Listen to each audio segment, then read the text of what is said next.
Goiter is mostly caused by what deficiency? 215-263-WMMR.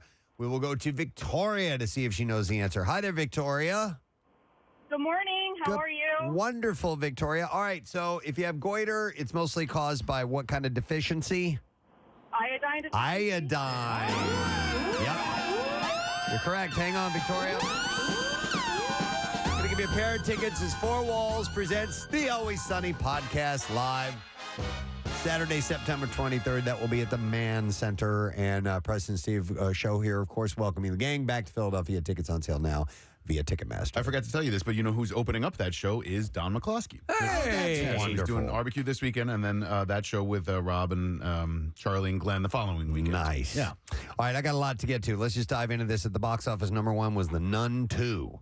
It dominated. Really? Yeah. Followed by Equalizer 3, My Big Fat Greek Wedding, Jawan, Barbie was fifth, and you have Blue Beetle, Gran Turismo, Oppenheimer, Teenage Mutant Ninja Turtles, and number 10 was Bottoms.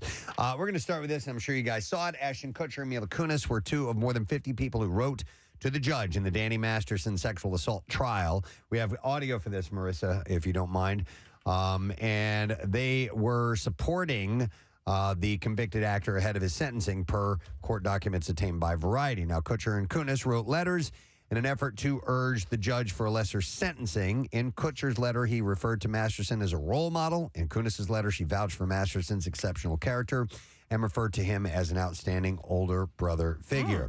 Masterson had been facing 30 years to life, which is the maximum sentence allowed by law. His defense was asking for 15 years to life. So those who wrote letters to the judge were likely aware he would be getting at least 15 years in prison. And on Thursday, he was sentenced to the maximum 30 years to life, and he will be eligible for parole when he is 77 years old. Other stars from that 70s show who wrote to the judge include Deborah Jo Rupp, who played Kitty on the sitcom, and Kurtwood Smith, who played Red. In Kutcher's letter, he wrote, "While I am aware that the judgment has been cast as guilty on 2 counts of rape by force, and the victims have a great desire for justice, I hope that my testament to his character is taken into consideration in sentencing. I do not believe that he is an ongoing harm to society, and having his daughter raised without a present father would be a tertiary injustice in and of itself." Thank you for taking the time to read this. Kunis's letter adds, "I wholeheartedly vouch for Danny Masterson's exceptional character and the tremendous positive influence he has had on me and the people around him. His dedication to leading a drug-free life and the genuine care he extends to others make him an outstanding role model." Both Kutcher and Kunis wrote about Masterson's drug-free lifestyle and noted he was a positive force on their lives. Now, obviously, they faced a lot of blowback from this. Yes. And so many people took to social media to criticize them. One of Masterson's accusers, Chrissy Cornell Bixler, wrote on her Instagram stories that Kutcher is just as sick as Masterson for supporting him. Christina Ricci called the couple out on her Instagram stories as well. She said that sometimes people we loved and admired do horrible things. They might not do these things to us, and we only know who they were to us, but that doesn't mean that they didn't do horrible things, and to discredit the abused is a crime. So Kutcher and Kunis released a video on Instagram Saturday addressing the backlash, and that is what we have some audio of to play. We are aware of the pain that has been caused by the character letters that we wrote on behalf of Danny Masterson. We support victims. The letters were not written to question the legitimacy of the judicial system or the validity of the jury's ruling. They were not to undermine the testimony of the victims or re-traumatize them in any way. We would never want to do, and we're sorry if that has taken place. So obviously they're facing some criticism for that. It'd be a weird position to be in, you know. I mean, especially if it was somebody you were really, really close to. Yeah. They've done something horrible. You know it. But you still have this side of life that you've shared with them. I don't ever want to find myself in that position. You know who had an interesting conflict played out over his podcast was Mark Maron, who, when he was, God, now I'm having the pleasure of himself, the comedian in front of people. Louis C.K. Louis C.K., yes, very good friends with Louis C.K., and he talked about when all that came forward, and he said, you know, he's my friend. You know, what do I do, and how do I work through this? So I know his resolution was, I will be a friend to the person I know, and that's all I can do. Right. You know, and he kind of threw it out there and said, "You judge as you will, but this is my vantage point. This is where I'm coming from. So please understand that." Yeah, You know, it's weird. It's a weird position to be in. So I'm sure there'll be more on this, and if there is, we will let you know about it. Martin Short's fellow actors are coming to his defense after an op-ed published by Slate referred to the Only Murders in the Building actor as, quote, exhausting, sweaty, and desperately unfunny. The essay titled "Why We Keep Putting Up with Martin Short" says Short's characters are over the top and unbelievably annoying. Who wrote this? And I disagree with whoever wrote this. well, you. of course, and that's what you're getting is the massive blowback. Yeah. That's what he's talking about. But I mean, as I was reading large portions of this article or this essay, I didn't find the actual full original thing, but I was getting snippets of it. I don't think this guy knows about SCTV and the movies and Inner Space. Yeah, I don't know. I think he's dealing with a Martin Short of recent, and even then, he's hilarious. After the article was published on Friday, stars such as Ben Stiller, Mark Hamill, and John Cusack spoke in favor of the Father of the Bride actor on social media. Martin Short. So Stiller wrote on Martin Short is a comedic genius. End of story. And Hamill wrote, hard to believe people are actually debating whether or not Martin Short is funny. Newsflash, he's hilarious. But you know what? Comedy's subjective. It is. This dude wrote an article. Is there anybody that is revered that you just don't think is very funny or you don't get? I'm sure we all have that, right? You know what? Of course, you don't write an article about it. I No. don't go around saying this person's not funny because I know he's really funny to a lot of other people than me. You know, it's a terrible flavor. Yeah, right. Pistachio. Yeah, what's that all Well, about? who created that? Right. Man, my best friend in high school and college could not stand Jim Carrey. Yeah. And we'd go to Dumb and Dumber and The Mask and all, and they were making us laugh. And my friend Dave was just like, hey, I don't get it. I felt bad for Dave for missing out on like the joy we were getting out of the Jim Carrey movies. But it's like my dad and Tony Danza. Can I tell you something? I mean, to be honest, and I love this guy, and I think he was a genius. But Robin Williams' stand-up never did it for me. Yeah. Yeah. I'll tell you who mine is, and I've tried to watch his specials, and I can't even get through the first 15 minutes of it. But Chris Rock, I don't get it. Just doesn't get I it, yeah. just don't think And it's funny. I'm That's like- absolutely fine. Dave Chappelle. Yeah. I don't really. Yeah. I know he's revered as possibly the greatest, and it's not my not your thing. not my brand of humor. Yeah, So, you know. But I don't go around going, Dave Chappelle sucks. Yeah, right. What's that all about? Or write articles about it. Yeah. So, but whatever. So, but people are sticking up for Martin Short, and I personally think they rightfully should. 'Cause I think he's if hilarious. you can't watch Jiminy Glick alone, that character is one of the funniest things ever put on Amigos. video. Three Amigos. Come on. Lots of great. Come on. Let's see. Drew Barrymore revealed on Instagram Sunday that the Drew Barrymore Show will be returning for its fourth season amid the ongoing strike, SAG-AFTRA and WGA. This comes after the actress stepped away from hosting the MTV Movie Award and TV Awards in May in support of the Writers Guild of America. She said, I own this choice. We are in compliance with not discussing or promoting film and television that is struck of any kind. But according to the Hollywood Reporter, the WGA plans to picket outside of the show studios on Monday. So they're not down with it. Nope. And a spokesperson for the union said that the Drew Barrymore Show is, quote, stayed off the air since the strike began on May 2nd, but has now unfortunately decided to return without its writers. The spokesperson added the Guild has and will continue to picket any struck show that continues production for the duration of the strike. You know what Drew should do? She should hire a whole bunch of goons to come in with baseball bats and get like a real riot in front of the studios with her, like a Stallone in Fist. Make it really mean. Yeah. Let's see. A few people got married over the weekend. So Chris Evans and Alba Baptista have gotten married. The Captain America star, who's 42, and his stunning actress girlfriend, who is 26, are married. They secretly wed at their Boston area home this weekend. She's adorable. The couple's wedding was reportedly a very private affair. Guests had to sign NDAs and were not allowed to use their phones. Chris and Alba they only invited the closest family and friends. Did you sign your nada? Famous names on the guest list included Robert Downey Jr., Chris Hemsworth, and Jeremy Renner. So the Avengers were the there. Avengers there. Chris and the Warrior Nun star have chosen to keep their relationship mostly out of the public eye. They seemingly began dating in early 2022. But it wouldn't be until later in November 2022 that they had been spotted holding hands during a romantic stroll in New York City. So what's the age spread again? He is 42 and she is 26. So it's a good 16-ish spread. years. It's a good spread.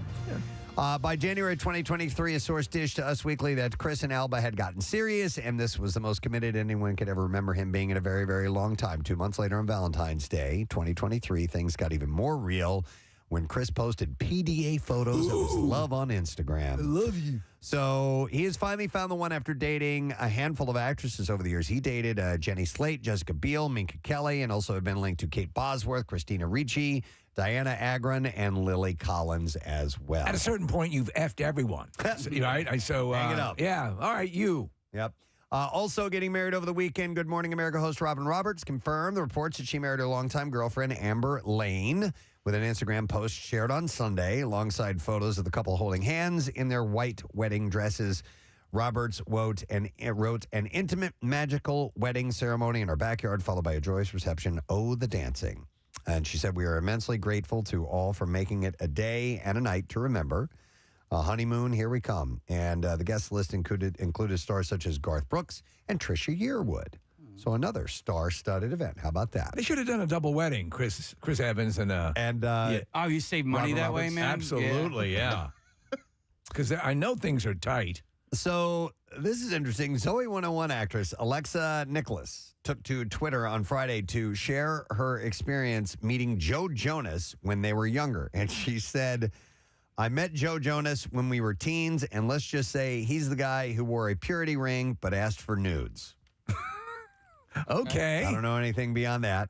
But they were both teenagers, Yeah. so, you know. Is his public image that of a goody two-shoes? I don't think so. I don't know. Maybe back then he was. I have no idea. Not Hanson. It's the Jonas Brothers. But speaking of him, he seemingly denounced the many rumors swirling around his impending divorce from Sophie Turner and urged fans not to believe everything they hear. During a Jonas Brothers concert on Saturday at Dodger Stadium, he took a moment to briefly address the onslaught of hate that he's received since news of the separation from Turner was announced. Fan footage from the concert showed Joe telling the audience that it's been a tough week. He said, I just want to say, if you didn't hear it from these lips, don't believe it, okay? They're getting divorced. Thank you, everyone. Yeah, they are, definitely. But he said, thank you, everyone, for the love and support. Me and my family love you guys. But yeah, they put a joint statement out. It's out. And we've determined that it's because she went out in front of the house to fart on the Ring doorbell camera. Oh, I forgot about What that. it was? That's right.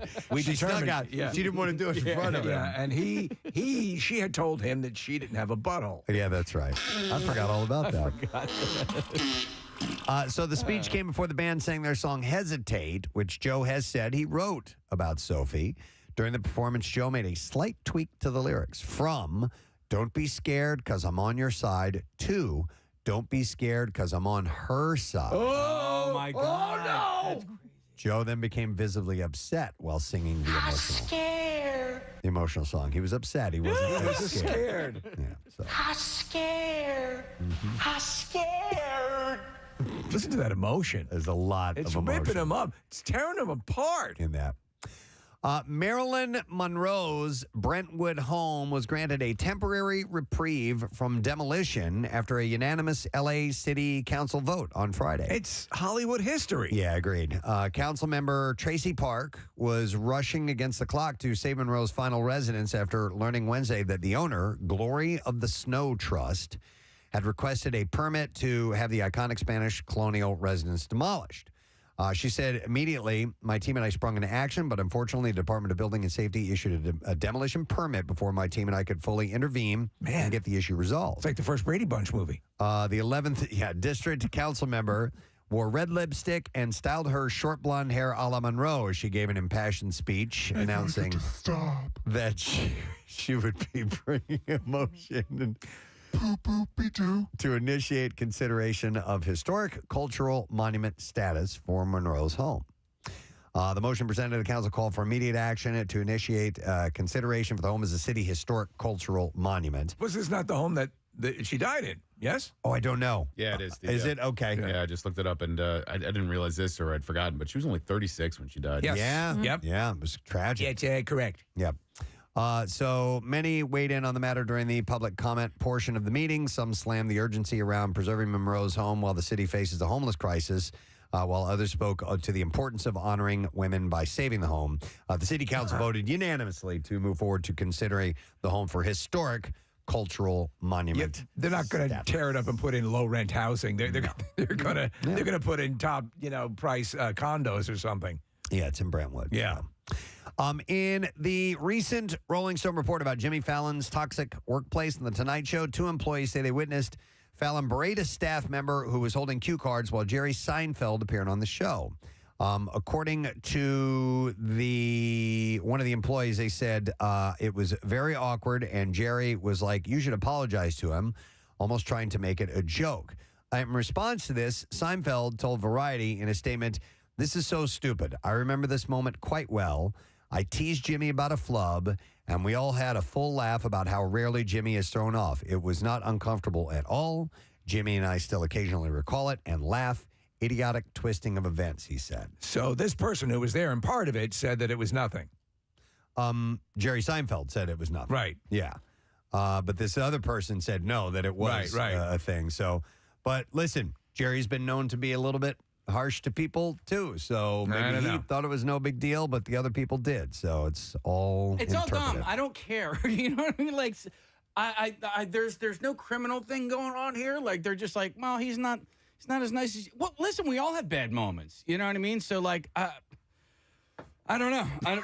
We're like the sum of all of our parts, not just like one. You can't take someone because they've had one bad 2 years. Right. Right. No, but if you're a boss and treating people like crap, if you're an employee, you can't do that either. You're not supposed to. I understand that. You shouldn't have to deal with that. But like Seinfeld saying like, no, it really wasn't that bad, and then this guy was going. Yeah, no, it really was. Well, then now who am I supposed to believe? No, thanks. Yeah. I don't know. Yeah, I don't know. Yeah. So. No, thanks. All right, and then one last story. On Friday, Apple TV Plus released the first teaser trailer for Monarch: Legacy of Monsters, starring Kurt Russell and his son Wyatt Russell. How about that? Who we were just talking about last week. We got him in the studio. And the pair will be playing the same character at different ages. According to Variety, the series follows 2 siblings as they discover a secret organization called Monarch and a world of monsters, including Godzilla. The series will premiere on the streaming platform on November 17th. I hope this is good because Monarch is the organization that is spoken of in the last couple of Godzilla movies. And so it's this this global organization. So I hope they follow through with it and don't cheapen on the special effects. By the way, I got to go back a second here. Now that I'm trying to think about if I've ever worked for a boss who was a real jerk.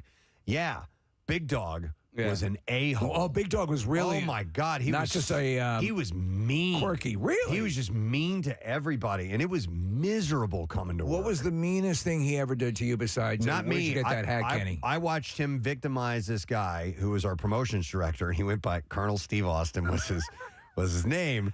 But he would just start in on him about what a horrible employee he was and how he wasn't doing anything, and would just browbeat him nonstop. And I saw it all the time, and I felt so bad because I go by and I see him sitting at his desk, and he just wanted to be in the radio business. He just wanted to work and do this. And this guy was beaten, and sometimes he would do it, I could tell, just because he liked doing it. Well, that's just cool. Not cool. Sadistic. Not cool at all. I felt so bad for him. And you know what? He ran him right out of the business. He quit. And Colonel Steve Austin left. He quit and did something else. Then he hired Lindsay Wagner. I always felt really bad for him. So, all right, let's do clips now.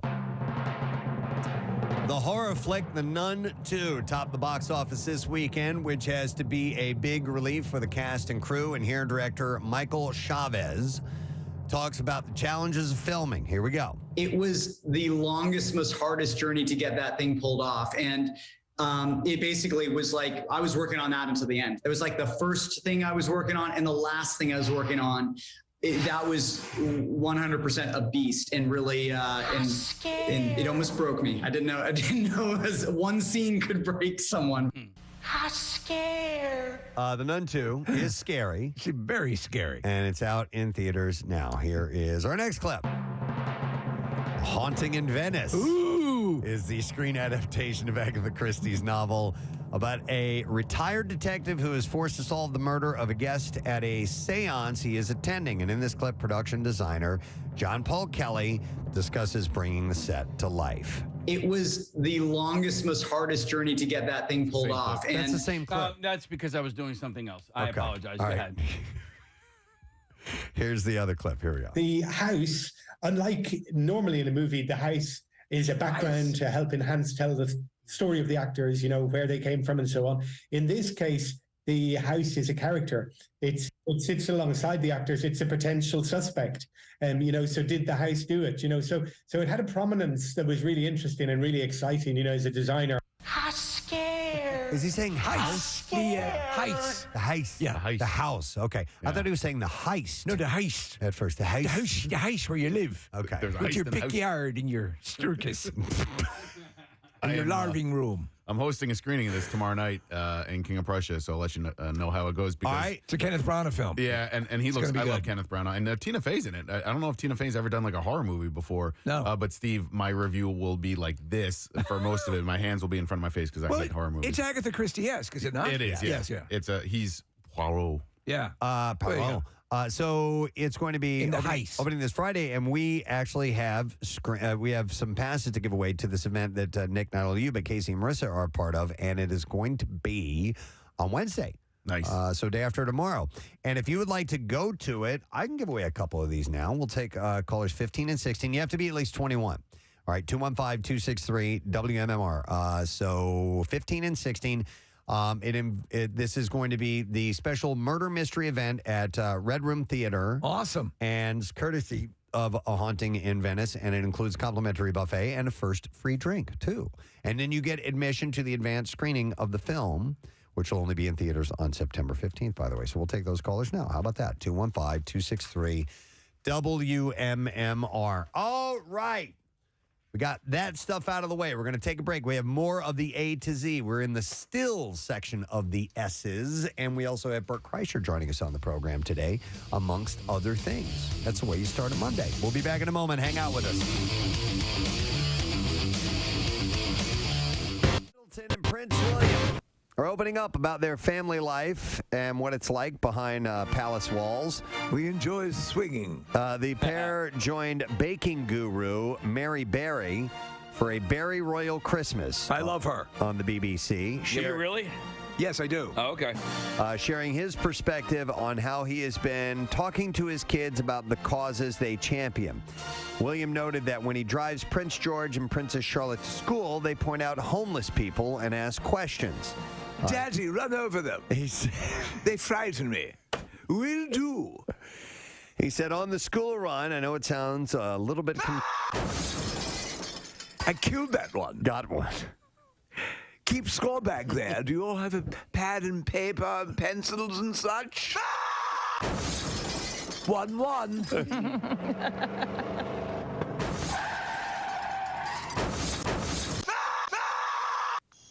You got two that time.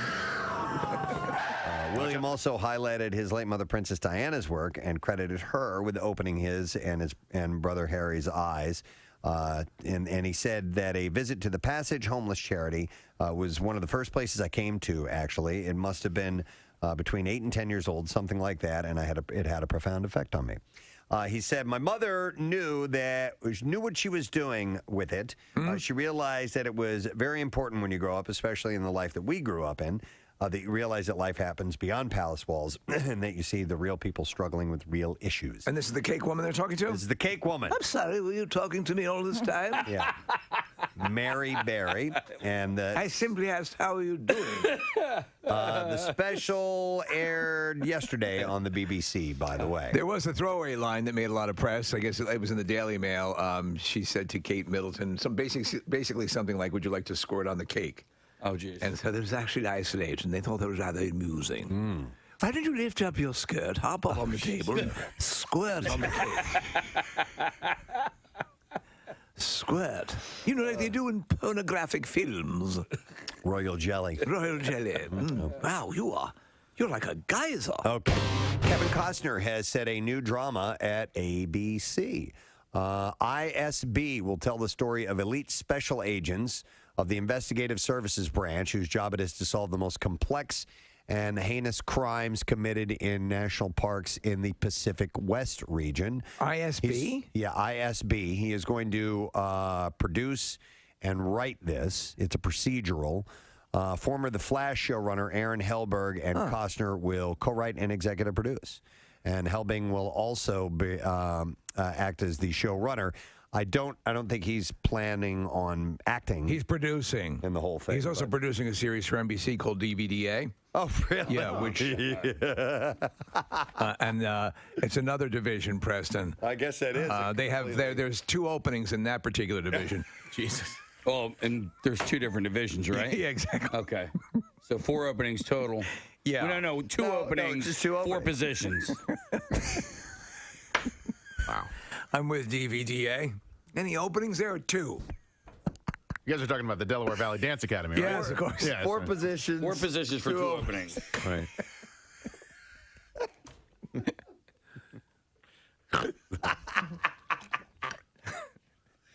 I needed Look up that. DVDA. I needed that. Or don't. Or don't. No, or just watch Blue Waffle. Or you could just know what Go that about is. the rest of your day without doing that.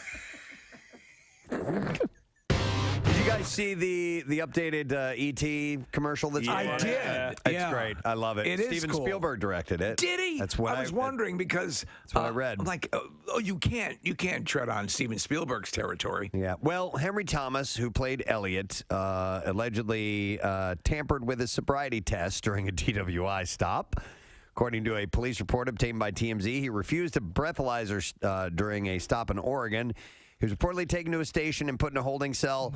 And when a urine sample was taken, the report claims he filled it with toilet water. The oldest trick in the book. E.T. taught him that. He denies the claim. If you're ever arrested for drinking, take your urine specimen and mix it with toilet water. He denies the claim. Last month, the 48-year-old pleaded no contest to driving under the influence. He was given a $500 fine. I was also told to attend a victim impact panel and install a car Here, I'll breathalyzer. piss in a cup for you. Oh my God! There are no minerals in this urine that are not even on Earth anywhere. It's purple. It looks like the purple stuff. You drink instead of Sunny Delight. Breaking news. Really? What's up? Marissa was just telling me you sent it over. Okay. We heard rumblings about this. I guess Monday that Pearl Jam is going to have new music out. Oh yeah, Bill mentioned something to us about that. Okay. We have a clip of the song Marissa just sent over. Oh. And she's going to get you some information on the album. What's the name of the song, Marissa? I can't. Oh, I'm sorry. She does not. What is it? It's called Four Corners. Four Corners. Four Corners. Just a clip of the song. You want So to it's play? ready to go now? Yeah. Did you All finish the endorsement or the? I did. Okay, I all did. right. Yeah. So limited time offer was the last part of that. All right. New music, Pearl Jam. Just a clip of it. You got like 40 Very cool. seconds. All right, here we go. Let's check this out.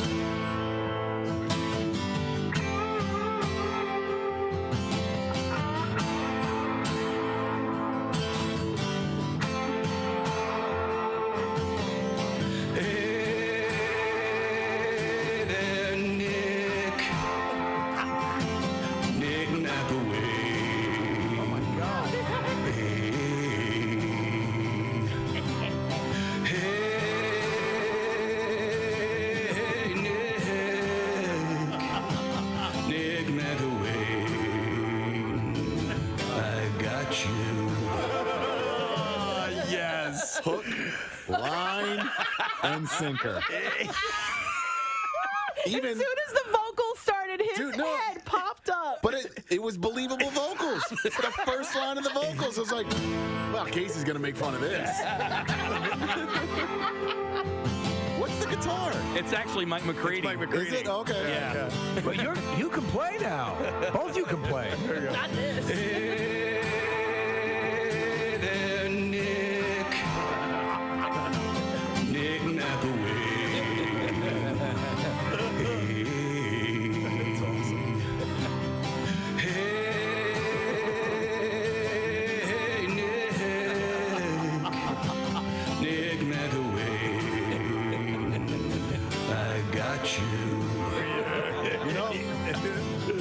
You know how some songs speak to you more than others? Yeah. I think this one hits you where you live. This one speaks to me. That speaks directly to you. Yeah. I mean, it's for crying out Gets loud. me in all the feels, man. Casey was so excited. Oh, he played that for me yesterday. I was even more excited last night when Nick tweeted out you had answered somebody's tweet about Pearl Jam coming out with new music this week. I was like, oh my God, this is so perfect. Well, there's and I saw that you liked that tweet, by the way.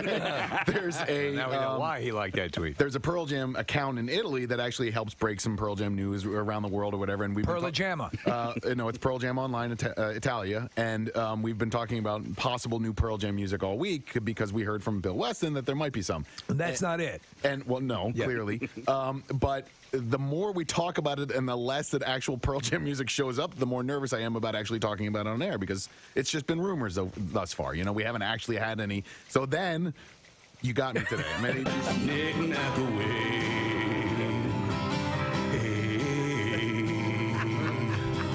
Could you imagine? Could you imagine? Because he was certainly impressed with MMR and the whole thing, and you know the reference. If at some point some reference in some way pertaining to you, Nick, ended up in a song, whether it be not by name or a reference or something. Just or call the it a day station. at that point. I just retire if that ever happened. Yeah. I'm done. All right. So that's your breaking news. Breaking news. Music news this morning. Brand new Pearl Jam. No, the rumor is actually that there is new music from the band that's supposed to surface. Supposedly? Supposedly. I ask you. I guess this week, but whether that comes to pass or not, remains to be seen. So we will see. And yes, we got a lot of people texting that you got them as well. Nice. Some phone calls coming in too. So please welcome Mr. Frank Callahan to the show. What a great entrance. I walked in and I met old friends from the hallway. Wow. It was somebody from another station down the hall was like, wait a second, are you Frank Caliendo? I'm like, yeah. He goes, okay. And then he walked away and didn't let me in. And then I'm just standing there with these other guys, and which we became great seriously? friends. No, yeah. And sometimes you just know. And then, and then I was like, "You're not gonna just let me in? I would have left these guys here in a heartbeat. I have no problem with that." And they're like, "We would have done it too." They're like, "You're just stuck here with these two creepy guys." I'm like, "You have no idea what my life is like. You're zero on the creepy meter. Creepy meter doesn't even come close to get." They were very nice. I feel like it's gotten to a point where we should just give you a key fob so you can get in. I would take it. I have stations where I have that. You do have the key fob accessibility? Yeah, I've had that and entry codes like in Arizona. You know, but now here you have construction going on, so you'd be at so actual I also have a key. peril. I have a key to a crane. You do? They gave you a key? How do you think I got in? Oh my God! I didn't take a door. I was dropped in. It's why when you come up here, so a lot of people don't know, they're actually going to add an atrium onto the building that's going to go up 4 floors. It'll be right outside our window here. So they're actually digging up the whole front of the building.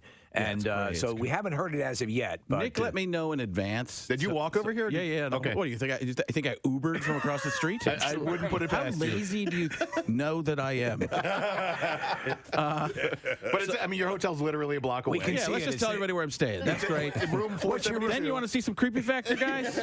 I want to tell you guys because I was so excited this weekend. I shouldn't say no. I hadn't been to one of these in a while. It was a comic convention kind of thing. Yes, yeah. You're a comic book nerd. I like comic books. I'm getting into them. I'm getting back into them. I liked them when I was a kid. I'm more into the stuff that my daughter's into.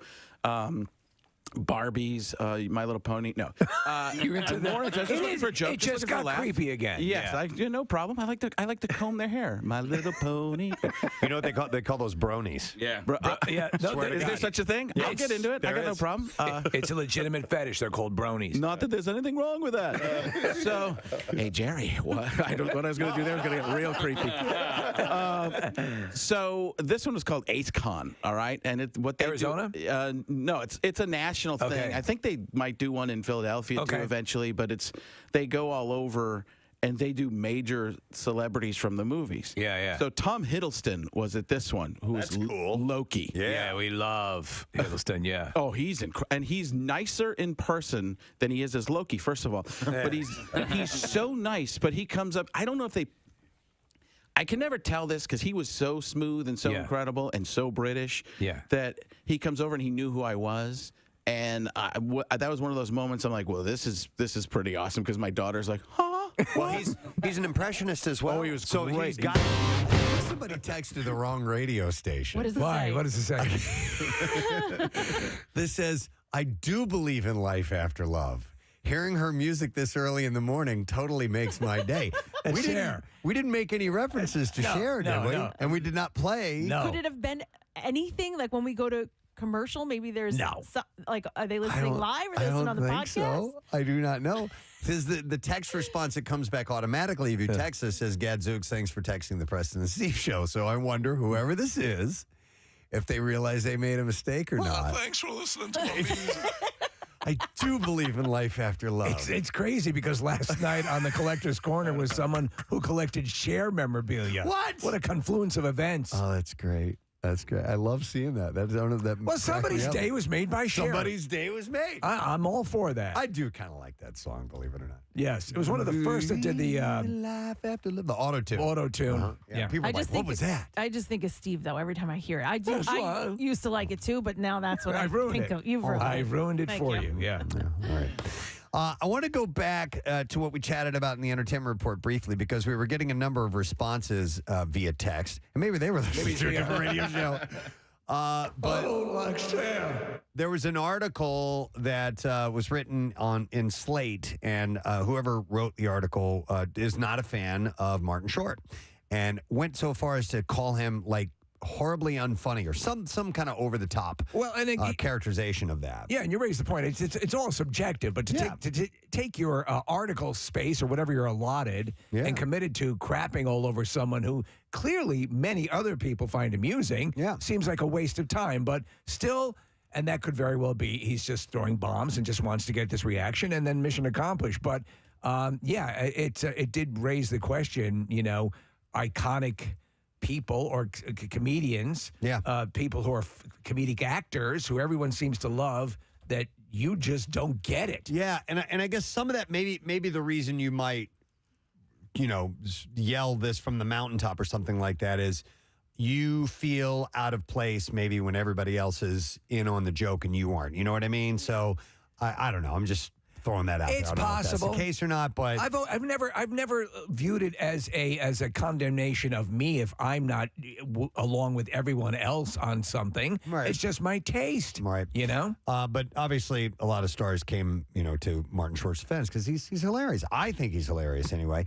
But we started to admit our own, who we really don't get as well. And a number of people were texting in, and I'll read a couple of these in a second. But I personally said, like, I never got the whole Dave Chappelle thing. I didn't watch the Chappelle show. I saw a couple of bits, and I'm like, I don't think this is really funny. And I never got it. And I've seen his stand-up since then, and I don't really get it. I didn't really get Louis C.K. either. I know you love him, and I'm his actually comedy. more a Chappelle fan. Louis C.K.'s writing over his stand-up. Yeah. So and you can make that delineation. Like I wasn't as big a fan of the Chappelle show as I am of the stand-up. So I brought up Robin Williams. Yeah. Robin Williams stand-up never did really it for you. it for me. However, I love Robin Williams, and I think he's an astonishingly funny comedic actor and dramatic actor. Kathy doesn't get Chris Rock. Chris Rock. Yeah, at all. Somebody texted this in, and it rang true with me. And I apologize if you are a fan of this person, but I don't get Sebastian Maniscalco at all. Okay. And when I watch him, I think that Steve, I think his writing is great. His delivery just throws me off every time, and it's that staccato delivery, and I'm just like, Do you know what's funny, tell Nick? the joke, man. What's funny is it's his delivery that sells it for me. Okay. So, in other words, I would say that the stuff wouldn't work if you were to read it, but he, the gestures and all that stuff, that's selling. You know what? In the beginning, Dice Clay didn't do it for me. Right. And then I sat back. I think it was that special, Preston, where Elliot Gould was in the audience and he was ripping. He was making fun of Elliot Gould. Yeah. And then I'm like, oh, okay, maybe I need to revisit this. And now I love Dice Clay. Hang on, I'm going to go to Steve because we actually had a few people text in this person. Hi, Steve. Good morning. Good morning. Hey, what's up, bud? Gadzooks. I was calling in to let you know that one of the ones I don't really get is Will Ferrell. I've heard that. I've heard that from a number of. Now, obviously, he's not a stand-up. So, is there anything in particular that resonates to you in the Will Ferrell catalog that everyone adores that you just cannot get behind? I have a couple actually. Go ahead. Like I would say Step Brothers for some reason. Oh my God, that's and isn't it that's like- a Citizen Kane of Step Brothers movies. And when you're you're a fan and you're hearing somebody else say, you want to like almost argue with them and be like, well, you're wrong. No, but Steve is right in his realm. Of He course. doesn't, and then you don't have to justify it. I just don't kind of get his comedy Right. sometimes. Like his he's done like the Ballad of Ricky Bobby, the Talladega Nights, that sort of thing. And I think it's just kind of, and yet he was great in Old School. He was hilarious. Right. But there's just some of his things like that. I think it's the fact that he tries to. It's a little too over the top. you know, where- with the simplistic humor he tries to pull off. Well, let me ask you something. Are you, if you did, so for example, with the Ricky Bobby Talladega Nights, did you watch it once and then that was it, or have you revisited it? I haven't revisited it. I watched it once or twice, and I was just like, okay, this just isn't my thing. I'll tell you what. Revisit Step Brothers because it might change. And if it doesn't, that's fine. It's your opinion. But it took me a couple of times with like Anchorman, Step Brothers. I thought when I first saw it was like, all right, it's all right. And then upon subsequent viewings, that's when I'm like, oh my God, this is effing hilarious. So give that a It's shot. not for everybody. I'm All right. not going to beat up anybody. Because, Write an article. I don't go for that. I got you. No. Yep. I just don't get it. That's me, you know? No, it's all That's good. your prerogative. I know what you're saying. All right. If you laugh, he makes you laugh. It's like Ken Jeong. I can't stand him. Ken Jeong. It's another one. You know, hey, he's popular and he's making money, so he's doing something right. Yeah. All right. Thanks, man. Appreciate it. Take care, guys. Have a good Here's You some too. text coming in. Feel free to call 215-263 WMMR. His text says, yo, I cannot stand Ben Stiller. Wow. He said, I know a lot of people love him. It's nothing against him, but I just don't find him funny in any way, shape, or form. That's from Anthony in Newark. Do you think in some of these cases, do you think these people remind, like, for example, this person who hates Ben Stiller, is it possible that Ben Stiller reminds this person of someone they don't like? I don't know, And because so, a lot of people are texting in the same thing. I think it's just that comedy is subjective, and It people, sure is. and people don't find Ben Stiller funny. And I think sometimes when that person gets put up on the Mount Rushmore of comedy, they get annoyed because everybody else loves him. Okay, I just realized something. The text about the share thing, that was somebody ripping on Volbeat. Yes. I didn't get it. Yeah. And you're right. Okay. I'm not a big fan of that guy's vocals either. And that was a good joke, and I totally missed it. That's great. I totally missed it. well, you know what? Thank you for that. By the way, I agree. I'm not a fan of that singer. Oh, meanwhile, I love it. All right, here's some other text coming in. I love this one. It says, Dane Cook, the douchiest douche that ever douched. He's like the patron saint of year-round short guys everywhere. I don't know what that means, but... I watched a documentary recently about Dane Cook, and Dane Cook, I didn't realize had a very similar legend of stealing comedy. Really? Yeah, so... but so did Robin Williams. Robin Williams as well. Yeah. And that was the old understanding would be if you were a comedian and you sent a cease and desist to his lawyer or whatever, you'd get a check back or something. I mean, some bizarre thing. It was acknowledged that he was whether it was passive or he was actively looking to steal material, that he would. Here's somebody But yeah, says, Dane Cook. What is this? I don't get the Jackass humor. Somebody. Okay. Are they talking about Jackass? Jackass the movies? Maybe. Yeah. I don't know. A number of people are texting in Adam Sandler. Yeah. That they don't get it. I was one of those people. I couldn't stand Billy Madison. I couldn't stand. Would you go do? And then something happened, and I'm like, oh, I get it. It's like Preston. If you stop, like I've mentioned this many times before, I did not like Rush initially, and then what's the album with Subdivisions on it? Signals. Signals. Yeah. Great album. I got that album. I'm like, oh my God, this is great. And then I retroactively revisited all the other material and said, now I get it. Yeah, sometimes that can work that way. I'm complete opposite of Steve on Adam Sandler. I loved him. I loved every movie he made. I thought it was hilarious. When I go back and watch his movies now, I'm like, what was I laughing at? It is really goofy stuff. Yeah. But I guess you have to think about maybe what was going on overall entertainment-wise at that time, and maybe that's what we needed. Yes. I mean, that now makes me laugh where I would have been reviled by that years ago. I'll tell you, like, I wasn't a fan of Opera Man or any on SNL. Every character that he did was like that. At the time, same thing, Kathy. I loved all that stuff. Yeah. And I go back now and I listen to, when I hear gobble, gobble, goo and gobble, gobble, giggle, Irish turkey only costs nickel. I'm like, this is so beyond stupid. Dumb. Why are we laughing at this? You know what I mean? I know. Yes. But I loved it when it first came out. I thought so it was Mission hilarious. and you have to allow the comedian to evolve as well, right? Yeah. Let me go to Bill because he wants to comment on Adam Sandler. Hey, Bill. Good morning. Hey, good morning, guys. Hey, what's up, buddy? Hey, so yeah, you kind of stole my thunder. Sorry. Well, first of all, let me back up with Will Ferrell. Me and my wife, we go toe to toe. I love Will Ferrell. She can't stand him. So anytime I put a movie on, she leaves the room. I just love every character by Will Ferrell. But circling back to Adam, I just think it's his delivery. I don't know. Something just doesn't do it for me now. To that point, I did watch one of his movies recently, Going Out West Flying, where he was the basketball agent in Philadelphia. Yeah. I do appreciate his serious side.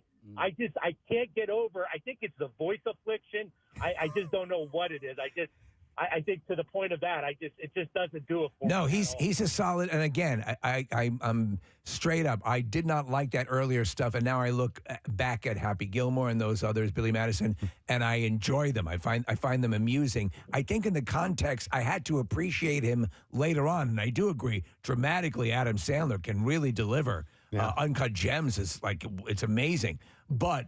I needed to see that for me to appreciate. Like Little Nicky is a dumb movie that I love, and he's playing the most annoying character he's ever played. So there's no rhyme or reason to it, but I fully appreciate what you're saying.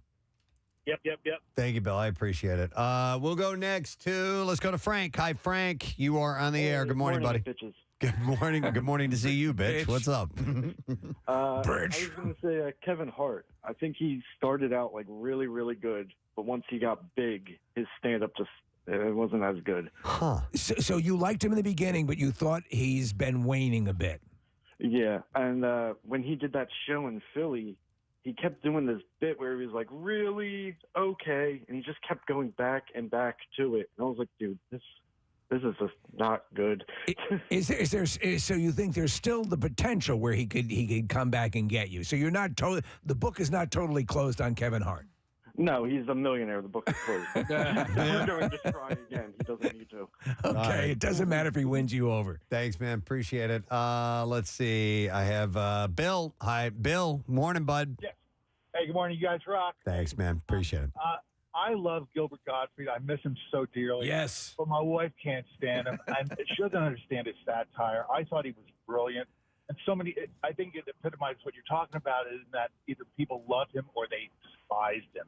Yeah, and you can understand, Bill. So Gilbert Gottfried had his delivery, which was for many like fingernails on a chalkboard. For me, I loved it.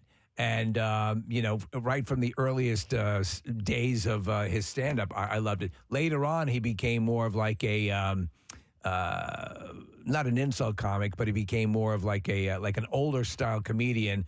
And I loved his stuff. But yeah, I can certainly understand why your wife doesn't get behind Gilbert Gottfried. Yep.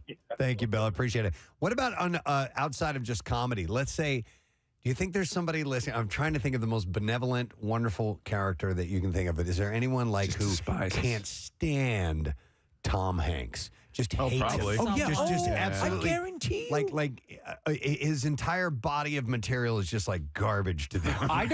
Listen, I love Tom Hanks. I but can see it not liking some characters, but go ahead. No, it's not that. I sometimes, and I was having this discussion maybe like a month ago, like I'm so surprised when you look at him that he has had the career that he has had because he's just, and maybe that's why he's just kind of like the every guy. Well, he started off playing really goofy characters at first, God, really yeah. over the top comedic characters, Splash and yeah. And then he slowly started making his way into more dramatic roles and found his home there, obviously. But Yes, I know what you're saying. Yeah, that he would get that career, but he sits in that pocket that's comfortable to a lot of people. If you're just jumping in, we started talking about this. There was an article that was critical about Martin Short, calling him just flat out unfunny, and obviously a bunch of people came to his defense, and that kind of sparked our conversation about this whole thing. So let me go to Chelsea, because this was mentioned via a text. Hi, Chelsea. Good morning. Good morning. Gadzooks, guys. Gadzooks. Chelsea, what's up? I just want to say, first of all, Martin Short is, a gem. Yeah. Second of all, Johnny Knoxville and the Jackass, I agree. I don't get it. I don't get what's funny about getting kicked in the nuts repeatedly. I have to say, it's one of the tried and true comedy tropes of all time. Getting hit in the nuts will always generate laughter, but you just don't get the. It doesn't work for you. Yeah, but it was also it's more than just them getting hit in the nuts. I mean, there was some. Listen, the last one was they didn't need to do the last movie. Right, it was just basically a bunch of naked a money dudes. grab. Yeah. But no, I mean, for me personally, I think a lot of it is really. I mean, it's comedy. It's funny, but it's I'm thinking of It's the pranks, word it's ingenuity. stunts, yeah. The reading of the letter that's left on the wall, and then and the font gets smaller and smaller, and then the dude gets hit in the face. That's hilarious to me. A giant hand. But to Chelsea, you see It's other not. people cracking up about this, and you're just going, "This is stupid. Why are people laughing at this?" Right? Exactly. Well, and a lot of it is you just don't laugh at what appears to be legitimate pain from people. Yeah. and then sometimes. But the same thing it can be funny with that, and let's say the Impractical Jokers. People like it. It's the camaraderie. It's people like watching friends just kind of mess with each other. Right. Yeah. All right. Thank you, Chelsea. Appreciate it. All right. Here's a non-comedian that Lou wants to check in about. Hey, Lou. Good morning. Am I on the air? Yes. Sweet. Yes. What's up, Lou? Joan Cusack. Every single thing she's in, I think she only has a career because of her brother John. She is. I forget who said it. Whoever said the Tony Danza one too and their father. I agree 100%. Wow. Joan Cusack is a female Tony Danza. Joan Cusack is the female Tony Danza. Tony Danza is the biggest embarrassment to Italian Americans. Wow. Oh my God. He really is. It's painful that there's a vowel at the end of his name. He's an embarrassment. Joe Q, even in Toy Story, I have to mute the parts and go to closed captions when she's on. Oh my God. Oh, you don't like Jesse. I love Jesse. Oh my God. Love the movie. Don't like her. All right, Lou. Thank you. I'm a Joan Cusack fan. He doesn't like her. Yeah. I thought she was great in School of Rock, in My Blue Heaven. But listen, Lou doesn't like her. Lou doesn't get her. But she's not like a superstar. No, she's not. She's like a character actress. Yeah. Let's go next to I have Tom. Hi, Tom. Good morning. Morning. Hey, Tom. Say that again, buddy. We couldn't hear you. Hello? Well, he's got a bad signal. Tom, you're going to have to try a call back. Sorry about that, man. Let's go to Melissa. Hi there, Melissa. Good morning. Good morning. What's up, Melissa? Sorry to bother you at work. Nah, we want to hear it. What's up? I went to see Gabriel Iglesias in Vegas when I was out there, and it was a depressing show. And I was so excited to go see him. It's depressing. And you just didn't get it. Didn't make you laugh at all. Didn't know what all the hubbub's Started about. talking about a relationship issue, and it was okay. I didn't come to be depressed. I came to laugh. Is it possible you just saw a bad show that night? I then saw him in Atlantic City later, and it still wasn't like it used to be. I don't know. All right, that's enough for you. You've given it a proper test. Now, so. how did you end up in the audience twice to go see him? Were you a former fan, or were you going with somebody who was a big fan? No, I was a really big fan. I really liked him. So I thought, when I went to Vegas, I thought, he's out there. I'll go see him. Okay. And then it was okay, that was not a great show. Interesting. So when he came to Atlantic City, I thought, I'll give it another shot. Okay. And Not so much. really excited. I was like, okay, no, not like I thought. All right. You know what, Kathy? Didn't you? Thanks, Wasn't there Melissa. Seinfeld? Were you the one who said you were less than impressed with Seinfeld, or No, did I misremember loved that? Seinfeld. I thought Jerry was so funny. I thought all of them. That was not me. Okay. We've had a number of texts of people who have mentioned Jerry Seinfeld that they just didn't get it, don't Yeah. find him funny. And I don't know if that means the TV show or Right, his right. stand-up or not, but I always thought Seinfeld's stand-up was outstanding. Oh, he was one of the absolute best. Yeah. Here's some other texts coming in. Tracy Morgan says, makes me want to rinse my mouth out with a revolver. And yes, I texted twice, but I really hate that guy. Wow. Nicolas Cage. Let's see. Jerry Seinfeld, not funny. Drew Barrymore makes my skin crawl. From E.T. to her dumb daytime show. Drew Barrymore. This is an interesting one, Preston, about Carlin. Carlin and Chappelle are awful. It's like they think they're philosophers rather than comedians. No, it's just a certain brand of comedy. And if you don't get it, you don't get it. I mean, like I do like Carlin. I was just watching a bit from him the other day.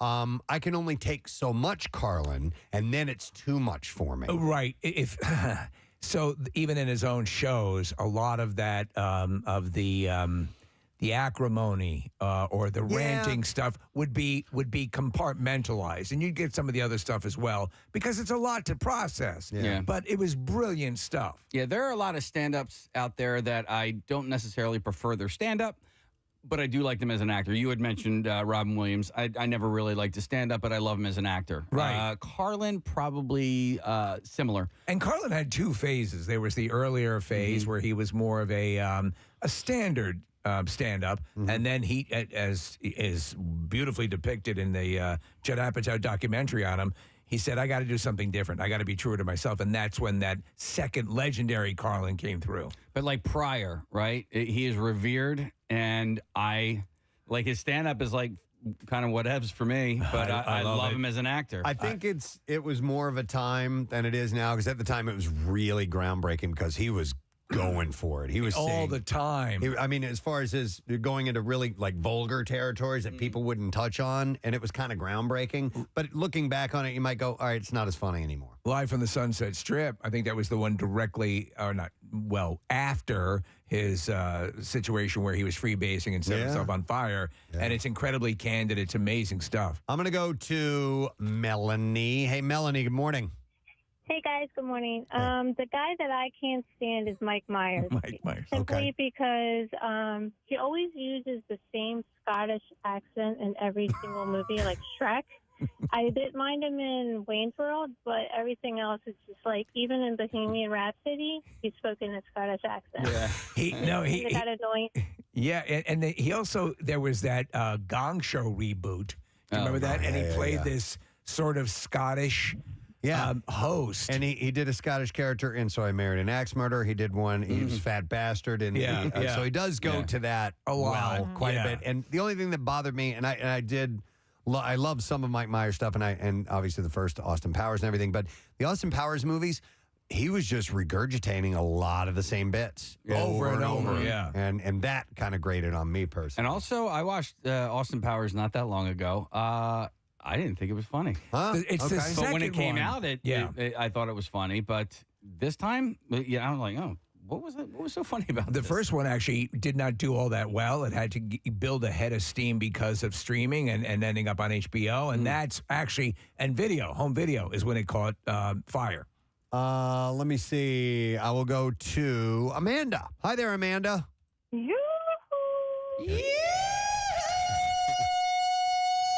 What's up, Amanda? Morning. So mine is Jim Carrey, personally. Okay. So I just think that he has a tendency to do like the same face and everything. Like even in his more serious roles, he always finds a way to get that same like mask vibe into it. Where like there's movies where it's like, oh, I really liked it, and then the second that happened, I was just like, I'm out of it, because if you're going to do a serious movie, just do a serious movie. You know, so he, I kind of hear what you're saying. I initially didn't appreciate Jim Carrey. The Ace Ventura stuff was okay. And then Dumb and Dumber and the other things started to click for me. And I was like, okay, I'm off and running. And then dramatically, He can be great. I mean, The Eternal Sunshine of the Spotless Mind is Truman terrific. Show. Truman Show. Yeah, But Amanda, the moment he contorts his face like that, you're out. Like, even in Eternal Sunshine of a Spotless Mind and The Truman Show, he still finds a way to do that. And This that's is what he I'm looks like, oh, though. I like the movie until then, and then like once he does that, it's like I'm out of like you've taken me out of your serious thing, and just be like, just do the serious thing. You did good at it. I understand what you're saying. Sometimes what happens is that he takes you out of what he's doing because, and again, as Casey points out, it's just the guy's face, but it doesn't work for you, and that's all you need to know. I think, Amanda, Thanks, you're not Amanda. alone, though. I mean, I don't think I've seen a name appear more on the text board than Jim Carrey. No a kidding. lot of people are texting in, and so, I guess he's polarizing. Either you love him or you hate him. Yeah, maybe so. Hang on a second here. Somebody who hates Tom Hanks. What? We'll go to Alicia. Hi, Alicia. Good morning. Hi, good morning. How are Hey. you? Good. What's up? I can't stand Tom Hanks. I heard you guys say it earlier. Yes. And I can't stand him. I hate Forrest Gump. I hate that movie. I just don't get it. I don't understand him. I could see the Forrest I don't Gump get it. being the one that people might pick out and go, okay, that's that. I can't. But like almost everything, you just are not on board for. The airplane movie, was that Sully? What was that? Sully, yeah. Sully Sullenberger, That yeah. one wasn't bad. But I don't know. I just don't get him. I don't think he's funny. I don't. What about Philadelphia or Apollo 13? Nope. I hate Castaway. Nope. Castaway, right? I just don't. That's okay. That's I don't like it. All right. I think it's kind of funny. Yeah, that's And everyone, whenever I say it, everyone's like, "Are you kidding me? Are you serious?" I'm like, "Yeah, I'm dead serious." I don't know. My husband doesn't get it. I just can't do it. You don't have to explain it. It's what Yeah. you feel, and it's legit. Absolutely. I appreciate that. Thank you. Thank you, Alicia. Yeah, listen, everybody's got a hater. Yeah. No matter how beloved you are. All right, hang on. Let me go to. I'm going to go to Bob now. Hey, Bob, you are on the air. Good morning. Good morning, it. Good morning to it. see you. What's up, bud? I mean, I have two. All right. And they're both singers, and I just think they're just way over. I mean, they're talented, but they're way too overrated and held in high regard. Okay. And that would be Beyonce and David Lee Roth. Beyonce and David Lee Roth. That'd be a great show. Beyonce and David Lee. Yeah. Interesting. What is it about David Lee Roth that gets to you? I mean, him, I don't think he's a good singer at all. He basically just makes annoying scat sounds over top of a really good band. Okay. Interesting. They kind of started to feel that way after a while too, from what I've read. You said that his the live performance was.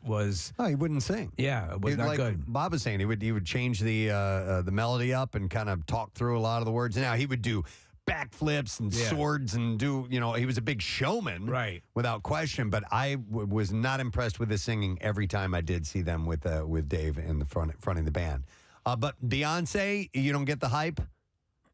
Yeah, I mean, she is great. She's a good singer, but she's not they're putting her on like Whitney Houston. I mean, she's not. Who has a I agree. Yeah, she's certainly a competent and again a show person, a showman. Yes, and that's part of the legend and the lore and all that stuff. And people just rave about her last or ongoing concert tour. Yeah, but again, she's not Whitney Houston. Yeah. All right. Thank you, Bob. That's like Madonna for me because sure. Sing along with the songs. Yeah. They're great songs. I like them. She does a great performance and all that. Great singer? No. No. I don't think so. Great show person, absolutely. Wonderful songs were written for her, and she had a hand in writing some of those as well. But the tone of her voice, I never thought of. She's held in such high regard, just like he was saying. But I mean, when you're talking Whitney Houston and Aretha Franklin, I mean, the greats, not anywhere in the same ballpark, in my humble opinion. You know where I'm waiting to see, because it'll happen inevitably, is the Taylor Swift backlash. And right now, if you were to go online and criticize Taylor Swift, you probably should hire a security guard because you're going to get murdered. And I understand why she's probably, at this point, the most popular artist on the planet. But inevitably, they come back down to earth. Yes. And she will, all too. glory is fleeting. Yeah. Steve, there's a line from the movie The Rat Pack, and it's Dean Martin. It's oh man, Sinatra? No. Dean Martin, the guy who played him in the movie. Oh, it was a Ray Liotta. Joe Mantegna? Joe Mantegna. says he's talking about their them as the Rat Pack, and he goes, someday people are going to look back and they're going to go, what the hell was the big deal all about? Yeah. He's like, we are a fleeting thing. Yeah. This is going to be here for a little while, and everybody loves it right now, but later on, people are going to go, It's good to know that. What was the big deal about all this stuff? Let me go to Jackie next. Hey, Jackie, good morning. Good morning, guys. Sorry Hi. to bother you at work. Nah, we want to hear about it. So we were talking about the fact that this guy was ripping apart Martin Short, calling him unfunny, and we were just talking about people that you just don't get. How about you? Jack Black. Jack Black. Yeah, I'm kind of with you with Jack Black. Kathy's giving you support. What is it about Jack Black that doesn't work for you, Jackie? So I thought it was his face, so I tried closing my eyes.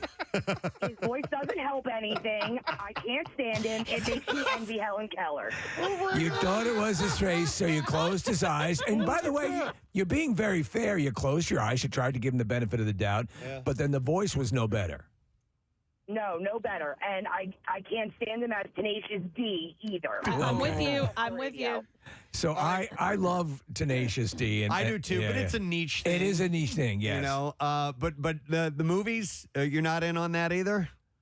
No, not at all. I don't want School of Rock. Don't want Shallow Hal. I don't want any of it. Okay. I'm a Shallow Hal fan. Fair enough. Thank you, Jackie. Appreciate that. We will go. I love that, though. She closed her eyes to give him a break. You know what? Yeah, she at least did that, right? I thought it was his face. At first, it was his face. We will have, there's a couple of these. I'm going to go to Kate. Hey, Kate, good morning. Wouldn't you think my collection's complete? Wow. But I want more. Mike, you sound exactly like Kathy. Excellent. Fantastic. So good. What's up, Kate?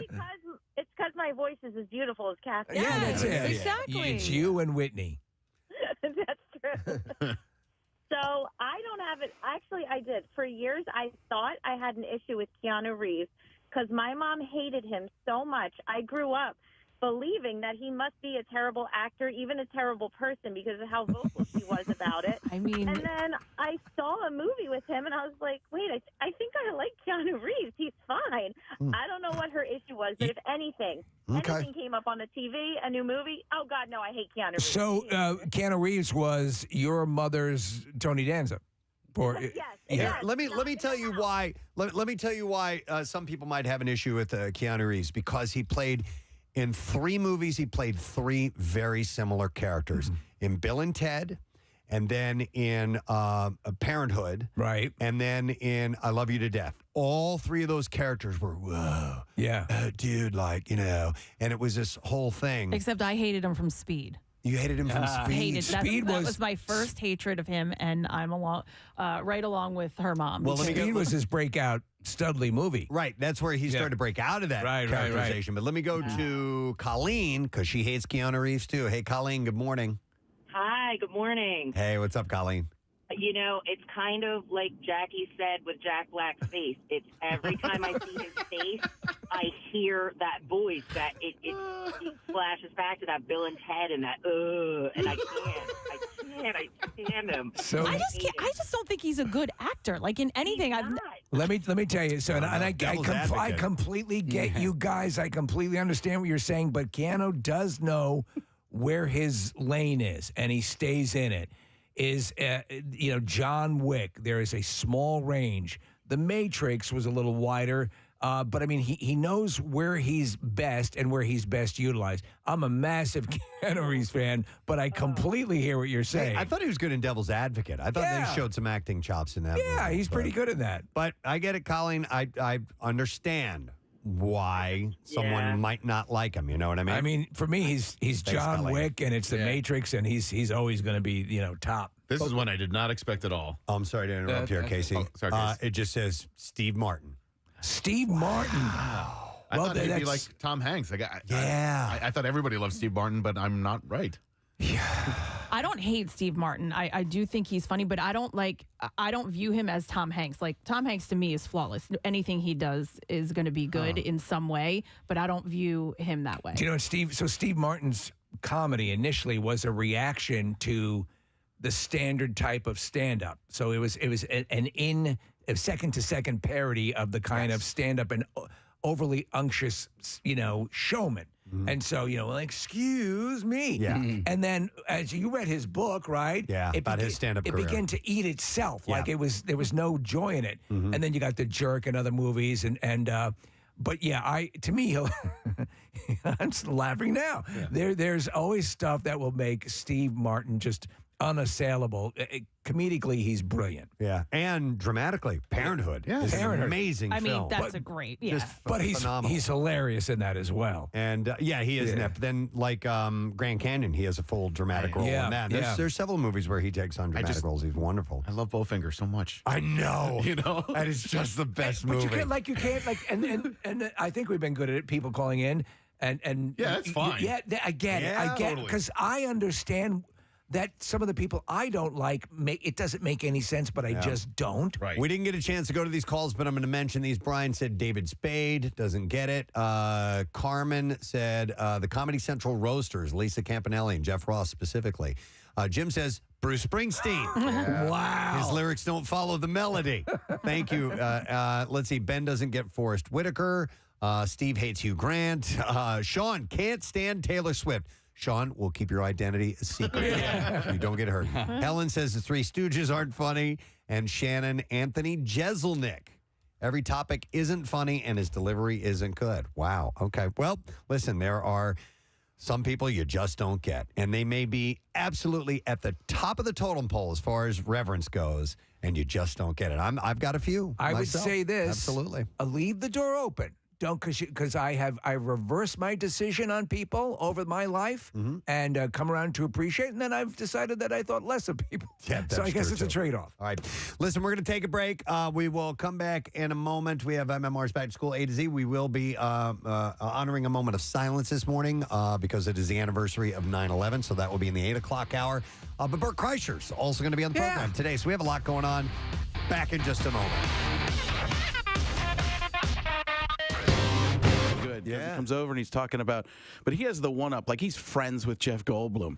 So he's talking about Jeff Goldblum. Yes, he's doing this. He's like, he'll come over and he'll be like, how are you? Good. You look great, Tom. You really do. And that's when you meet people, too, it's like that. So we're going back and forth, me and Hiddleston. Tommy, as I like to call him. Tommy and I are going back and forth doing Jeff Goldblum. We're doing some Pacino and stuff like that. It's like, whoa, he does more of the Scarface kind. But so we're doing that, and my daughter's like thinking this is the greatest thing in the world. Awesome. And so that wasn't even the end of it. So I want to tell you about this thing too. So they take pictures with people. Like you can pay. It's expensive. Like it can be for a couple $100. Yeah, but you're gonna get a frameable quality More photo. than that, Yeah. it was incredible. People were bringing props. People were bringing birthday cakes, fake birthday cakes, and he was doing all of it because it's an expensive thing. It's like Wizard World here, and the same it's deal. very similar. I think it might be from the people who created It Wizard probably World. is, yeah. There's something. I'd heard that as a rumor.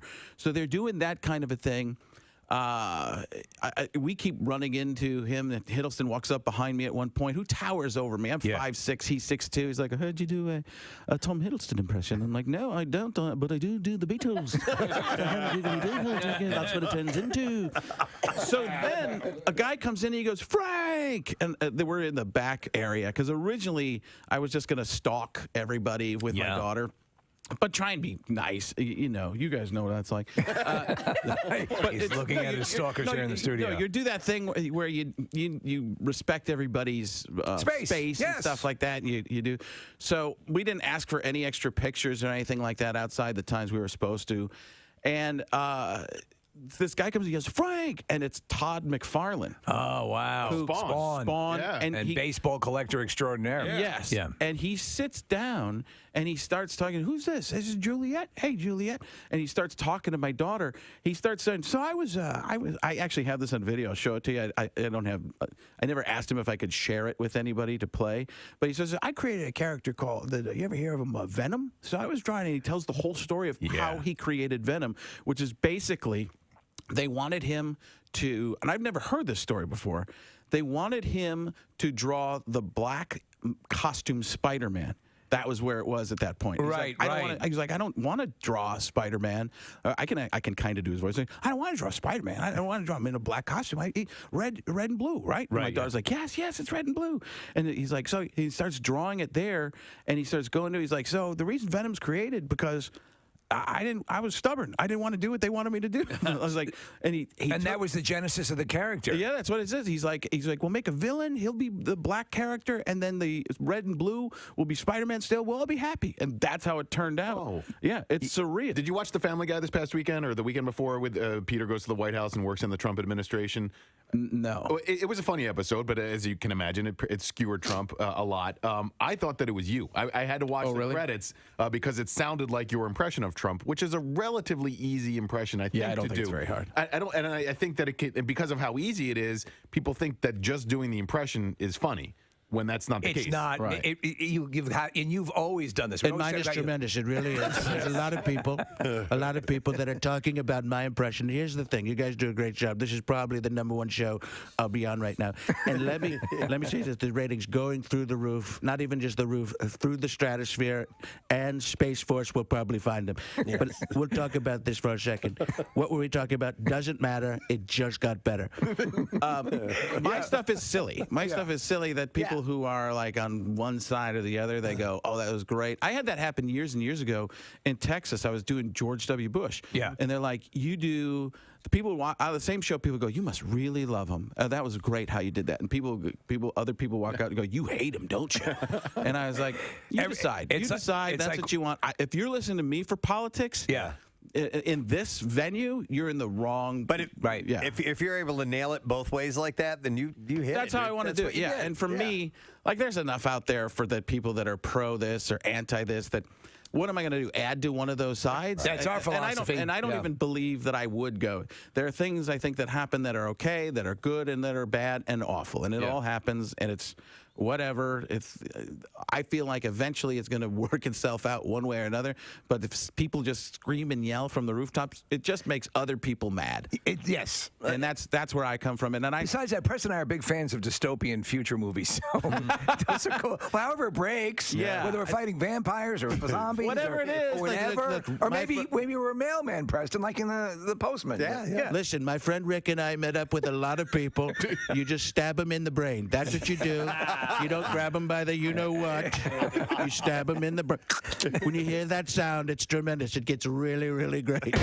So, interesting story from the Nick McElwain camp. Your son had to have a medical procedure, nothing serious. Yeah, he's totally fine. But this was something that I'd never heard of before, and I thought maybe bring it up on the air because of that. It's called an epidermal inclusion cyst. So I'd never heard of that. I obviously didn't know what a cyst is. It was about the size of like a Mento, and it's kind of like a flat disc about the size of a quarter, but no thicker than a Mento or a Spree or something like that. Did it have breath freshening attributes to it? Did it have Retsin? It didn't have any Retsin, no. Okay. And but removed quickly, easily, 3 stitches, sewed them right back up. It's funny that you mentioned, Steve, the Mentos and did have the scent to it. When I had a different, and I've talked about it in years past, I had a completely different kind of cyst. It's called the pilonidal cyst in our tailbone. And I got that thing lanced. Oh, God. Most painful experience of my life. Not only did it hurt, Kathy, you're really going to be disgusted by this. I heard it. I know. It stunk up the room. Awful. Really? It's awful. Did it come flooding out? The stench? It just smelled like rot. It just I couldn't believe it that I was in that much pain and I was still able to notice the putrid smell of that. Bonus. Right? Exactly. So let me ask you this. When they removed this from him, did they put him under? Was it done in a local anesthesia? And but the interesting thing, and I guess one of the differences between the cysts is this one was this sac developed around the infection, and a cyst sac, and you could see it.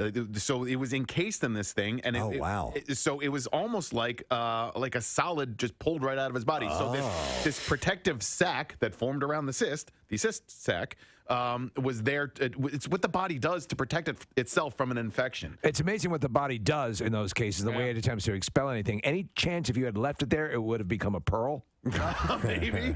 I have one in my cheek. I've had it for years since I was a kid. A cyst? Yeah, and From chewing tobacco? No. The doctor said never to remove it, that I don't ever have to, just because it would be like, a surgery to Inside or on the outside? What do you mean? It's like under my do you- skin. Yeah. Well, I mean, if I can feel it from the inside. you could have something protruding on the inside of your mouth and not be able to see it or No. feel it from the outside. So you wouldn't be able to see it or feel it. You kind of have to push down. So it's almost like hidden between the inside of my mouth and my skin on the outside. But when I get sick, if I have a cold or my immune system is compromised, it gets a little bit bigger. Would I be able to feel it if I touched it? Yeah, probably. Okay. Yeah, like I'd have to. I'd have to go all the way around the room. Yeah, I'd have to show you where it is and direct your finger. There we go. We got it. Don't be scared. I'll lead you. It's okay. Don't be scared. I'm gonna let you caress my inner mouth. My inner mouth lump. It's all right. It happens to lots of guys. You'll guide my finger? I'll guide your finger. And when I quiver, you'll know you hit it. Listen, I thought too about different ways I could say that, and that's what came out because I knew you were going to make something of it. Oh, I'll quiver when you hit it. That was my best option. Money shot. Yep. Wow. Okay.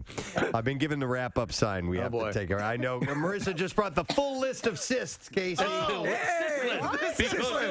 Your cyst is on my list because your cyst, I can't resist. All right. I got my finger to your cyst. And I'm feeling you quiver. All right, well, we'll come back to these. Yeah, because we got to break and come back, and we got to get Lou Diamond Phillips on. But maybe we can run down the list of cysts. The cyst list. A tourist in Gatlinburg, Tennessee, faces a couple of criminal charges after firing his gun 6 times at a bear outside the door of his motel room last Thursday night. Gregory Sapp was enjoying your stay at the Westin? Gregory Sapp was cited for illegal discharge of a firearm and reckless endangerment. Police said Sapp claimed the bear was outside his room on the second floor breezeway of the Motel 6. Dude, I'm just trying to get some ice. Sapp was not injured. Officers with the Tennessee Wildlife Resources Agency were unable to find the bear on Friday. They did not know how many shots hit the animal. It is unknown if the bear is dead or alive. Was there, in fact, a bear? A neighbor, Anthony Gunter, said, I had heard several shots ring out. It turns out this fellow was shooting at a black bear that he claimed tried to attack him and his wife. He exclaimed that it was a 300 or 400 pound bear, which is the exact size of that bear that's been in our neighborhood for a while. It's a big bear, but like I said, I've never had a problem with that bear. Sounds like that there hotel bear we've been hearing about. He said it just goes about its business. Oh, he's a big fella. He said I'm quoting you, he was a really friendly bear. He would just walk over here, leave us alone, go over there. I hope he's alive, he says. Police let me describe what he would do. He'd be over there, and then he'd be over there. I never saw him over there, though. But he was over there? I don't recollect. But he was definitely there in there. Yeah, 4 times. Well, 2 times there and 2 times there. I keep a diary. That's that book that says there on it. That's the name of the diary? Yeah. It's the bear over there. That bear over there. Police said they're still investigating the case. The Motel 6 has several cameras visible on the exterior of the building and the breezeways. We'll leave the bear on for you. Neighbors said they take a wait-and-see approach on whether the animal was aggressive toward the motel guests, but they admit that the animals roam the breezeway of the motels. No reason to be afraid. The bear was over there.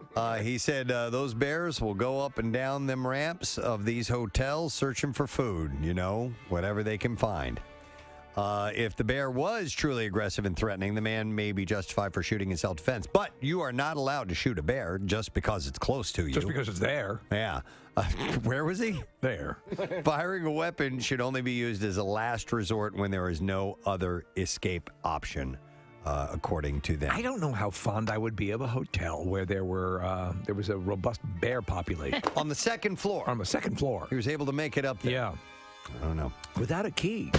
All right, another fact that we learned from the Just Saying Institute, located over 200 sprawling acres in West Virginia. the last decade from researchers. If your ex wants to be friends, they might be a psychopath. If your ex wants to be friends, that's sign of being a psychopath, possibly? In 2016, researchers from Oakland University in Michigan found that people with the so-called dark triad personality traits like narcissism and psychopathy, I guess is how you say it, He's a member of the Dark Triad. often, Like Cobra? I'm going to have to take him out. often keep their exes. He's the disease. I'm the ex-boyfriend. No, they often keep their exes around for calculating, self-serving purposes. Okay. A desire for continued sexual access, financial help, or a need to still exert some control over a former partner were among key reasons for maintaining contact, especially for men. These are facts, yes, from the Just Saying Institute. From the Just Saying Institute. That we end up just saying things at the Just Saying Institute. That we have found out over the last 10 years about relationships and That's a decade. love and sex and all that stuff. So how about this one? Speaking of sex, that sexual afterglow that you feel after sex will last about 48 hours. Really? Yeah. You mean longer for you, Cather? No, it seems to diminish pretty quickly. Are you sure? Because you have to clean up right after. off of me. Get it off of me. But the glow, get it off. It's like it's like you've sat in the bedroom with me. Get it off. You have this glow. It's the light refracting off of it. It's shimmering and shiny. Get it off. It's glazy. I look like a Krispy Kreme. So you're generally in a better Get your blanket and pillow. You're sleeping on the couch. You're generally in a better mood after sex thanks to a flood of endorphins and other feel-good hormones released post-climax. Positive effects of getting laid last up to 2 days. And Wow. that the feeling can help couples bond over time. I always let out a big sigh when I close the laptop. Says there might Clear history and there might be. Erase the history. What's on Google News? There might be an evolutionary reason for the 48-hour shelf life. 48 hours is roughly the same amount of time that A, conception is maximized, B, it takes sperm concentrations to be restored to peak levels. Do we have to guess which one? And C, no, these things all happen. All the above. And C, sperm remain maximally viable in the female reproductive tract. So all of that happens over 48 hours, and it's all You're apparently. the semen. I'm the afterglow. Just Why is Rambo here? Just let him be Okay, here. all right. Let him be No, here. That's not Cobra. Rambo, that's That's Cobra. I apologize. He's a professor at the Just Saying Institute. I didn't know. Oh, my God. All right. Just Saying Institute. I'm a professor teaching classes daily. Meghan Markle is opening up about the pressures of being a new mom in the public eye. Thank you for asking, because not many people have asked if I'm okay, but it's a very real thing to be going through behind the scenes. And the answer is, would it be fair to say not really okay, since it's really been a struggle? Yes.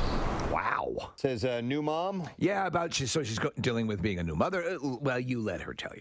All right. Look, any woman, especially when they're pregnant, you're really vulnerable, and so that was made really challenging. And then when you have a newborn, It's a long time ago, but I remember. WMMR.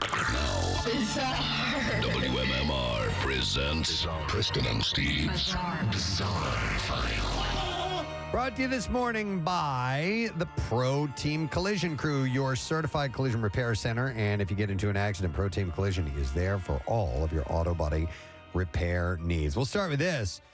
Viewers, this is from Fat Bear Week, by the way. Viewers eagerly watching a live stream broadcast from the top of a mountain for Fat Bear Week. got the shock of their life when a desperate hiker appeared in the frame begging for help. Really? Yeah. Wow. Fat Bear Week has become so popular that viewers you're blocking me. That viewers increasingly access the video feed on explore.org year-round, hoping to glimpse a bear in the wild. And on Tuesday afternoon, viewers instead saw a soaked hiker emerge out of the mist and approach the camera. It's amazing. The feed has no audio, but they were able to read the man's lips, which he seemed to be saying the words lost and help. So the quick-thinking viewers commented under the feed that there seemed to be a hiker in need of assistance. Administrators for Explore quickly alerted the NPS, and soon a mountain rescue team located the scared man. And then a bear came up behind him and mouthed, "Don't worry about it." Concerned viewers. Okay, I've got this. Concerned viewers spoke out as rangers rescued the hiker. The camera was streaming from Katmai National Park. I'm going to let you finish. The remote Alaska National Park set up the webcam on Dumpling Overlook back in 2014 when it launched Fat Bear Week. So this That's guy amazing. was saved by that trail cam of sorts. A New Zealand couple is demanding a refund after they spent a 13-hour flight stuck next to a slobbering, farting, and whiny dog. Oh, man. Gil and Warren Press said their Singapore Airlines flight from Paris, which they forked out extra for premium economy seats, was ruined by the noisy and gassy emotional service pooch. According to Gil, she said, I heard this noise, a heavy snorting. And she originally thought it was emitting from her husband's phone before realizing it was a dog's labored breathing. And I said, I'm not having this sitting next to us the whole trip. The couple said they overheard the owner telling another passenger that the pup eased her anxiety. However, they insisted the dog appeared to be distressed and struggling with an affliction of his own. When they raised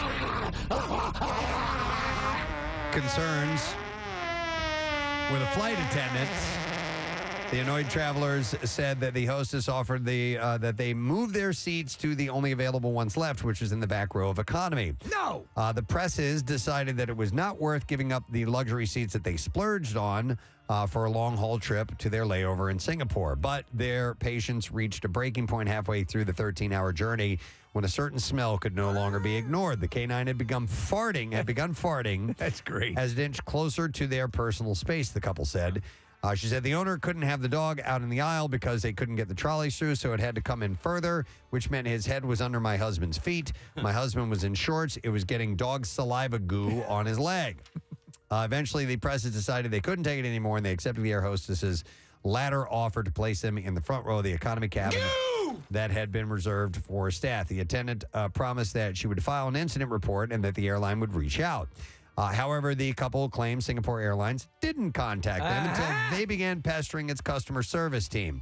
The presses were eventually offered a $125 gift voucher for the airline's website, which was later up to a $200 travel voucher for each of them. But the couple rejected both, claiming neither made up for the difference in value between their pricey premium economy seats and the economy spots that they moved into.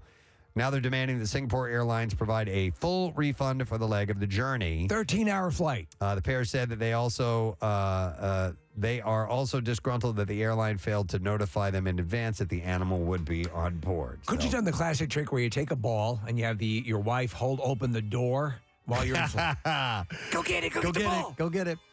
All right, this story is out of Missouri. Several people who attended Boonville High School's football season opener may have been given a piece of the school's athletic history by accident. In a letter to parents and staff, Superintendent Mark Harvey says that trophies, plaques, and memorabilia were displayed at the game and were subsequently given away without the knowledge of the Board of Education. Oh, my God. These are like the trophies that have been from the sitting school for history. in the cases for the entire history of the school's existence. It's what the school is. So the principal said, Get rid of that crap.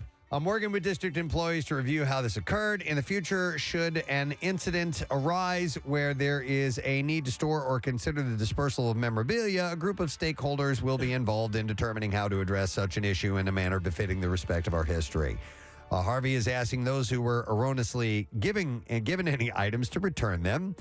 He said each plaque, trophy, or recognition item holds a special place in the hearts of our school community. It would be very kind if you would assist me in locating each piece of Boonville's history, he said in the letter. Sucks. Yeah.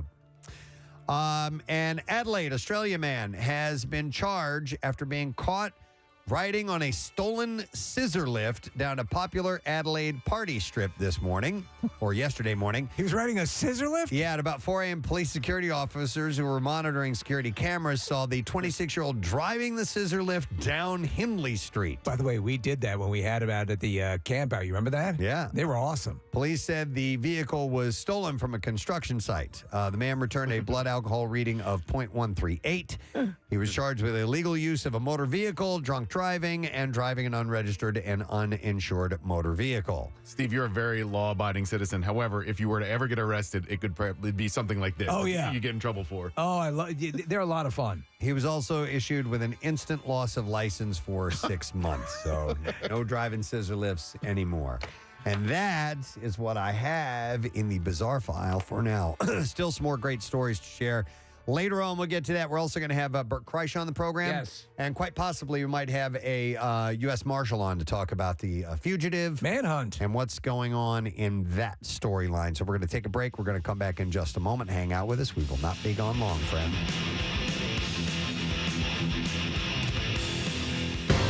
Especially as a woman, it's a lot. So you add this on top of just trying to be a new mom or trying to be a newlywed. I know this is probably inappropriate, but I would love to kiss you.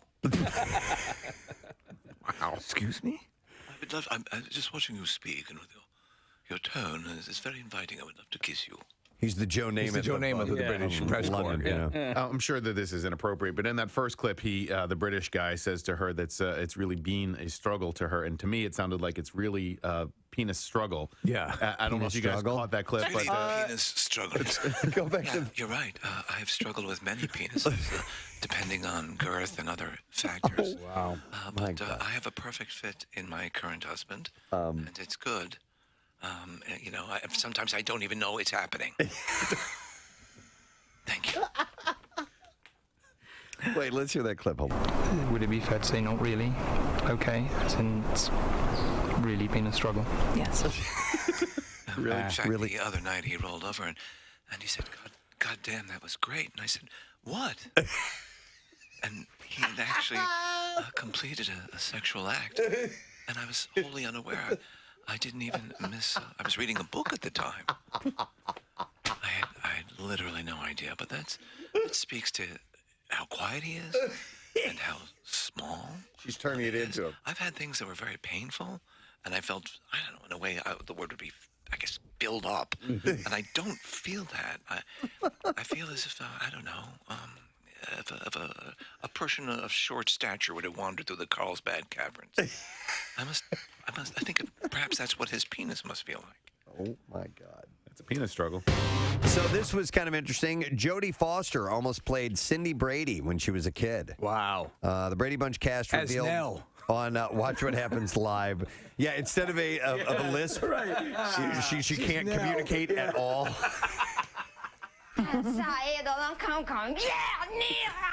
So Cindy, Susan Olsen had a little bit of a lisp, and yeah. Cindy, you can't go smearing your feces on the attic wall.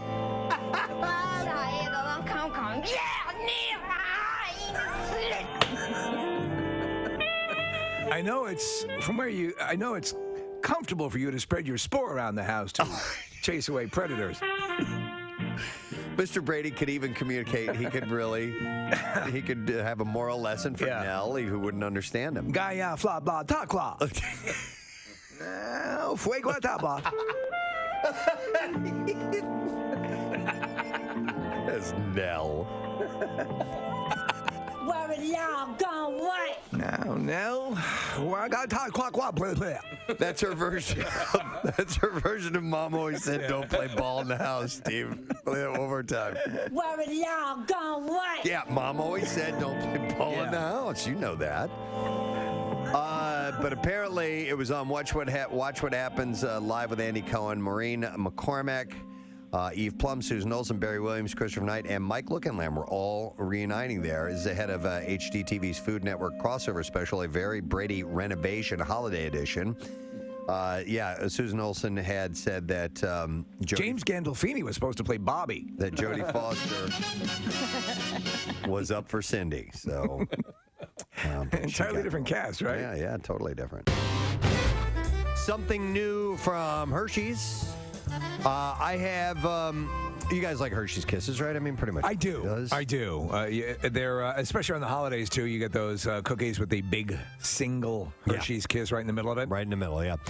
Hershey's has created a new flavor, and they arrived. No, I'm sorry. They arrived in 2019, and now they're back for Valentine's Day. It is the Hershey's Lava Cake Kisses. And is it made from actual molten lava? It burns the inside of the interior of your mouth. Yes. The kisses are dark chocolate with a gooey chocolate center. This seems very it's a Jewish chocolate center. Bill Weston loves Is that a Jewish thing? Is that a Jewish thing? Gooey. This has a very Jewy taste to it. Mazel. They're so moist and Jewy. Mazel, mazel. Of course, I would say that. Is that a Jewish thing? Oh, my God. And there goes the second. It's a wonderful cookie with the taste of Israel. The kisses are dark chocolate with a gooey chocolate center. Is that a Jewish thing? Not a Jewy chocolate center. And I just said Jesus under my breath there. Jeez. Well, he was a Jew. That's right. The limited edition holiday flavor is available at Target, Walmart, and other retailers. I like this concept. Do you like the chocolate molten cake? Yeah, I do. Oh my God, I very much do. I bought this for my wife and I's our last anniversary. Wee's anniversary.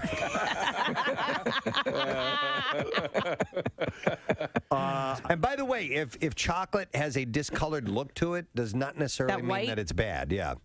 Yeah, I did read that a while back. That doesn't mean that. So what does it mean? It's bad. Somebody look it even up. Jewier.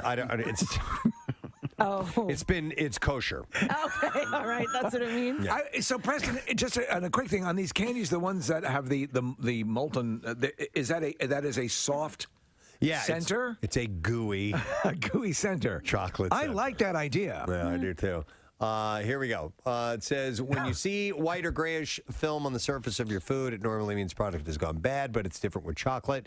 When the cocoa butter fats in chocolate separate from the cocoa mass and rise to the surface, it results in something called fat bloom.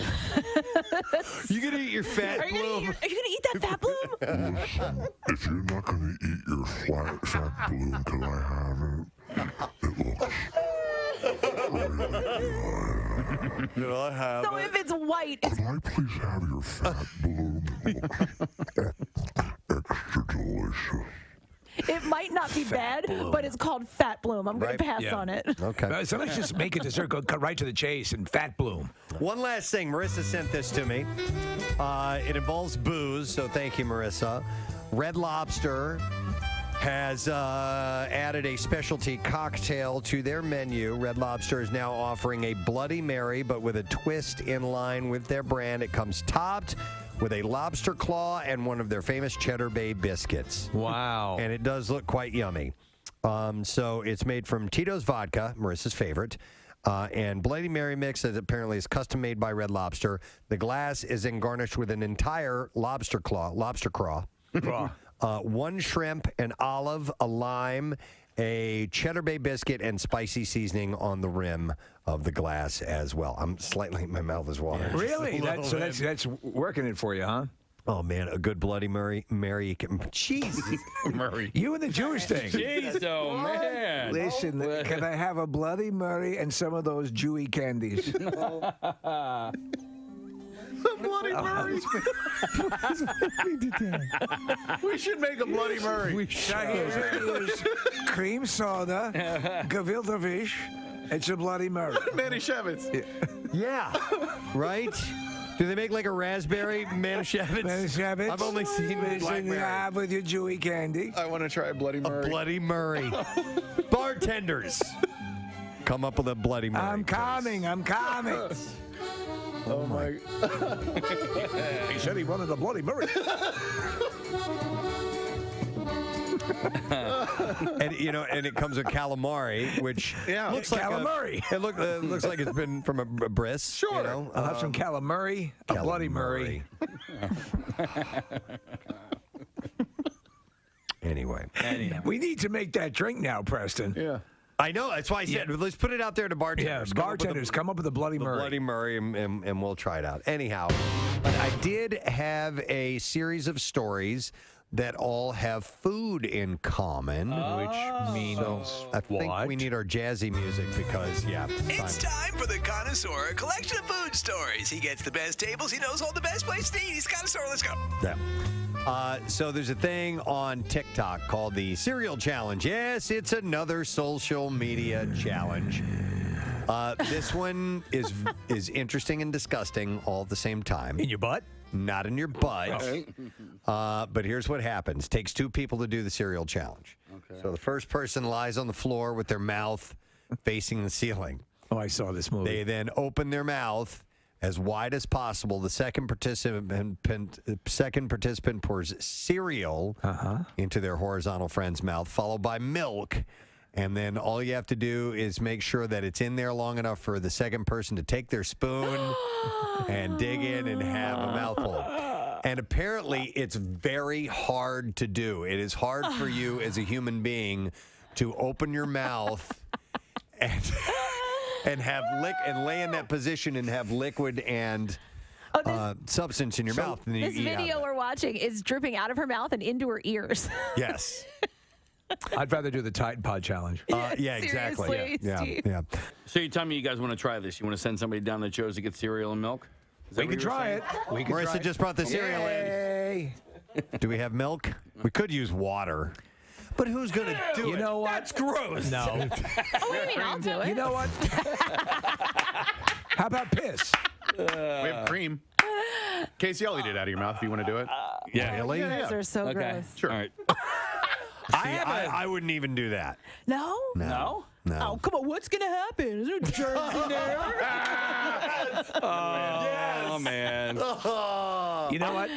So we're seeing a video. I wouldn't do it because it's almond milk in this one. Oh, yeah, that's just gross. Do we have any milk? Yeah, we got cream. Okay. I mean, we could.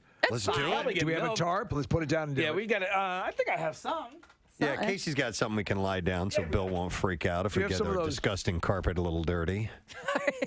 Let's just keep getting it dirty so they replace They'll it. price it. That's phase 3, apparently, where we're going to get Okay, yeah, Casey's got. All right. He's got a little. Nick, trash you maker. ready? Yeah. Where do we want to do this so we can get good on video? the roof. All right, so Casey is he's putting on his makeshift poncho. I'm worried about choking. Does anybody here know the Heimlich? I do. I've done it before successfully. I know of it. Yeah, Case, I'll take care of you. I'll get you. Thanks, Captain. So he's now. I can't see him. Hang on. All right, come on around, Press. You can get on my mic if you I got. No, it's okay. Oh man. want. All right. Here, you want to use mine? Come on. Well, I need my I'll just headphones be too. screaming in disgust. So All right, over here, All right, I'll Casey is come now over. down on the floor. His head is on sort of a makeshift tarp. He has his shoulders covered. Nick, are you supposed to do it from a standing position or? well, that's why I wanted him up on the counter. No, it's okay. It's okay. All right. So Casey's got his mouth open. Nick is pouring the cereal, the Cheerios, by the way, All right. in his mouth. That's a lot of Cheerios. There's one in his That's nose. too much. There is one in his nose. He just shot him all over the. You okay? Oh, you're doing that for fun. That was Okay. just the excess he shot out. Open your mouth. for milk. Here comes the choo-choo train. Wait a minute. This is one of the stupidest. All right, just a little bit. But Nick, that's too much. Sorry. He's trying to get some of that out. Never done this before. I understand. All right, so here comes the cream. Open your mouth. All right, now get ready, Casey, because this is if you're going to choke, this is when it's going to happen. You need more in there. All right, Nick's it. He's doing it. Yeah. More milk. More milk. He's eating it, and It's in Casey's eye. it's in his eye. It's really good. All right, Case, nice job. You did it. Oh, gross. I'm impressed. I'm doing good. You done very good. You held everything intact. Wow, and now they're going to hug it out, Steve. Yeah. Oh, that's so sweet. Now That's finger sweet. it out. Wow, okay. Well, there you go. We did it. I hadn't had any breakfast. I love Cheerios, by the way. Yeah, it was good. I just prefer a regular breakfast bowl. It says here, yes, some people wear protective clothes when they do it. It's pretty likely that milk will get everywhere no matter what. He didn't put much milk in there, though, did it? You WMMR. Thanks, Kath. We're going to observe a moment of silence for 9/11 coming up at 8:46 because that was when the first plane hit. So we will do that in just a little bit. Leading up to that, though, may I real quick do a butt plug if you guys don't mind? Yes. I got this email this morning. I think all of us did. This was from Jen Gabriel, and she's trying to get help for this gal, Alex, her son's girlfriend, who went through a horrible, series of events. The past 9 months have been terrible. Both her parents died. I don't know how. I don't know what happened. But they have taken her into their home since July. They're raising her now. Jeez. She said, we already have a 17-year-old son, Joey, 14-year-old daughter named Juliana, and had a spare room, which we have turned into Alex's room. So they're going to have an event to raise money for this kid's future. Yeah. So they're doing a beef and beer on October 27th. They're having a hard time getting the word out, and they're saying that tickets aren't selling very well for it. Could we mention it? Absolutely. So this is going to be October 27th. She just started her senior year of high school. She wants to go to college, so they're hoping that raising some money is going to help, fulfill that dream. They're making it a Halloween-themed party. It will be Friday, October 27th, 7 p.m. at the Upper Southampton Academy, which is on Street Pike in Southampton, PA. And, you can wear costumes. They're going to have prizes and all this stuff. So this will be October 27th. So a Halloween party, which are a blast anyway. Tickets are $40 and $70 per couple. Nick, you got the info? I did, yes. We're getting some of the details together, but it'll be up on the community page. And then all you have to do is search Alex Maychek on GoFundMe to see a little bit of information about it as well. It's Machek. Okay. Probably hit it a little bit, too, when we get closer to the date because we are well out in advance of that. Yeah, exactly. But they want to go ahead and they want to make sure they can have the event. So they want to sell some tickets. So I wanted to pass that along real quick. Also, a shout out, if you don't mind.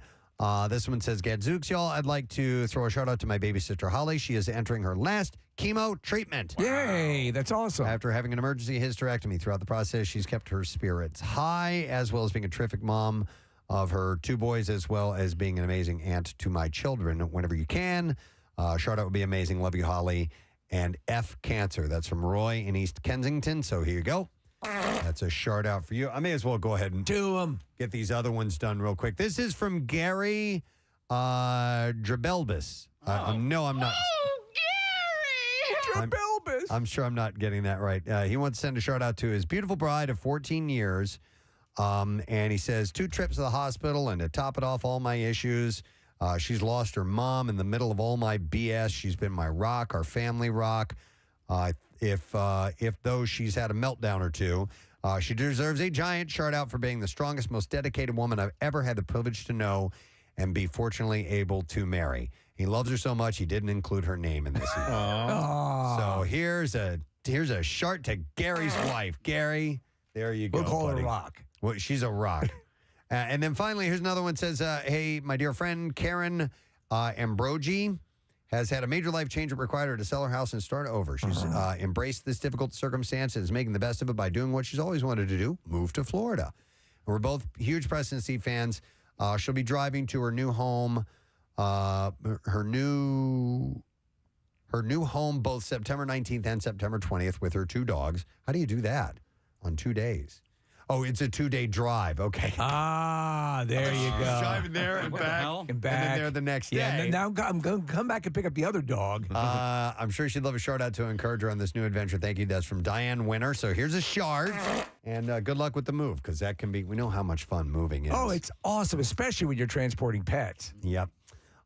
So yeah, we're leading up to a moment of silence. We're going to do it at 8:46. You can join us if you like, in honor of or in memories of 9/11 and that horrible day. And we were, right in the middle of that because it was this time of day we were on the air when all that happened, and it was obviously you see those things confusing, right? It just burns into your mind, and you remember it clearly. And the one thing that always is the first thing I always think of is that morning, Preston. It was the how beautifully clear and sunny and. It was just a glorious day. It was a beautiful day. Yeah. But obviously went in ways no one could imagine. I still get people commenting on how we were the ones that broke the news to them because they just happened to be listening to the show that morning. Yeah.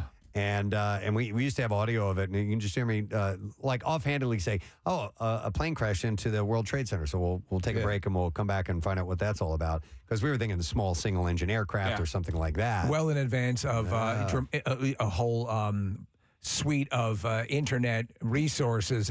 So basically, we were looking at the TV, we were watching the TV, and just getting what we could off of the news machine. We had like a dot matrix printer that would print out what we were using, AP or Reuters, or what was the service? UPI. UPI, yeah. And that's how we started to put everything together. But it was off the TV. Yeah. Whoever was next door in the room were like, write down everything you hear and bring it in here. Yeah, and I remember, so Pat Schmidt, he was our promotions director. He's the one who came up and told us everything. What was crazy was that his high school friend was in the first tower, like the 90th floor of the first tower that was hit. We talked to him the next day. Do you remember that? Yeah, I do. Absolutely. It was. I'll never. All of that stuff is just seared into my mind. Every second, every reaction, everything, and you'll never lose that. That'll never diminish over the years. It's amazing. Even at this point, we're 22 years, past it, but it is. It's just 22 years. Doesn't feel like 22 years. No, it doesn't, does it? No. It's also odd that the 22 years worth of people have grown up, and this wasn't a part of their lives. So my son included. He's born in 2006. Exactly. Yeah. But I've told this story many times. But I was listening to you guys. I wasn't working on the show at that point. I was in the shower. I had a shower radio, and I felt really fancy having that. And I heard Preston describing it. And by the time I got out of the shower to go and I turned on the television, that was when the second plane hit. And I was like, "What the hell is going on?" I saw that live too. And I was like, I turned to you guys. I'm like, did that just happen? Do you know there's a scene in the movie Jaws where Roy Scheider's sitting on the beach and the shark attacks, and Spielberg zooms in while pulling out as well, and you get this sort of warped effect. Yeah. That's in my mind what the world became at that point. It just bent around like, oh, this is much different. Yeah. When I heard 22 years this morning, I immediately thought, because I had a friend who died in the World Trade, and I immediately thought of course we went to high school together, so we would have been the same age. But I was like, wow, he was 20 something, whatever it was, and he's not here anymore. Yeah. But we're in our 40s now, and it's like it's just. I don't know. It just hit that. And I always think of him because he was the person that I knew that was there. And I think of his family and everything they went through. But the 22 years, like when I heard it, I was like, wow, he would have been in his 40s. Wow. Case, what were you going to say? You were commenting on when it happened? No, I just vividly remember when it hit, the second one hit, you turned to me and said, "Holy S, did you just see that?" Like those words exactly. Oh, see, I don't remember. Okay, I'm glad you remember it was exactly on what that that tiny was. little TV. Yeah. We had a small TV in the production room. Yeah. No. It was in the main studio. main air studio, just above the CD stack. Yep. There was a tiny little TV. Like, I don't even know. Like, what would you say that is? Like 19 inches? Yeah. Less than that, probably. Yeah. But, that was so surreal. So completely surreal. The next several days were bizarre. Where it's all of that whole thing, just trying to piece together what the hell went on. Yeah. Because at that time as well, I remember there were also, and we probably mention this every year, there were reports that were coming in that were false reports. They were just, that we had heard there was an explosion at a mall somewhere, or that, obviously, D.C. got hit, the Pentagon too, but there were starting to pop up that there were like 3 or 4 other targets that may have been hit. It was quickly discounted. Right. But at that time, it felt like, oh my God, another one and another one. And it felt like we're under a massive attack. Massive attack. And obviously there was, there was the Pentagon, and there was Shanksville, and there was, all this going on. And obviously in the years that have passed, we've had so many documentaries and things being discovered and audio being, released and all of this stuff. But it's weird, Preston, in a bizarre way, the movies that were made of the events, even though we've seen the documentary footage, the real footage, somehow there's a lot that the movies can achieve, like Flight 93, which is an amazing movie, and just reminding you of it's so weird to say that it takes that approach to remind you of the visceral feeling that you had when you originally saw it, because it was it's almost impossible to describe, Nick, till you say someone who was born after the event, to describe what it was like. There's no way to really give them the full impact of what we remember and we're going through. It's also weird to say, Steve, that my favorite movie from that time is this, or describing that day or whatever, because you don't really want to enjoy any of it. But there's a documentary called 102 Minutes That Changed America, and it starts with the first plane hitting, and then it goes to the second tower collapsing, and everything that happened during that time. It's it was an hour and a half. Yeah. And you think about an hour and a half of what your life was like this morning, and it just flies by, and it's normal, and you're driving to work or whatever. But that hour and a half, those 102 minutes, were so impactful. Everything. Yeah, everything. Yeah, when the building started to come down, it was like, whoa. Yeah. I mean, it was already whoa, but that took it to this other level of, I can't believe I'm actually seeing this happen, and it was in real time. And obviously, we lived it and lived it and lived it and relived it over and over and over those months right afterwards. And then, obviously, the repair work that started after that and the recovery and all that was so involved. It was just over the top. So we're gonna take this moment. We're gonna observe a moment of silence. Feel free to join us right now.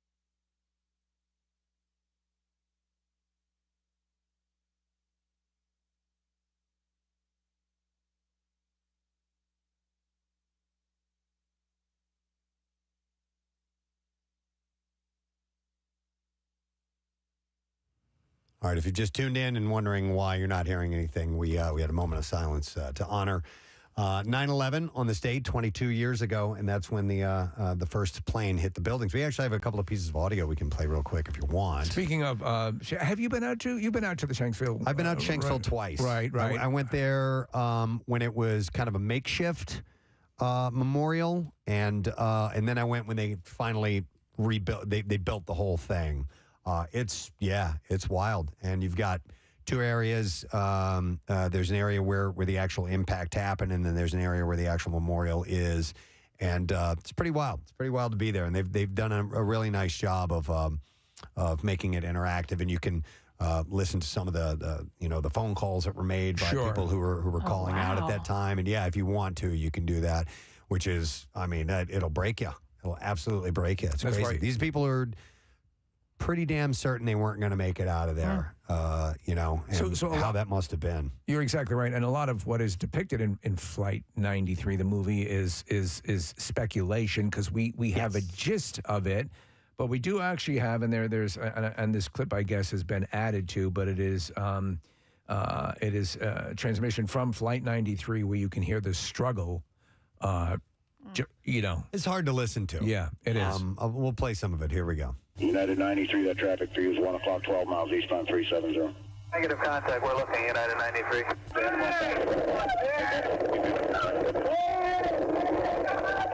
Somebody call Cleveland? Under American 1060 with you, we're 370, we're slowing due to the delays possible going eastbound. That's American 1060.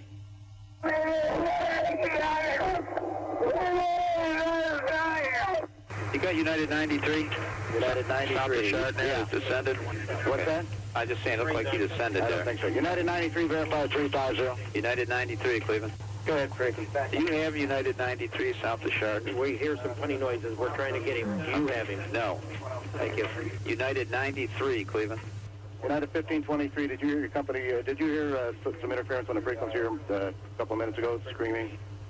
Yes, I did, 797, and we couldn't tell what it was either. Okay. Man, there were a lot of people that were pushed to their limits that day, thousands of people who were actively involved. But imagine you're these tower control people and having to figure out it's an S storm. It's there was all this, all the crashes had already happened, and then you've got this going on, and then another thing and another thing. It's like, oh my God, what do we do? What do we do in this situation? And then not soon after the next clip. All right, this is the spotting of the plume of smoke. Okay. Okay, there is now on the United 93. Yes. There is a report of black smoke in the last position I gave you. 15 miles south of Johnstown. From the airplane or from the ground? They're speculating it's from the aircraft. Okay, It hit the ground. That's what they're speculating. It's speculation only. Wow. Jeez. Yep. That's crazy. Yeah. Yep. So if you get the time to drive out to Shanksville, if you're out that way and can take a little detour if you're on your way somewhere else, it's definitely worth seeing. It's pretty awe-inspiring. And it's yeah, absolutely. Now that's the only one I've been to. I've not been to Freedom Tower. I haven't been to the Footprints. I haven't. The one in Bucks County is really nice. The one in Yardley, because a lot of the people that were, traveled in for work, and one of the pilots. But the one they have like a one out there, and it's really pretty. Okay. There was a point in time in which obviously we didn't know it was heading towards the White House or the Pentagon. Obviously, eventually it hit the Pentagon, but the order was given, allowing fighter pilots to shoot down. Yeah, if they had to. If they had to, which was and then as Nick, as you pointed out, how the world changed.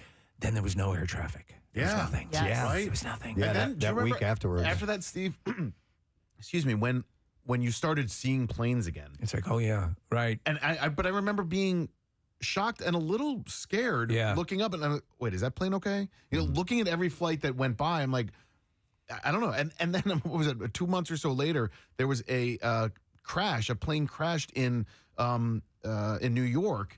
And it had nothing to do with terrorism, but another plane went down 2 months afterwards, and it crashed in the neighborhood where a lot of the firefighters were from. Queens, it was just such a bizarre time. And then there was like a low-flying plane over LaGuardia or coming out of LaGuardia, and it was like people went nuts, and it really was just low. Yeah, absolutely. And but I remember driving back home after it had happened. I was living, here in Media. During the week, and then up in New York on the weekends, and as we were working at Y100 and driving Kathy across the Goethals and the Verrazano and seeing the smoke still rising, and it was gone. Yeah, it's gone. Yeah, changed air travel for significantly after that, as well as far as security and all that stuff goes. But it's so. Obviously, it's overwhelming, but definitely worth inspecting and taking a look back on. And there'll be plenty of tributes and things like that today. And there's obviously documentaries you can watch. What was the name of the one, Nick? 102 Minutes? Yeah, 102 Minutes That Changed America. And it's just a fascinating look into what happened during that day, during that morning. So last night the Sunday Night Football game was done at MetLife Stadium in, New Jersey, but New York. But they had a really nice rendition of the Star Spangled Banner, and they had a whole bunch of police and fire out there. Queen Latifah actually sang the national anthem, which I knew she was a singer. Yeah, but she it was is, yeah. really, really well done. And I was wondering tonight they'll probably do something again because the Jets will be at the same stadium. You would imagine, right? Mm-hmm. All right. Well, with that, thank you for joining us. We do appreciate it. We are going to take a break. We'll come back in a moment. Our friend Bert Kreischer is going to be on the program, so we're going to be talking to him. The A to Z will continue, and we're in the S's, and we will return to form and get a little bit stinky with the next song. So stay put. We'll be back in a moment. I mean, you totally could have loaded it up. I was more afraid of choking you with the milk than I was with the Cheerios. What about the spoon? How deep did you go? To the tongue? Yeah. Back of the teeth? Ew. Well, Yeah, I know it is. Yeah. Somebody's saying just to piss Bill off, we should do it with soup sometime. No. I have a variety of stories, and I would do the connoisseur. I have like 3 food-related things, But there's not enough to fuel it, but right? that's it. And you don't want to be dishonest with the No, listeners. I don't want to do that, and I don't want to, I don't want to just flip things all of a sudden. But I did see this, and I thought it was interesting. Cheetos has given a name to the cheesy residue left on your fingers when you eat the Cheetos. So they have a name for it now. And it is? Cheetle. Cheetle? Like Don Cheadle. Huh. Yeah. Yeah, the official term is called Cheetle. I'd call it Chisholm. Right, Preston? Yeah. Much better. Yeah, what's that on your face? Chisholm. From eating cheese doodles. I'm sorry, I misheard you. To celebrate the newly coined... Peter North is the spokesman. Just sitting here watching TV.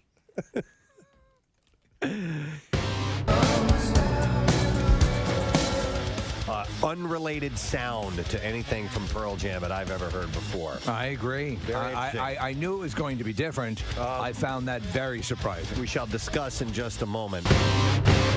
First thing Casey said to me before I listened to it, he goes, "It's Talking Heads."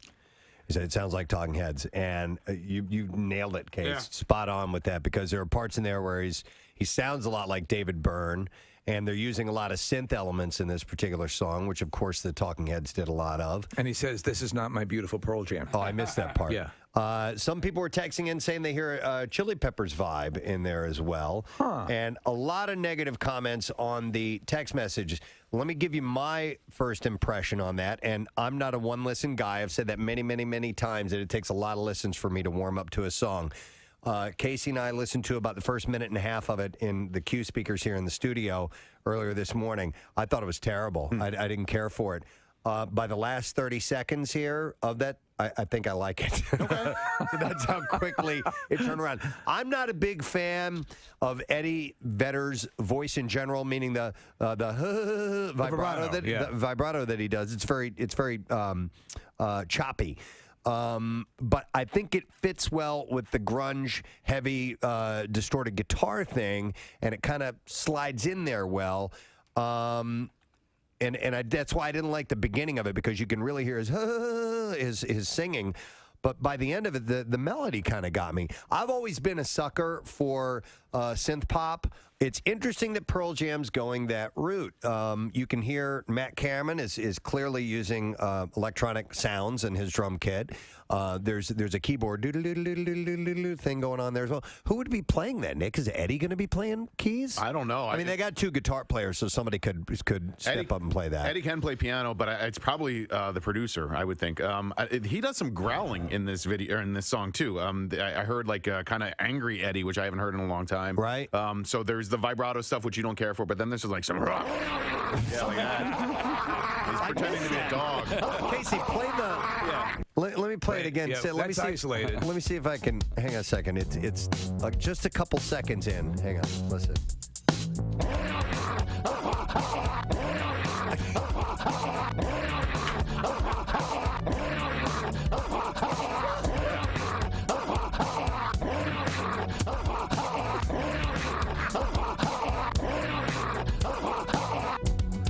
Now I heard You it. heard it that time? Yeah. It's subtle. Steve, that fit perfectly. That was so good. Rhythmically, that was perfect. I'm a master on the growl. Oh my God! One more time. You.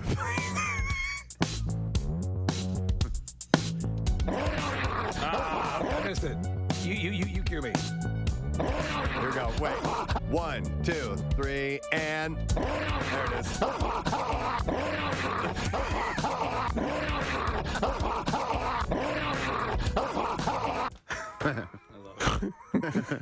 You sure you want to do this, Ed? It's an expression of the animals in the world suffering from the glaciers. Casey had a poster and a wristband from a fish show that was important to him. And it was a fishing tournament, right? Yeah. Or the band? Well, both. Okay, the wristband was from the tournament, and then the poster was from the concert. Regardless, both very important to you. No, but the reality is they were both from a concert. So much so that he wanted to have them framed and, immortalized for at least a period of time while he's on this earth, and took it to a place that was going to frame all this for him. So you have the wristband, you have the poster. I'm sure you had a frame picked out and matted and everything the way you wanted it. Yeah. Goes back to the shop to retrieve it, and they've lost the wristband. Yeah. Oh, man. Yeah, exactly. So the right? poster is done, and you wanted the wristband in the same display. It was like a ribbon across the bottom corner of the poster. And you'd set it up that way. Yeah. What was their explanation? There is no explanation. Inside, I'm fuming. I have been to 60-plus Fish concerts. I have never purchased a poster, went and had it framed, or So this. So you want to climb over the counter and kill them? So and the wristband I had like really carefully taken off of my wrist, so there were no because it was like a cloth wristband, right? Carefully preserved. Carefully preserved. This was I was going to give it as a gift to a friend. Oh, no. And then the more I thought about it, I'm like, I think I want this for myself. Okay. Yeah. Okay. Yeah. So now I'm like fuming. So I had gone from this place. Right. I didn't blow up, but I had gone to this place and I went to a drive-through, a quarter of a mile down the road. And I got my money back, and I'm pulling out, and I noticed that one of the quarters is a Canadian quarter. I stopped my car. I put it in park. I went into the store. Now, I didn't raise a stink. 25 cents. For 25 cents, I go, you guys gave me a Canadian quarter here. And they're like, oh, okay. Let me ask you something. What country are we in? Do we have provinces like, I don't know, Ottawa?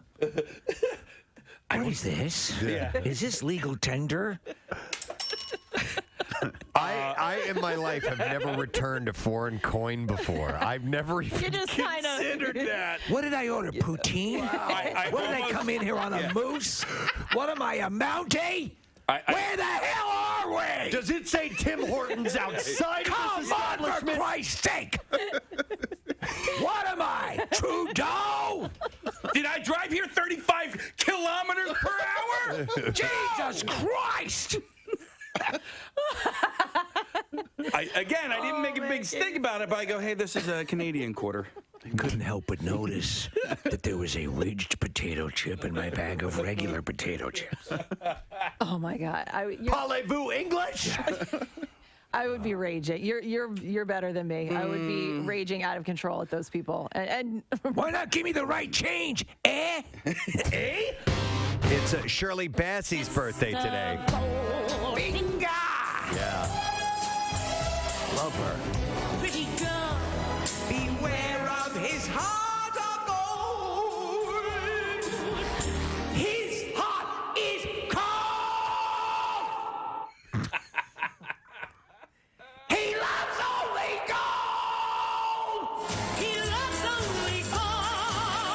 Only gold. Only gold. He loves gold. He loves gold.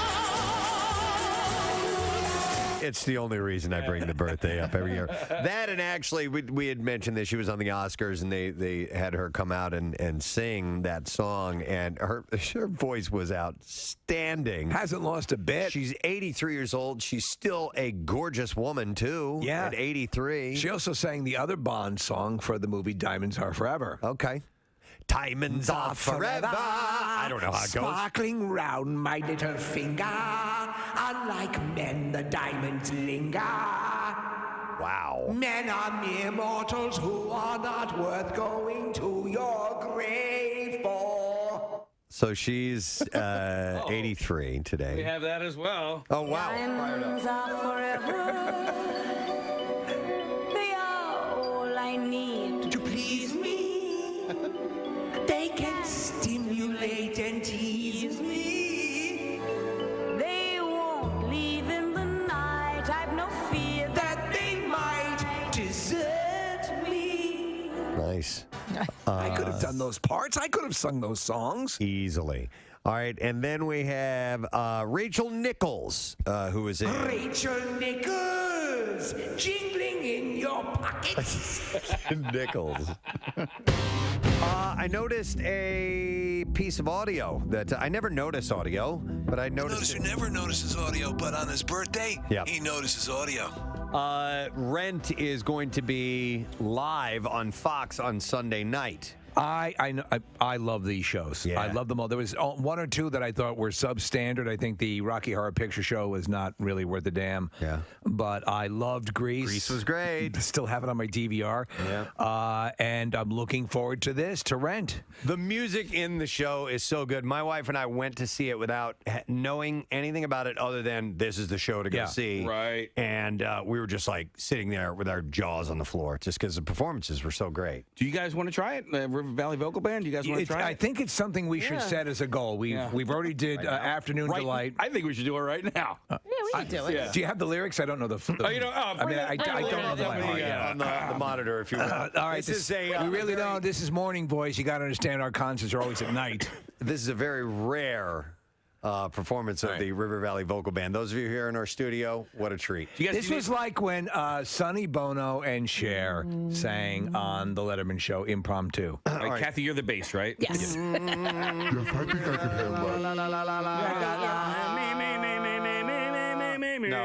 No.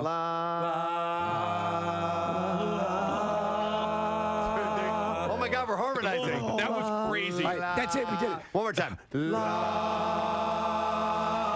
Oh my God. That's it. Go on from away. there. We're done. Walk away. We can't do any better. We're not But gonna we're sing. going to. Let's do We it. are? Yeah. Yeah. 2, 3, 4.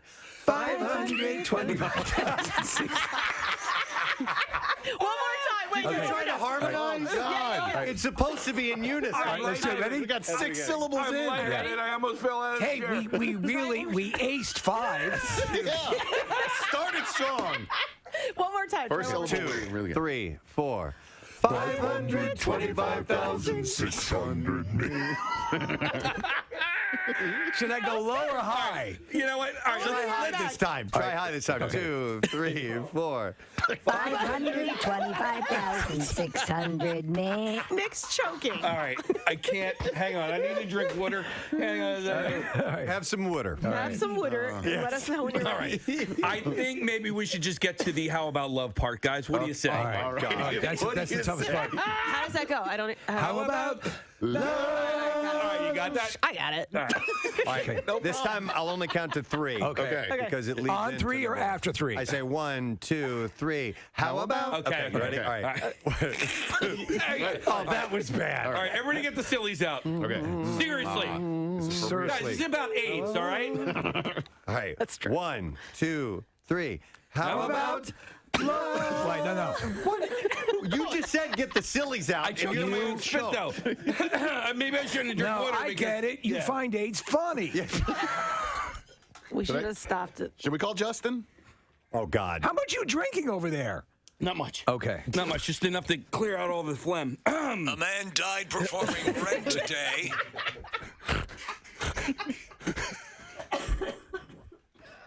All right, here we go. Casey's crying. We're going to do How Look at About him. Love. It's so emotional. Okay. This song. All right, count us down again, All right, Preston. 1, 2, 3. How about love?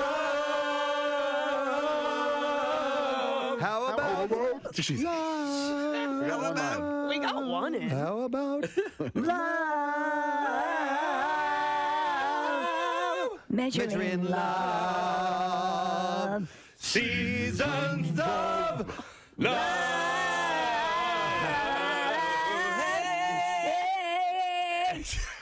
Okay, we got it. Wow. Nailed it. Nailed it. That was a success for sure. I'll tell you what. Sunday at, I forgot what time, 7, I think. Our 5 was perfect. Why even tune in? You just heard the whole thing right now. Our harmony before that was pretty solid, I think. Don't call Justin. Are you calling Justin now? I see the hotline. I texted him. Oh, no. He's calling us. I don't want to sing anymore. He will. I don't want to talk to him. There was an There's a alarm guy that went who can off. sing with such ability. Yeah, he's like Batman. Whenever there's horrific singing, there's a musical note that starts flashing. Everybody's agreeing on the text message. The beginning was good. Yeah. Somebody said, "Let's move on." Yes. All right, let's move on.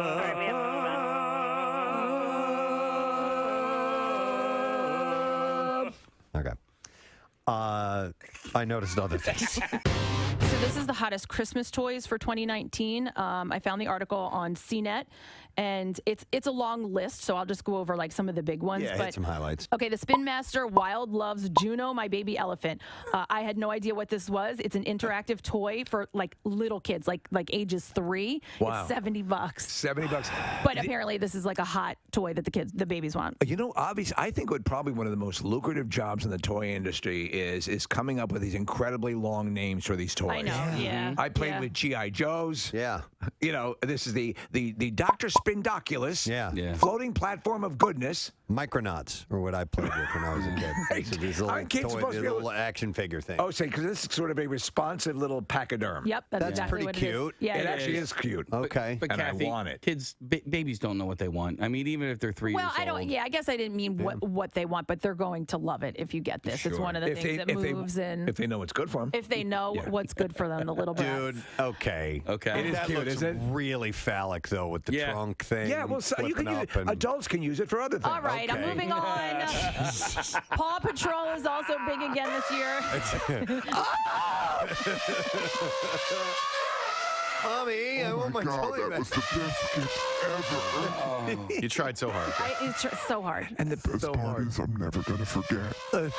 Just like elephants. And then there was we already did another pre-screening, like Marissa hosted that, right? She hosted it last night at the AMC Fashion District. It was last night, and then Casey hosted a screening last week at the same exact place for the movie Free Guy. Yeah. And while we were on vacation, we got a text from Casey out of nowhere Yeah, what did I explaining that things didn't go quite the way he wanted them to. So if it's possible to suffer. 33 WMMR. Oh, that music. That music means that the machine is ready, and he will be in town. Wells Fargo Center. Can you believe that? Wow. November 29th on the Tops Off World Tour. You can get your tickets now, ladies and gentlemen. Bert Kreischer. Hey, buddy. How you doing, man? We've come a long way since those Call and Sick to Work shows. Oh, no kidding, man. This is insane. The big joint, as Pierre calls it around here. That's so cool, dude. Yeah, it's awesome. And I don't know if you know or not, but I have a special guest opening for me that weekend. Yeah, well, we do know, but why don't you reveal who the special? Well, you have a couple of special guests, but you have a Philly-centric special guest. Why don't you reveal who that is? Dude, I am so excited. Opening the show, doing like an hour before even the comedy starts, is DJ Jazzy Jeff. Yeah. That is awesome. That is so cool. Let me tell you something. Me and my wife went to Jazz Fest. Chappelle threw a Jazz Fest out in Napa, and we got up early and we watched Rakim and DJ Jazzy Jeff go. And DJ Jazzy Jeff did 50 years of hip hop, like a remix. And I was with Leanne. I was very high. I was a little drunk, and I said, what would that cost privately? Like for him to do it in your house, like to come to your house and do it. And she said a price, and then all of a sudden we were just messing around. We did this with Dwight Yoakam once. All of a sudden I was like, dude, I'm going to go up to him. I just went up to him backstage. I said, my name's Bert Kreischer. I met you a long time ago. I thought Will Smith wanted to have sex with me. You were there.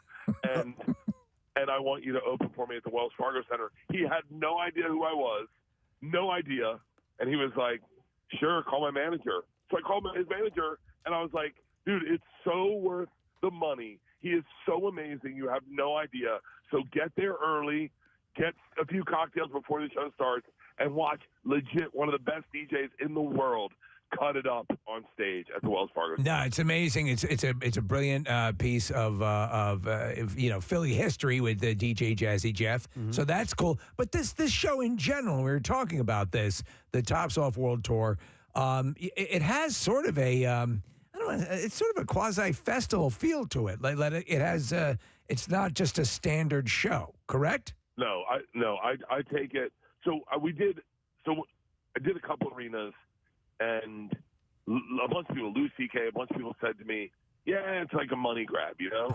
And I was like, well, I don't want it to feel like a money grab. I want it to feel like an event. I want it to feel like you really went somewhere, like eventize it. Because when you see Metallica, when you see Taylor Swift, when you see Beyonce, when you see Drake, those guys have invested in their stage, invested in their background. Yep. So I went out of pocket, for the tour, a couple $1 million, and I have legit stage, legit lighting, legit music cues, legit everything. The screens are better than you're going to get.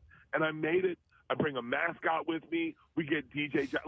I want to make everything. And look, for Philly, Philly has a special place in my heart. Majority of my family's from Philly. It's right after Thanksgiving, so it's like everyone will be home to see their families. Yeah. People will be rolling out deep with their families. I know how Philly goes hard, so I was like, I want to make this like a huge, epic event that people go, dude, I hope he comes back next year at Thanksgiving. Hey, I'm rolling out everything. We're touring with like 7 semis. We have 3 tour buses. Insane. It's next level. Yeah, can I ask about your mascot? Because the mascots, like, it's not cheap to have mascot costumes created. We had one, and a really bad one, and it was expensive. But yours is good. Who did you employ to create that? And how much did you sink into a Bert Kreischer mascot?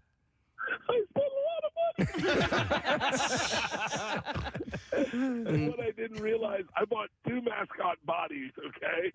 I got 1 head, I got 2 bodies. And what I didn't realize is that the dude wearing it, that's his costume forever. No one wants to wear it after him. And so I got one dude, this guy Owen, and it is not cheap to get a mascot. It is I thought it would be like day laborer prices. No, it's like skilled laborer prices. Yeah. No, we're watching some of the video. I mean, it's great. It's you, but it's listen, it's solid work. I mean, we had people don't realize we had the original Philly Fanatic here, talking about the costume and all of the stuff and the weight and the heat inside of that. So we're looking at it. You can't help but laugh when you see the friggin' thing. But have you yourself put it on? I did one. I thought it would be really smart to put it on and go out during one of the shows and then take the helmet off and be like, "What's up, everybody?" And as I put the helmet on, there is a mouthpiece that you have to bite down on to move the head. And I was like, bro, I'm not making out with Owen. I took it off. You know what's fun? I was talking to Segura about this, is everything I choose to do can be silly. Like, I don't have a brand that's like slick. Like Tommy is a perfect example. When we got tour buses, I emblazoned my shirtless self all over the side of my tour bus, and it was like brand friendly because I'm a jackass. When I get a mascot, it's brand friendly because I'm a jackass. Like Tom has to be cool with everything he does. He has to wear Prada, and so like I can do whatever is the dumbest idea in the world. I can totally pull off. Well, so let me ask you. So he's gotten in shape, and he's making some life choices. You are as well. Apparently you've been keto for a while, correct? Yeah, I've been in ketosis for like 29 days or something. So let me ask you, as with Segura getting up to this level, does this mean he's less inclined to let you break his arm during a one-on-one basketball match? In other words, will he be robbed of that willingness to go out on the line if he's a little more of a happening Tom Selleck type? Oh wait, there's 2 answers I can do. I can do like the friend like TV answer where I go, I'm really happy for Tom and his weight loss. A lot of this hard work. I'm so proud of this guy. But the truth is, dude, bring back Fat Tom. He is not fun at all anymore. No. That's what I was wondering. Yeah. Who likes skinny people? They suck. all he does is like he wears Prada, he wears Gucci, he wears designer labels, he drives around in Porsches, he has Rolexes. Dude, Fat Tom used to have hot sauce in his car. You want your Tom back. Oh, I didn't know he was going so bougie. Oh, dude, skinny people are exhausting. Like, okay, not skinny people. Like, there's like a Philly skinny person that's an alcoholic that's like a regular skinny person that goes to the turf club and smokes Camels, right? Yeah. And then there's dudes who lost weight and they preach. Look, this is obviously secret time. Watch Segura's last Rogan where he talks about discipline. And you're like, hey, bro, you've been fat for 47 years. You were 300 pounds, and now you're going to preach about discipline and waking up early? And look, maybe just talk to me about the benefits of Ozempic and steroids, okay? So you believe that was the route was assisted through chemistry? We're all all going to Rogan's doctor. We're all going to Rogan's doctor. Like, that's the key is like, dude, I'm on steroids. I'm on a bunch of things. Metformin. I'm on a bunch of things to try to help us. Everyone's seeing longevity doctors. Everyone's on something. Wow. No one's doing, like, no, that's just the truth. It's like, no, everyone, if someone loses weight these days, like, what are the odds they put in hard work? Which, by the way, Bert, do you want to be trim? Do you want to slim down or not? No. I train like an offensive lineman. Okay. Do you think offensive linemen want to be 370 pounds? No, they just want to make sure they do good at their work so they can make money. Okay. Lest we forget so that I can party. Yeah. Okay. Mind Okay. you, All right. mind you. I wasn't clear on that. Let's remember this. Yeah. Bert ran the friggin' was it an Ironman or marathon? Case he did the bike run with you Without right any after, training at all. Without any training at all. I mean, you've got that Mickey Mantle gene they talk about. Oh yeah, listen. I simply am staying healthy enough so I can keep partying. That is what inspires me. Is the sparkle of an early morning cocktail. When Courtney Love says, "Wow, I haven't drank Jack Daniels in forever. Let's take one." I want to always have that accessible to me. So that's why I work out. That's the only reason I work out. Is so I can live my life the way I want to. All right. I was curious. Speaking of parties, Bert, you got to do a comedy show this year. I think it was the first time I went out and saw Dave Matthews Band at the Gorge last weekend. You did. I think it was the first ever comedy festival at the Gorge. What was that like? Because the videos looked incredible. Oh, it was insane. It was crazy. They're on so many levels. Number one, obviously Fully Loaded is all about like all the comics having a good time and experiencing like these crazy events and these crazy venues. And the Gorge is, for those who don't know, overlooks a huge gorge. The sun sets behind you. It is 27,000 people, and it was epic. And literally, before the event started, this is what made it even better. The people at the Gorge pulled me aside, and they're like, "Hey, next year let's do 2 nights." And I was like, "For real? Wow. Next year we're doing 2 nights, and we're going to make an event. It's going to be huge." But it was, dude, that whole Fully Loaded tour is just, it's so much fun. I bring my favorite comics on the road with me. We just do summer camp. We eat mushrooms in the morning. We party all day. That Fully Loaded was so much fun. It's the reason I had to quit drinking and start losing weight, because I was like 275. You know you're fat when you get on the scale and you change it to kilograms. Hey, Bert, I got to jump in here because I saw the machine. I made sure I went and saw the machine in the movie theater. I wanted you to get my $9.50 or whatever, piece of that. And listen, I went in with high expectations, and I was not disappointed at all. A, the movie is hilarious. B, you are really good in it. There are moments where you have to show like real emotion, and I believed it 100%. And then C, and I hope I'm not giving anything away right now, but the Thomas Fat graffiti, I noticed it, I saw it, and I thought it was hilarious. Thank you.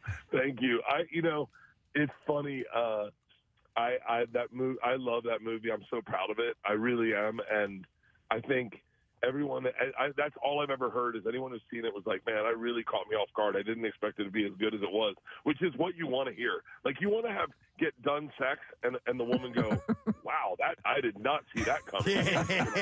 Exactly. Well, I saw it, so I gave you money through streaming. I bought it when it became available. I thought the same thing. Casey and I had that conversation. What I thought also, Bert, is that, I know your family puts up with a bit of what, obviously having a comedian who's going to espouse some of the stories and recollections of the family unit and what you're going through. But it was really candid, and, you kind of beat yourself up a little bit in it. I mean, there's a little bit of warts and all that make the comedy that comes that much funnier. So, but I thought it was really kind of a bold thing to do that and to present it that way. Well, thank you. I don't know. Obviously, you guys know me very well. When I go on radio or when I do stand up, everything is just kind of an open sore. Like, I just tell you everything that's going on in my life, exactly how it's going on. And we kind of did that. Like, I was going through issues with Georgia during the movie, and so like any There's a scene where I talk. I mean, look, I'll tell you, but there's a scene where I talk about how confusing it is to be Bert and be the machine, and sometimes I get lost. I don't know when I'm which one. Right. And I start crying, and that was just authentic to the moment. And then they're like, "Great, let's do it again." I go, "Bro, that was like a one take. Like that was like really me." Right. And he's like, "Well, you got to try to do it again." I'm like, "Oh, great." Yeah, the family therapy is is explored. And I think your success. I mean, listen, you've had a lot of success over just a short amount of time, and it's been a slow build. It's not like you just exploded onto the scene.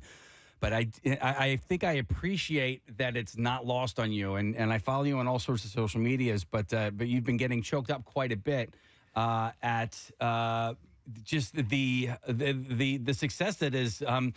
That you've experienced over the last few years, and I love watching you get emotional about it because it's not lost on you at all. No, I'm really lucky. I would, don't get me wrong, I would love to have been Matt Rife. Like I would love to have right. blown up at 26 with an amazing body and a full head of hair and great teeth. Right. But that wasn't my path, and my path was one that it's more the dude who gets discovered at sea after being out there for 30 days, and that first glass of water where you're like, I thought I'd never get water again the rest of my life. So I'm so lucky that it ever happened. I'm lucky that I sold tickets at comedy clubs, let alone arenas. Like it's not lost on me. And I don't. I mean, I can't help that I cry. I don't know what's wrong with me. I don't know if because I'm 50 and I'm getting a colonoscopy tomorrow. I did an interview for ACC Network. And they were asking me what it was like to go to school at Florida State, and I cried so aggressively that I made them uncomfortable. They were like, "Wow, you touched at that school?" No, I don't know what it is. I've tapped into something where I'm like super grateful. I feel like I'm the luckiest guy in the world. That's wonderful. Yeah. Well, and things come up as you live. I mean, just recently we lost, just a couple of days ago, Jimmy Buffett, and you posted something, kind of very touching and loving. How important was Jimmy Buffett to you? Because I got to figure the lifestyle that you've lived. I mean, he's got to be, at a papal level. Dude, I remember being a sophomore in high school and seeing the parents, all our parents, throwing a pre-party to go see Jimmy Buffett at the Sun Dome in Tampa. And I remember the energy in that house and being like, I remember thinking specifically, I hope when I'm their age, I have something I'm this excited about. And we saw Jimmy Buffett I saw him maybe 30 times. The last time I saw him was at Red Rocks, and I got to hang out with him. But that music, that lifestyle, that energy was so Florida. It was so my childhood. It was we had listened to it on boats. We listened to it before baseball games. We listened to it at graduation. You listened to it all the time. It would be playing on the house Sunday afternoon when your parents were cleaning the house. I mean, it is ingrained in who I am. I told him all this when I met him. I was like, you have no idea how important you are to me, like, and my childhood and my adult and the way I've built my business. Like Jimmy Buffett provided a vibe of like, yo, it's okay. Let's have a cheeseburger and a margarita and let's enjoy our Sunday afternoon. Mm-hmm. Let's really let's live in the moment. Yeah. And I swear to God, if I can give a hint of that to this world before I pass, that is all I've ever wanted. I mean, that guy really was, and he was the sweetest dude in the world. The best thing about your celebrities is when they give you what you want from them. That sounds crazy, but like when you meet them, they let you dump on them and go like, dude, you have no idea. And I did it to him, and he gave me a hug, and he was like, you have no idea how great that makes me feel. That's awesome. Bert, you could take a page out of his book and open up a chain of restaurants where you can't come in unless your shirt is off. I love that. No shirt, no service. Yeah. Yes. Tops off. Shirt, no service, and tops off. Yeah, there you go. Yeah. But I mean, the fact that he grabbed that lifestyle and just capitalized on it in a great way because it spread the party around to everybody, Yeah, that's amazing. That's all you want to do is leave this earth and have people go, oh man, I wish he was still here. That's it. That's it. Like that's the simplest view of like what the meaning to life is have everyone go, man, I wish we still had him. And lucky with a guy like Jimmy, he left us that music. And I mean, we listened to it. We were doing a family road trip when he passed, and we listened to. That's all we listened to that day. My girls didn't know I was smoking weed in the back, but and it was just. And my daughters were like, "This music's amazing. It transcends. He emotes that energy." And I mean, I'll get in the weeds about it, but like he wasn't a chart blockbuster. He had one top 10 hit in his entire career, and I kind of feel that way. Is like, look, I'm not. No one's ever going to confuse me for Mulaney. I'm not hosting SNL anytime soon, but the fact that I've got fans that dig me, fans in Philly are pumped for this show at the Wells Fargo Arena, and that I can go like, yo, let's spend a little extra money and make it a night. Let's spend a little money and get DJ Jazzy Jeff to really place. I'm telling you, when that guy plays, he does all the hits, all the stuff where it brings people together. I mean, I can give that for one night. I did my job. That's why you need to arrive early. The whole thing coming to town. I mean, obviously, everyone knows that you do make the investment in the stuff. Your touring entourage, your vehicle count is pretty friggin' impressive. So, what else can we expect from the show? I mean, I'll call it the event. What can we expect from the Tops Off World Tour when it gets into Philly? First of all, brand new material. I've been busting my ass to write new material, and I sometimes neglect to mention that I'm a comedian. I feel like I'm just a promoter these days. Yeah, I put on a hell of a show, okay? Yeah. I rip my shirt off. I got a great lighting package.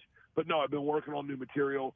This will be my next Netflix special that I'm performing, and I'm through the roof about this material. I feel like this special that I'm working on is gonna and I keep saying this, Hey Big Boy was bigger than anything, but it released right after the pandemic, so I was like, I'll never match those numbers.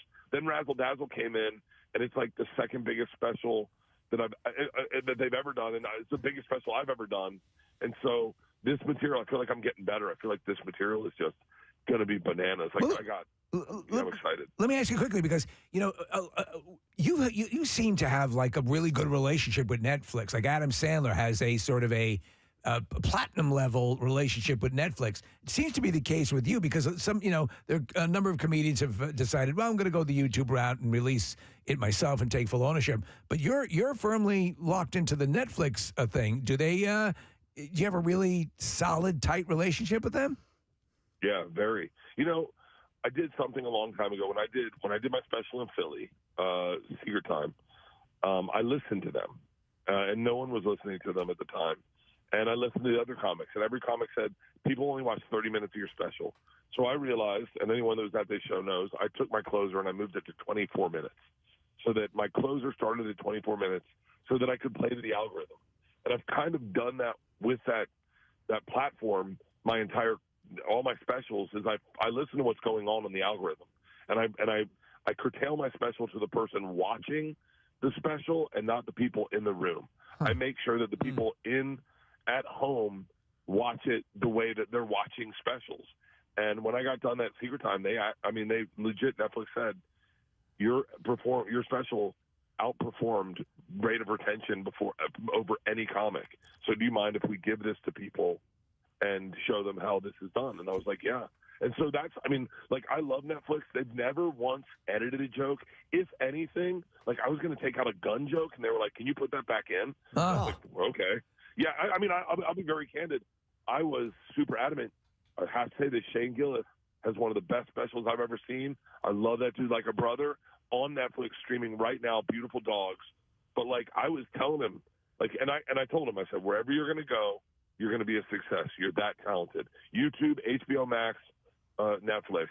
I told him, I said, go to Netflix. I was like, go to Netflix. That's where the comedy fans are. They're there. They drink it up. Me, Tom, Mulaney, Rock, Chappelle, Rogan. Every single one of the greats is on there. Bargatze, everyone. Gaffigan. Go to Netflix, and I'm so glad he is. He's streaming #1 still. Wow, that's awesome. So you're saying that the algorithm or the duration of a Netflix comedy special, or am I misunderstanding this, is best at about a half hour? What happens is, and this is, I'm sure you can find this online. I don't know if I'm telling secrets, but what happens is people only watch 15 minutes, 30 minutes of the special. That's if they just tap out. At a certain point, people tap out. I think it's their attention span, Right. And so I took that information and I front-loaded Secret Time. I took every good joke I had and I put it in the first 22 minutes. I took everything, even if it didn't make sense entirely why it was up front. I found a way to make it make sense. And then I had my ziplining joke, which was my closer, and I moved it to 24. Now, I was lucky that I was in Philly because I had that Ralph Sampson joke that I could close on that happened at Villanova. So, I was kind of lucky in that sense. Oh, I got you. I took a look at all the math says. People tune out when you do too long of an intro, when you do a scripted intro. Yeah. No scripted intro. I just went up, ladies and gentlemen, Bert Kreischer. Yeah. I opened the thing. I said, Secret Time. We're just getting drunk and telling secrets. Sometimes when I get a shower, I dry my ass on the bed. Secret Time. And I started with a joke, and I just kept joke until 24 minutes. I had my closer, and then I did another 36 minutes of material that once you're invested at 24 minutes, then all of a sudden you're like, dude, I love this special. I'm ready to watch the whole thing. That makes complete sense because it would seem antithetical. What you've always been told is you got to close with the strongest stuff. In this case, the way the algorithm favors it, you had people locked in on the best stuff first. You got to get them in and locked, and that's what you were doing. But that's actually brilliant, dude. You look at Chappelle. I mean, look, not all of us are Chappelle. I think Chappelle is probably the greatest comic that's ever lived. You look at Chappelle. I watched Chappelle. His opening joke for one of his specials was I'm so dope, I reach into a fishbowl and I pull out punchlines. That's how good I am. And it's the kicker and the pee joke. And it is my favorite joke I've ever heard. And it's his opening joke. Yeah. And then I watched that and I went, I heard that joke. And I was like, I'm here for the whole special.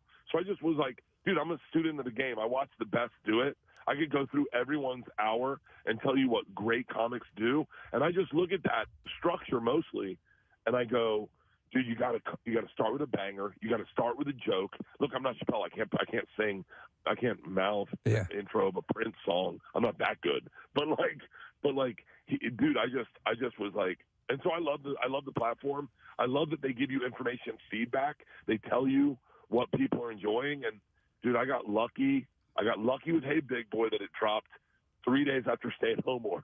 Yes, yeah. We were talking about that. Your special drops and then the lockdown, of course. Yeah. But it was just what everyone needed. But no, that's cool. It's an interesting insight into why why the comedians are still sticking with Netflix in a lot of cases. You're saying they're very nurturing and they give you the tools you need. Dude, Ted Sarandos is a badass. I mean, for real. He's a badass. He loves comedy, and he loves comics. He is the number one. He is the reason. I'm not even joking. That man and Robbie Prawn, a bunch of the people, Joanne, all the people at Netflix, but that man specifically is the reason comedy is where it is. It's why you're seeing me at the Wells Fargo Center. Yeah. Because he's invested in comedy. He took money and went after greats like Norm, Chappelle. He supported Chappelle when they did that deal with. I mean, that man is a great dude, and he loves comedy. So he doesn't. No one gets notes. No, he's not editing anyone's special. He's like, do what you do. We'll put it on the platform, and if it performs, great. And if it doesn't, hey man, I hope you enjoy. I hope you had a good time. He's a solid dude. That's cool. That's great to hear. You know what I do, and I'm sure a lot of people will try to hitch their wagons to you, especially at this point. But I'm trying to do that on behalf of the Preston and Steve Show because this is years ago. You had talked about Uncrustables on Jeff Dye's podcast. And then it resurfaced for some reason like 3 weeks ago, and you said my name, and people have been either texting it to me, emailing it to me, tagging me in the comments section. So anytime you ever mention anything Preston and Steve on any podcast, we get bombarded. We get bombarded, but we love that. Bro, that was my first Uncrustable in like 10 years. When we were at that rest area in Jersey or wherever we were, and you were like, Uncrustable? And I was like, oh, my God, are you kidding me? Uncrustables are great. They're amazing. They're really great. I love them frozen. Yeah. Hey, Bert, I'd like to address this because I don't think we had a chance to talk to you about it. We did talk about it. The rear naked photograph of you at the Gorge. Oh, my God, that's right. With your legs spread and something hanging between your legs there. Yeah. We all zoomed in, Bert. We did. What was the reaction you got from that? It was better than if they saw my real junk. Well, listen, dude, your hands are up in the air, so what's dangling down there? It's a batting glove. Oh, that's great. It's a batting glove. My God. We got naked, and everyone covered their junk because everyone that worked for the Gorge was taking pictures of us naked. And so I had a batting glove from being on tour, and I just put it over my junk and put my hands up. Oh, that's So you didn't do that on purpose? Like that hanging between your legs was not done on purpose? No, not at all. And all of a sudden that photo goes viral, and everyone's like, yo, Bert's hung like a horse. Yeah. And my wife's like, I need to see this picture. Well, I was getting texts. Like my cousin texts me. We text back and forth about you and your podcast all the time. And she's like, did you see Bert? Is that real? You have him on the show all the time. Can you find out if that's real? Oh, my God. I hate to spoil it, but like I'm so many people have seen me naked that they're like, that is definitely. Yeah, there's no question. You've been out there. Oh, my God. You know that's what? brilliant. Really, if we were to replace our natural penises with one item, I think I'm going to vote for batting glove. I think that looks real. Oh, that's phenomenal. I'm telling you right now, that story blew up so much that I started getting a Photoshop app and photoshopping my junk. And like I was like, I'm going to release this. This is going to be great. Love it. There's nothing more depressing. The app's called Facetune. You can do it. You can make your junk so much bigger. There's nothing more depressing than taking a naked picture, making your junk look like respectable, and then going back to the original picture and being like, oh my God. It's depressing. Wow. All right. Well, listen, Bert, we're stoked. It's not till November 29th. Let's get these tickets. Let's sell out the Wells Fargo Center. This is not just Bert. I mean, besides DJ Jazzy Jeff opening the show, you're gonna have some opening acts as well as far as comedy goes, right? Some stand-up people. Oh yeah. Okay. Yeah, we're packed. It's gonna be a blast. Oh, I'm man. telling you, top to bottom. My thing about this tour is I want to eventize it. I want you to have a night to look forward to. I want you to get the tickets and then text a group of friends and then have that be your chat thread where you're sending memes of how lit you're going to get that night. I want you to get mushrooms. I want, like I put the hard work in so you can tap out for 4 hours, 5 hours, and have an evening. And so that is my goal. And so just have yourself an evening, you know? It's going to be awesome. It's going to be great. And it's a perfect time of year. As you said, families are going to be around. There's going to be, that holiday vibe is kicked in. So it's going to be terrific. There's going to be 180 Hobsons there. My entire family is going to be in a box. Just jammed in. Skunk. It's going to be insane. Excellent. All right. Well, I'm sure we'll talk to you in and around or before then, just to get another push on it. But, dude, always great to catch up with you. So happy for you, and we'll catch up again soon. All right.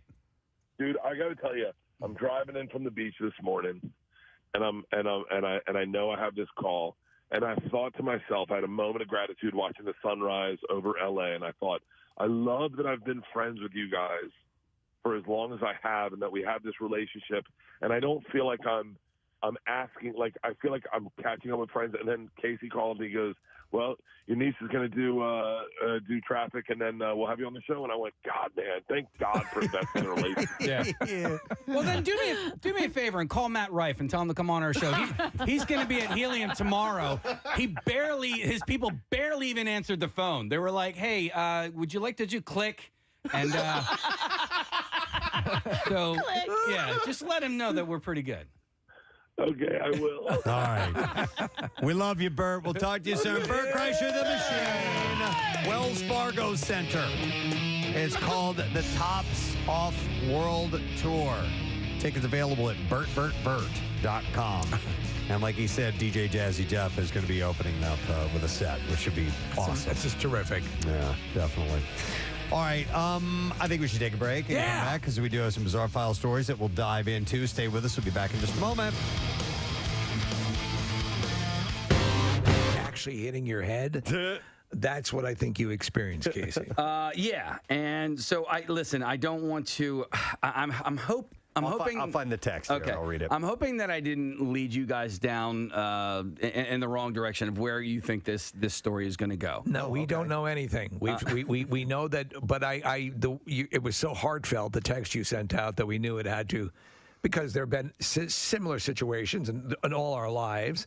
But this one seemed like, wow, this really had to be a little bit more. Yes. So I have the text here. Okay, It says, "Oh my God, I'm at the screening for Free Guy." And by the way, I sent you this text. I'm still there. I have not hosted the screening yet. Okay, I'm still there.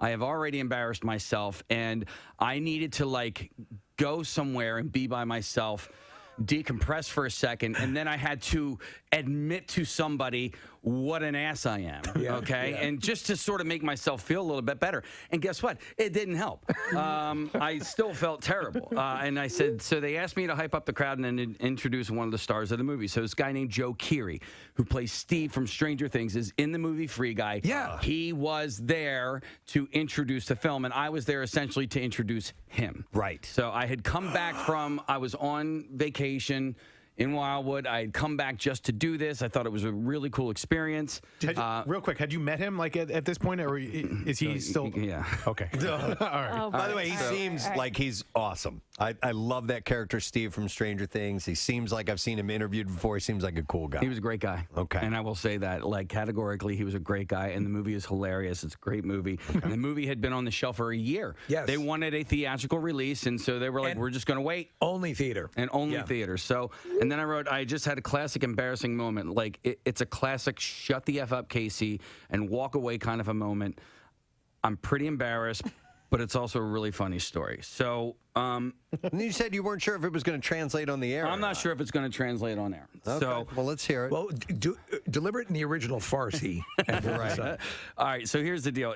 This movie was at the Fashion District, the old Galleria, the AMC there. I had never been there. By the way, what they've done to the place, the whole Galleria, the Fashion District, is awesome. It's really, really nice. So I get there. Joe had gotten there earlier than planned. From the movie company. But I had also gotten there an hour early, so I decided to walk around a little bit. Right. Side story, but it also is part of the story.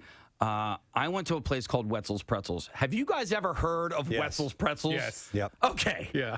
Listen, I love Philadelphia Pretzel Factory, and I love Annie Ann's. Yeah. Wetzel's Pretzels is like the best pretzel I have ever had in my entire life. And I was so happy with myself for going, you know what? I've never had a Wetzel's pretzel. Let me stop by and try one, right? Hey, me. And this thing was amazing. And you were really proud of yourself. And I was really proud of and I couldn't believe how it was big. Oh, is this hand shocked? Yes. It was amazing. And I'm sitting there, I'm eating this thing, and I'm going, I think I need to open a franchise. I'm like, this is like I have just discovered gold for the first time. That was amazing. So I get done eating the pretzel, and Hannah from Allied Advertising she's my handler, and she says, "Hey, Joe's here. I can bring you back to meet him." I'm like, okay. I decide to use Wetzel's Pretzels as an icebreaker. Okay. Well, you were completely enamored of Wetzel's Pretzels. It would be ridiculous not to. Okay. I've been sober almost 10 years. Yeah. Okay. I go into this place like I had just done 7 rails of coke. Okay. You're hyped up. I'm hyped up. Okay. And let me also preface this by saying I'm fairly aware of who I am as a person and what I am as a person. And sometimes I have, how do you say, no chill. You have moments. Yes. No, I have these moments. But listen, that's a valid criticism of yourself. Right. But as we've told you throughout the years, to put a tap on that would be throwing out the baby with the bathwater, because that same energy delivers so much greatness to what we do on the radio. On the radio. Okay. In person. Sometimes the radio. With a stranger. Yes. Might be different. So yes. like someone who's never met you. Right. Who's in a new town promoting a movie. And there are 3 people in this room that have never met me. And so, as the great Ted Lasso once said, know thyself, rest in peace, Socrates.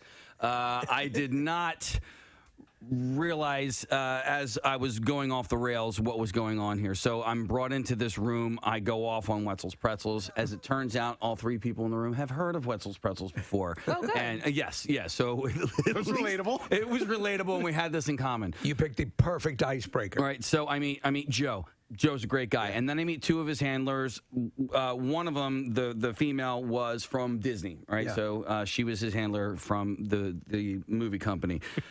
Hannah, who had brought me in and introduced me, has now left this room. We're in like this office, and I just go off the rails. That's all. Like, I was just being nice. I was being a nice guy, and I just didn't shut up for like 5 minutes straight. And but that's sometimes your Caseyism. Like, you don't know when to end it. Yeah. Is that what it was? Well, so I had 2 or 3 different times talked myself into a corner. Well, let me jump in here also. Throughout the years, and it used to be the thing where I had asked, if you realized this story was not going anywhere, and then an asteroid hit the Earth. Yes. I asked you to say, and then an asteroid hit the Earth, and we all died. Right. So there were a couple of, and listen, this is Steve from Stranger Things, and and prior to this, I thought maybe I was going to have to do a Q&A with him, so I did a little bit of research about him, and so I knew a little bit more about this gentleman. And as it turns out, I wasn't doing a Q&A. I was just introducing him, and that's fine. Yeah.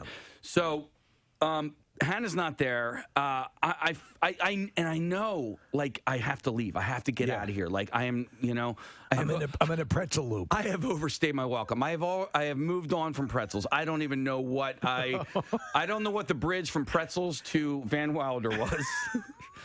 But now I'm at Van Wilder, and because Ryan Reynolds is in Van Wilder. Sure. All right. Sure. So, and I'm relaying the story. Another icebreaker. I had a really great interaction and encounter with Ryan Reynolds at the Van Wilder screening and press junket in Panama City, and I'm relaying this story, and then I just hear a knock at the door. And I'm like, okay, let me answer the door. It's Hannah from Allied Advertising. So I open the door, and she goes, hey, there's some people out here who want to have their picture taken with you. And I go, oh, okay, And I start walking out the door. I get halfway out the door, and I go... You weren't talking to me, were you? Wait, no. Oh, no. No. What? She was talking to me. Okay, all right. All right. But I kind of made a joke like, Joe, no, they want some pictures. She goes, no, they want pictures with you, with me. I'm like, oh, okay. And I walk halfway out the door, and it dawns on me that there's nobody out there to take pictures with me. Oh my God. The girl from Disney Oh, God, essentially texted Hannah like, dude, get this guy the F out of here. Oh no. Oh no. Right? And it dawns on me, and I step out the door. Oh God. And then I turn back. I go, wait a second. Oh God. I go, did you send her a text message to tell her to come and get me? Oh no. Oh no. She did. She flat out did. I go, you did. I go, it's fine. I go, I get it. I go, I'm so sorry, man. Listen, sometimes I have no chill or whatever. But I go, I know you totally did that, right? And then I shut the door and I walk away with Hannah and I go, did she send the text message? She goes, yeah, she did. I was like, oh my God. And listen, I don't care that I called her out on it. I don't. No. Like, that's if you're going to do it, you got to own it. Yeah. I'm like, and you did. I don't know what the text to Hannah said. I don't know if it was like, hey, get this guy can you out get of this here. guy? I don't know if she was nice Please about get him it. to talk about pretzels again. Oh my God. But I mean, we're closer with Hannah than them. You should really ask what I want to know what the text said. I would, you know what? I will ask her, but she confirmed that no, there was nobody out there to take pictures with me. So now I'm standing outside of this room, and there's a step and repeat background. Nobody's there to take their picture with me, and now I'm like, oh my gosh, like. Now you're thinking. I was a child at this point, like I was so embarrassed, and I was like so inside my own head, and I was like, this is terrible. I am so embarrassed. I almost felt like crying, and then because I was depressed, I was like I legit got depressed at who I am as a person, like, and then I was like a little bit mad. I'm like, but I wasn't. I was being nice, you know what I mean? Like I'm a nice person, but like, God, Case, you're a 46-year-old man. You should freaking know. You have met a celebrity before. Like, stop being such an a-hole. You were just excited over pretzels. I was excited over That was the problem. You were excited over great pretzels, and I still want to open a franchise, and it's not that expensive to open a franchise. My wife said, "No, I'm not allowed to open a Wetzel's Pretzels franchise." And I was trying to think of like, where could I open a Wetzel's Pretzels franchise? Where could I? I thought this would have been you going, I need to go back and apologize right now, and then go back in there and then with this guy again. Okay, we can't get rid of him here. What was the converse? Like, what was the?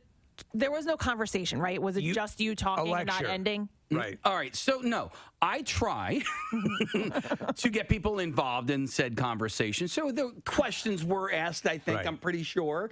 Do you recall a real exchange, like a conversation, or did you ask them to write down their questions and submit them to you? I don't know. So was there any point at which... I don't know. I'll tell you what, there were questions asked, and you didn't breathe to let them answer. I had another moment over the weekend, too. Where Well, wait.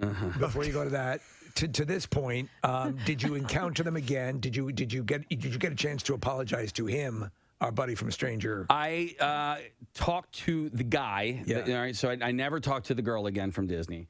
I talked to the guy. So I had gone into the theater after I had walked away and hung my head in shame for 10 to 15 minutes and texted you guys to try and make myself feel a little bit better. I was then asked to go into the theater to let people, because they collect your phones a lot of times before. So they had just gotten approval to let everybody have their phones back, and then I announced a surprise to hey, by the way, we have one of the stars here, so if you want to take a picture while he's in the theater, you can go get your cameras now. So I did that, and then I brought Joe on to the stage, and while Joe was addressing the crowd, I talked to the gentleman. I go, yo, man, I'm so sorry. I go, listen, sometimes I have no chill. And he was so cool. He goes, dude, he's like, you were fine. He's like, he's like, I want to hear the rest of the story. Oh my God. I'm like, this guy, you're Was lying. he texting while he said that? No. I'm like, you're lying, but thank you so much. I appreciate it. And then how sometimes we have these events and there's the person who's in charge of making sure that the other person's okay. Yeah. I wonder if the publicist did that on Joe's behalf and he didn't care at all. Like there's a good chance that was the case. And Like I said, I she's wasn't just trying to put up a barrier and get out in front of a situation, because I've been at these things before, and I've been at them with you, and you're just friendly and you're you're totally fine. But every now and then, somebody gets weirded out. You're speaking the truth. 9 times out of 10, it is not the celebrity who has put these restrictions on. It is the handler. Or it could be like that scene in The Running Man where Richard Dawson, the guy who mops over his feet, and he goes, hey, you're doing a great job. And he walks in the other room. If that a-hole is working here, later on today, you're going to be mopping the floor. But is there a chance maybe we could see about getting Joe on to talk to him and just say, hey, are we okay? I'm really sorry. I'd love to talk to him. I'd love to interview him anyway. I would too. I really would love to have an opportunity to press. Well, go to the Disney rep. She was impressed. Yeah, I know. No, here's the deal. If we were to get Joe on, he's not gonna be like, yeah, dude. He's going to be very diplomatic in that. But Casey, I've had more moments in my life like that where I've walked out of a room and just felt horrible about myself for whatever way I reacted or have just presented myself, and it's a common thing, I mean, I told you guys about this. It lives in you. Yeah, it does. I told you guys about this, and I'll just call it an argument that I had in a Wawa parking lot too long ago, and I felt worse about this encounter than I did about that encounter. I really did. I felt worse about myself. And that one almost came to blows. No, it did. Yeah. It did, and I won't go into details, but I will let everybody know that I was in the wrong to begin with. But I had a very similar experience on Saturday night at the Fish concert. I was talking to a gentleman named Dave who he was telling me about these guys that were standing behind me, and one of the guys just so happens to be a guitarist of a band that I actually just started listening to, and I was like, what? Pretzels! I'm like, oh my God, Corey Wong! Pretzels! I like pretzels! Do you like pretzels? You ever had a Wetzel's pretzel? No. So a guy's name's Corey Wong, and he's a guitarist for a band, Wolfpack. And I love Wolfpack. Thank you. Yeah. So do I. And I started going a little bit off the rails. And then Dave, who introduced us, he sort of had to qualify, hey, this guy is the producer for the #1 morning show in Philadelphia. And that's what he says. And I'm like, oh man, I did it again. I'm doing it again. I'm like, he's totally, he's saying to this guy, this dude's not just a, although I am. Yeah. I was like, okay, all right, let's reel it back a little bit. But this one time when you did this, no. So I tried to reel it back. Pretzel bread. I like bread. So listen, I didn't feel as you bad about probably that felt encounter. it was worse than it was because now you were hyper aware of it. Yeah. I'm sure it wasn't that bad. It's challenging though too, because when you're with friends, when you're with loved ones, everybody smiles and nods and it's cool. When you're with strangers or somebody you've never met before, it changes the dynamic. And you have no idea what was going through Joe Keery's head. I'm sure he's fine and probably hasn't thought about it since then. Right. Well, and or I've that's also, the subject of his new movie. Now, I've also been on the receiving end of a few of these experiences, right? People listen to the show and they're huge fans. Or, like, somebody will introduce me to somebody who clearly doesn't listen to the show, and that's fine, too. And now these people have to act like, oh, yeah. And I'm like, you don't have to. Okay. Right. It's okay. It's okay. Yeah. Like, you don't have to listen. I know you don't, and it's fun. But because of that, because of my experience that I had with Joe Keery, and to anybody, if you want to come up and say hi to me at a restaurant or a Wawa or where, please do it. Absolutely. Because the deal is, I don't have a job if it's not for you that's listening right now. It's just, it's as simple as that. All these great luxuries that I'm able to provide for my family are a direct result of you in your car or your home or your office or whatever listening to me right now. And so, same thing for you, Joe Keery. No. Pretzels! Pretzels! Wouldn't it be great if you guys open up a pretzel franchise, you and Joe Keery? You know? I just want to own it by myself. Local broadcasters open up a Wetzel's Pretzels with one of the stars of Stranger Things. This is my thing. This is not Joe Keery's thing. This is my thing. And I was trying to find a bridge. No, there is no bridge. And you know what? And so at the very end of the night, an asteroid hit and we all died. Right. There you go. So the worst part of this whole story, guys, is once I got done introducing the film and I walked out of the movie theater, I went to go to Wetzel's Pretzels because I wanted to buy some more to bring home to my family. They were closed. It was closed! I was like, what did you do with all those extra pretzels that were in the display case? When was the last time you remember an all-night pretzel place? It was 33 WMMR. WMMR presents Preston and Steve's Bizarre File. Brought to you by Horizon Services. Tune up both your cooling and heating systems in one easy visit with Horizon Cooling, Heating, and Plumbing. You can pay $89 for an expert AC tune-up, and their techs are going to tune up your heater for free. Visit horizonservices.com. So 10 to 15 people fighting, chairs and bowling balls being thrown through the air. It was absolute chaos. That is how police described a large-scale brawl that broke out at a bowling alley in East Longmeadow late Friday and ended with multiple individuals being arrested. Police responded to a report of several people fighting inside the Shaker Bowl bowling alley. Officer Zachary Poremba was the first to arrive at the scene and described it in his report as absolute chaos with 10 to 15 people actively fighting and chairs and bowling balls flying through the air. They're throwing bowling balls at each other? That's Poremba amazing. Quickly restrained and handcuffed two different women who he allegedly saw raise bowling balls over their heads to throw at others.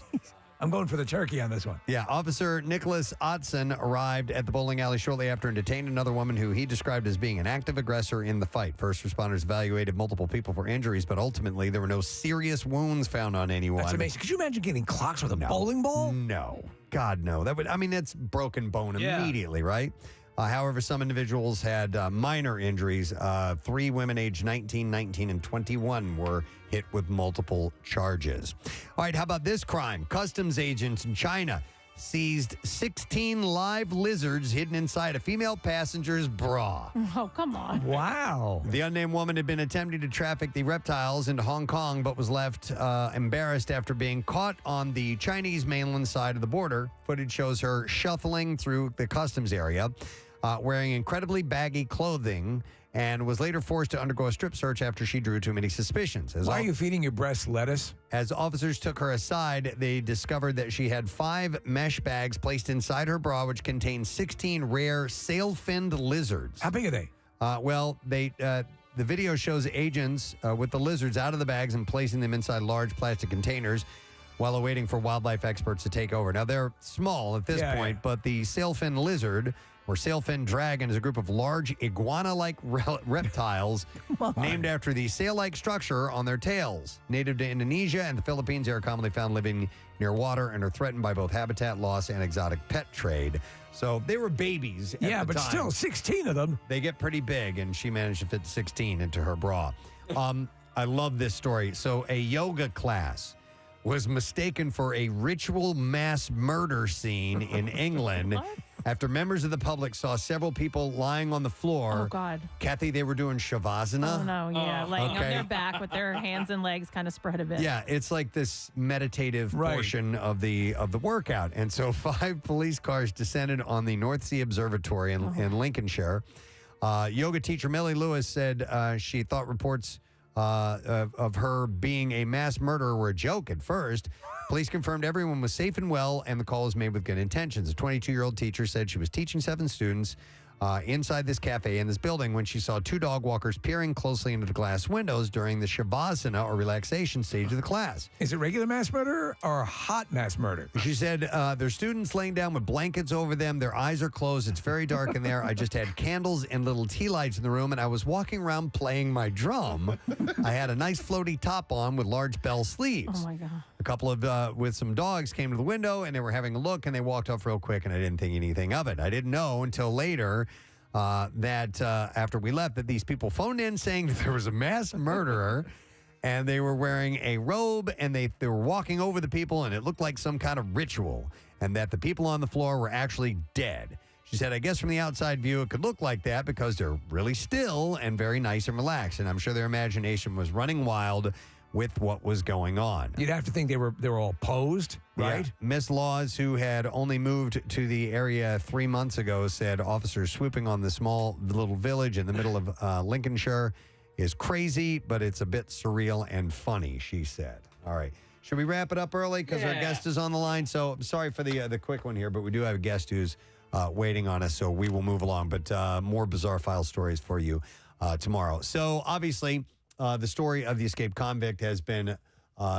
dominating the news locally here and nationally. Yes, they've been covering it quite all over a bit. the national news, yeah. With some developments over the weekend. We had movements out of the Longwood Garden area into the Phoenixville area, and now it's kind of speculated maybe beyond that. So we need to get some voice of authority on this, and we have the supervisory deputy U.S. Marshal, and it's Robert Clark, who is on the air this morning with us. Robert, good morning. Thanks for joining us. Hey, good morning, everyone. How you guys doing? We're doing good. So I guess we start with kind of the latest situation and what you guys have heard and what you know or speculate is happening so far. Well, I mean, the latest situation is exactly what happened yesterday. Mr. Cavalcante was able to slip the perimeter. He obtained a vehicle. We were able to get on that vehicle rather quickly. We were all very hopeful that he was going to be in that vehicle or one of the residences around that vehicle, but unfortunately we searched both with negative results. So now we've postured back into that investigative mode to determine how we can stay ahead of them. When he slipped the perimeter, it was discouraging, but we had a contingency set in plan. It was always, we hope that he's in there, and it was kind of advantage Cavalcante because it is a large area up here in the Longwood Gardens. We actually had a perimeter outside that. And you're talking 8 square miles. Yeah. With 100 officers. There were sure to be holes in that perimeter. And, he took advantage of the environment, the terrain, the weather, some of the elements such as drainage pipes and some other things that were out there. And he was able to escape and evade. But we had a contingency plan set for this, guys. So I mean, obviously you're dealing with a lot, and people don't think about 8 miles. An 8 mile radius is a tremendous amount of area. He himself has been described. The word wily comes up a lot, and he's smaller, and he seems to be fairly adept at hiding himself. So how far out do we believe, if we were to do a radius around the point of escape, do we believe he's more than likely in? If you were to give a mile estimate, how many miles is it more than likely that he's traveled at this point? Well, we know that he escaped the perimeter down here at Longwood Gardens, and then he was in Phoenixville later that night. and then ultimately where we found the van, and the total mileage is significant. I think it was clear that to us that he had taken that van. I believe the keys were actually left in it. Something that we'd asked the residents, just be careful around here. Right. Be vigilant with your property. Make sure everything's secured, because the last thing we wanted was what happened, finding a vehicle that wasn't secured, and then we're off to the races. But as far as the mileage, I think total was like 20, 25 miles from Longwood Gardens to ultimately where we found the van. So it was a significant amount of area. Yeah. Early on, it was being reported that he wasn't a survivalist. He didn't have skills. But then there were some reports that I read that came out of Brazil saying that he did indeed. Do you know if he does or does not? So we're not considering him a survivalist. We're not considering him to have any survivalist skills or specialized training. What we can say is that in 2017, after he was accused of the homicide out there, he had evaded authorities by being outdoors. Yeah. Brazil is it has a jungle environment, and he was spending time out in that jungle. But I wouldn't say he's a survivalist. I would say he's a desperate man right now. He took advantage of the terrain. He made mistakes. We had him on video camera a couple times. That reporting was a little bit delayed. No fault to the owners of those cameras. Actually, we were very grateful to get those reports, because it dialed us in a little bit closer. But he's had some luck on the side. I'm not going to say we underestimated him, because he didn't, but he's had some luck on the side. But the perseverance and the dedication of these hundreds of officers that are up here, the U.S. Marshal Service investigators, the resolve of our investigators is just amazing. And we will get them. We prepared for the long game. We were hoping we were going to play the short game. Sure.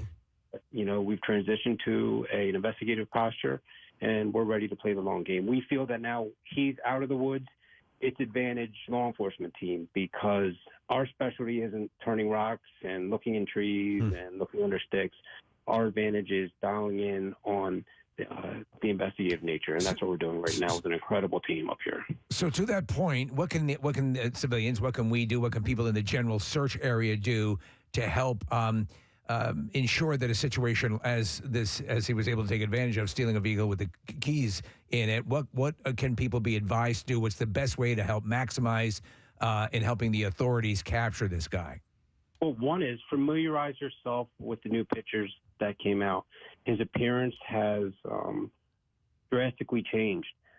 Somehow or another, he got clean shaven after he stole that van, and he doesn't look anything like the booking photos that we had originally distributed. So that's the first thing. Familiarize yourself with that picture. Know that he's a 5 foot, 120-pound man, very small in stature. Know that he has those prison shoes on still. I think they're white with the Velcro tops. We still believe those are prison pants, green or maybe a faded green now that he's been out in the environment a little while. And report suspicious activity. If you see anything that's suspicious out there, report it to 911. The local police department's the first that's going to be able to respond. Make sure that you secure your keys in your home. Do not leave keys in vehicles if you know that we're searching in your area. And make sure you call those tips in. Yeah. We'd rather investigate a ton of bad tips and rule them out rather than somebody not call in the good tip and we miss it. So I think those are some of the key things that the public can do for us. And for the people out there that are kind of searching on your own, we'd ask them to leave it to the professionals. Let us get out there. If there's a wooded area search, don't get in the way of law enforcement. You don't know what type of technology or resources we have out there, and it may ultimately end up just getting in the way or getting yourself hurt. So leave the hunt to law enforcement professionals. Robert, what are some of the actions that fugitives have that might be in common at this stage? If they're out and they've been out for a few days and they're starting to feel like they're getting a leg up, what are they going to try and do next? Find a residence? Are they still trying to break and steal things, or maybe they're transitioning into maybe asking people for money, food, stuff like that? Are there any things that you see trait-wise that at this stage a fugitive might look into? Well, we believe that he's getting desperate. He had to make his way out of the perimeter because we were closing in. We had such a heavy law enforcement presence over there. Colonel Bivens did a fantastic job with his incident command and getting people in here and try to tighten up that perimeter, but it was just impossible to close down every nook and cranny. So he got desperate, and, we believe that, he made some mistakes. He tried to put himself out in the community, or he did put himself out in the community. He went to a couple residences where he was reported shortly after, and he stole a vehicle which we were able to catch up to. So he's getting very desperate. And he tried to reach out to an old friend or something, didn't he? Wasn't that the word? I believe that's what was reported. Okay. He tried to reach out to an associate from the past, and that associate did the right thing.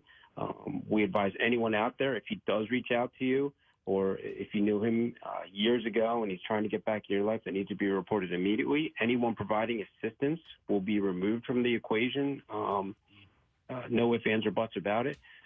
You could be prosecuted at the state or federal level if you impede this investigation. So at this point in time, do we believe he's had assistance from anyone? I know there was a question about his sister, but she was apparently arrested by ICE. But do we believe there might have been any other assistance he received from other people? We're looking into that. We're not ruling that out, but we're not ready to say that he's being aided by somebody right now. So we're looking into the possibilities of him having assistance, but we're not ready to say somebody's actively helping him right now. So where is the search right now?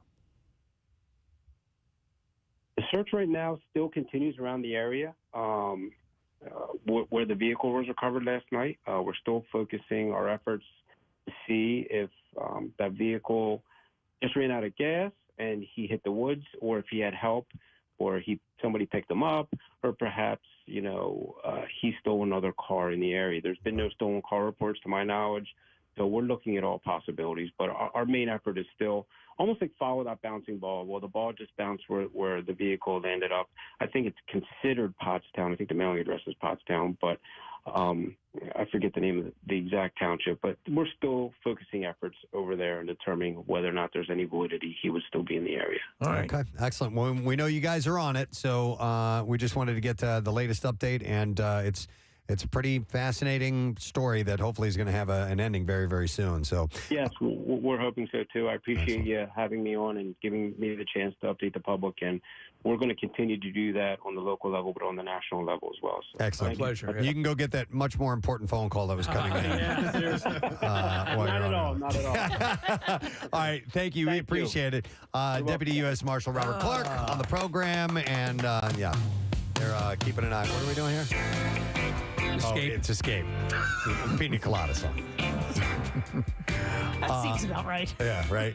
They're all going to need a pina colada. And when it's all done, let's all go out for pina coladas afterwards. I can't believe the dude's still on the run. But you know what? Do we think Rupert Holmes was involved in it? He puts it into perspective with the 8 square miles and 100 officers. Yeah. That is a huge area and only a handful of people to look over that. But they have to have people that are qualified to do that. You don't want, because I was reading an article of, it might have been in the Inquirer ever, and the reporter was talking to guys like whoever it was like, I'm going to go out and get my gun and go walk around and see if I can find him. I'm like, no. Stay in your damn house. You could get shot. You could get shot. Yeah. You could shoot someone else. Right. Something could happen. Don't do that. There's stories that everybody does. You get really into and you follow, and others you kind of just, you'll hear what you hear. Like this one for me though, like I'm in on every single breaking. I'm like, okay, where is he? Where's the car? What, and I mean, when he got through that perimeter, I was like, come on. You got to be kidding me. Yeah. Like, it's like a movie. Yeah, and I don't know. I was not. Listen, I'm sure that that obviously these are trained professionals who are searching for him. But I was like, could he conceivably elude them on a much more profound level and leave the state? I mean, I don't know. You don't know these things are going to play. I'm going to guess that they'll eventually get him because, as Robert said. He's making mistakes now. He's reaching out to people. He's desperate. He's more desperate. Listen, Nick just pulled up a Wikipedia page, and I mean, Rupert Holmes is still alive. Yeah. So there's no reason he wouldn't. When he wrote that song, was that in anticipation of this? Have they checked a bar called O'Malley's? Yeah. Because that's where they end up in the song. So.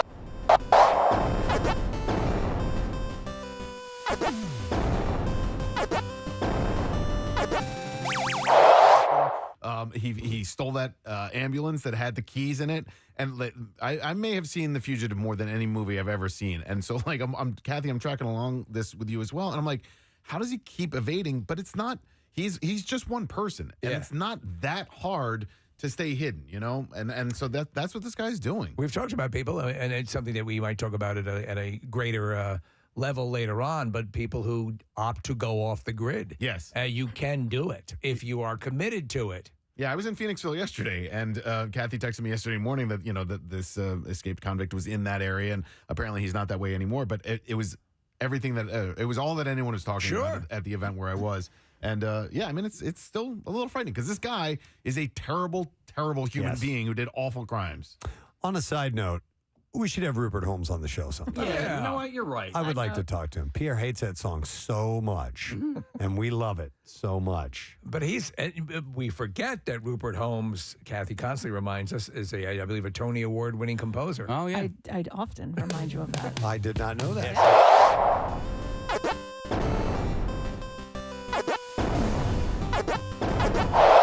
So we'll do that now. We'll come back in a second. And lesson question, trash, music news. Those things are on the way. Stay with us.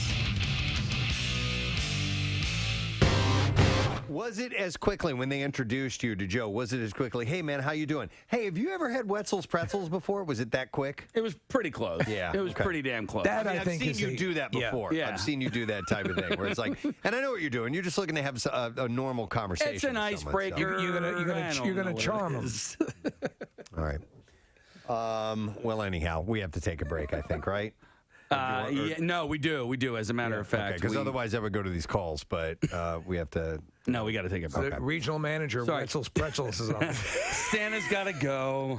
He's Pretzels got to go. The Northeast region and wants to talk to you about franchise opportunities. Listen, the closest one here is at the Fashion District. I already checked, and like they're in like North Jersey, but that's the only one that is around here. All right. So I can't believe the winner in all of this is Wetzel's Pretzels. Right, big time. You know? You kidding me?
After splitting from Kristen Cavallari after 10 years together, sources tell ET that Jay Cutler is on the celeb dating app called Raya. This just in, Jay Cutler's on the dating app Soraya. Psoriasis. Raya. No. Psoriasis? It's for people looking for other people with skin conditions. That's cool. Let's meet for some drinks and chafe together. Let's flake together. Yeah. And then I am on a site for people with vitiligo. Oh, let's flake together. No, I think it's like one that you have to be accepted into. Raya. Is it one of these where you need like some you sort have of to be somebody? Yeah, like notoriety. Okay. Yes, in fact, it is the celebrity notoriety. Raya. I don't know. I don't even know if that's how you pronounce it. Maybe it's Raya. Raya. But Who really cares? His profile on Raya says, let's see here. He's here just for friends. Yeah, right. Yeah, whatever, man. Friends friends will touch your genitals. You can diddle. Yeah. Who gets to decide whether or not you're a celebrity worthy enough to be on this website? I think they have actually a website. vetting committee. Yeah. Really? Yeah, I believe that's the way it goes. And they will determine. Think of it as there's like a Steve Rubel standing in front of Studio 54, and they decide whether you're appropriate for this website. So, well, listen, in honor of, was it International Geek Day? Or? It's just Geek Pride Day. Geek Pride Day. Yeah. I'd been working on an impression. You guys want to hear it? So, Steve, you do your Batman impression, but you have that... processor. You have the processor. Okay. I don't have a processor. Are we supposed to guess what this impression is? No, it's Batman. It's Batman. Okay, go ahead. All right, you ready? Okay, yeah. Please keep that kryptonite away from me. Is that a line he says in the movie? No, please keep that kryptonite away from me. You sound like Cookie Monster. Yeah. Oh. It sounds like it hurts when you do that. No. Please keep that cookies away from me. Because it's a Superman impression? Thank you so much. I appreciate that. I've been working on it. It's really good.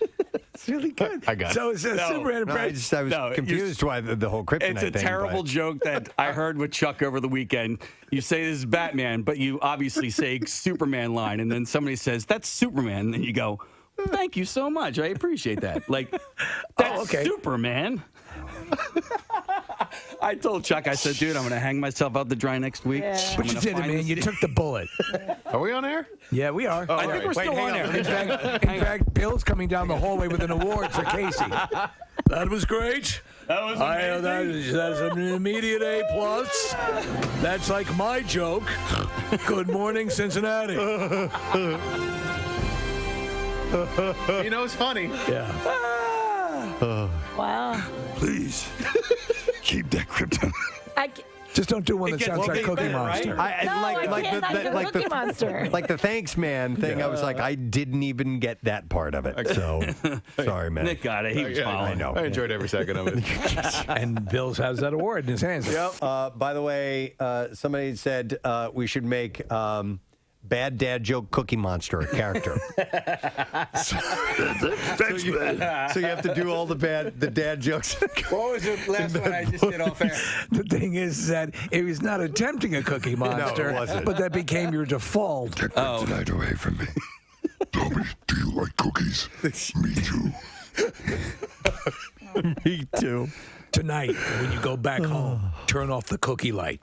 Tommy, do you like to eat cookies? Me too. Did you know that Mortal Kombat was not from Finland? No. What was the joke? I forget. It's something like... My mother was born in Iceland, and my father was born in Cuba. That makes me an ice cube. Mortal Kombat was based off of a Scandinavian song. It was a Finnish hymn. You get it? You get it? Finish him. All right, I like Bad Dad Joke Cookie Monster. Oh, man. It's a thing now, Cat. Moore's band, Rainbow, Jolyn Turner providing the vocals. What a great song, Stone Cold. I got a glance at the back to school A to Z list. I have to believe There's a few Stone songs. Yes, there are. There's a couple of well, there's one that I love that I know will have to be coming up. Yes, we have 2 more to go before we get in. One of the things that I'm finding surprising, though, is only one Stop song. What? Which comes after Stone. Yeah. That's kind of interesting. I would have thought Stop would have been a little bit more of a more common used word in a title of a song at the beginning. So you never know. You find these things out. So we are in the S's. WMMR.com if you'd like to take a look at the list and see what has been played. I know that I've on a couple of occasions gone, oh yeah, and then I'm like, I forgot they did that song. Right, yeah. And so therefore I will go, and like grab the tune, put it in like a playlist or something like that to have it in my beck and call at any point in time. But there's something super awesome about it popping up on the radio. And so that's what the Back to School A to Z is all about. But WMMR.com for all things that you need to know about the countdown. So we're going to go on to the lesson question now, and we are going to give away a $50 Rita's gift card. If you can answer this question. This was 7:38 a.m. this morning. According to listener Lou, Joan Cusack is the female version of what other actor? 215-263 WMMR. Let's see if you know that. According to listener Lou, Joan Cusack is the female version of what other actor? 215-263 WMMR. And if Lou is still listening, he could try to win. That's right. Yeah. Even though he said can. it. All right, we're going to do the trash while you call in. The trash business is a gold mine. 93.3 WMMR with Preston and Steve's Hollywood Trash. And here come the stars. What's up, Steve? Well, videos of rapper Blueface showing his young son hanging around exotic dancers at home have caught the attention of child services. Apparently, in one video, Blueface's 5-year-old is seen motioning to a dancer to come on over, at which point he tucks a chicken nugget into her G-string. Oh, wow. This is wrong. Joe Jonas sang different lyrics to a song he wrote about now estranged wife Sophie Turner while performing it on stage Thursday night. Jonas changed the lyrics from the song Hesitate from Don't Be Scared Because I'm On Your Side to I Want to Hit Your Labia with a Baseball Bat. Oh, wow. Oh, my God. And finally, a member of actress Laura Linney's team was assaulted by an aggressive autograph hound last Friday in New York City. Luckily, the lunatic was repelled with the assistance of Tom Wopat's team. And that's your Hollywood Trash. All right, to the phones we go, and looking for the answer to this question. According to listener Lou, Joan Cusack is the female version of which other actor? 215-263 WMMR, and we will go to Chris to see if we can get that answer. Hi, Chris. Hey, guys. All right, Chris, Joan Cusack is the female version of what other actor? I think it's Tony Danza. Tony Danza. You got it, Chris. Hang on. And we're going to give you a $50 Rita's gift card. You can head to Rita's for a fall pick-me-up with a frozen coffee with fun fall flavors like pumpkin, mocha, and cold brew. Only at Rita's, and that is for a limited time. Now, Preston and Steve's Music News on 93.3 WMMR. Dickhead. All right, let's meander through a couple of music news stories. We'll start with the fact that Pearl Jam had to postpone Sunday night's concert in Indiana. It was in Noblesville. I heard from several people who made the drive or flew there, and because this was the closest show to anything on the East Coast. It was closest to Philly, closest to New York, and so all these people got there yesterday. And they canceled. And then they found out, and they didn't say why. It was an an illness. unspecified serious illness within the band, so they did use the word serious. You don't think leprosy? You can't rule out anything, you know? I mean, they released a statement that read, the band is deeply sorry and thinking about all those who travel to shows as well as the great crowd in Indy. Yeah, the glitter. He said it's obviously serious, and we wish that there was another way around it. Again, we apologize, and thanks so much for your understanding. It's not easy. Huh. As of now, Pearl Jam's next concert is scheduled in Fort Worth on Wednesday, and that is still on.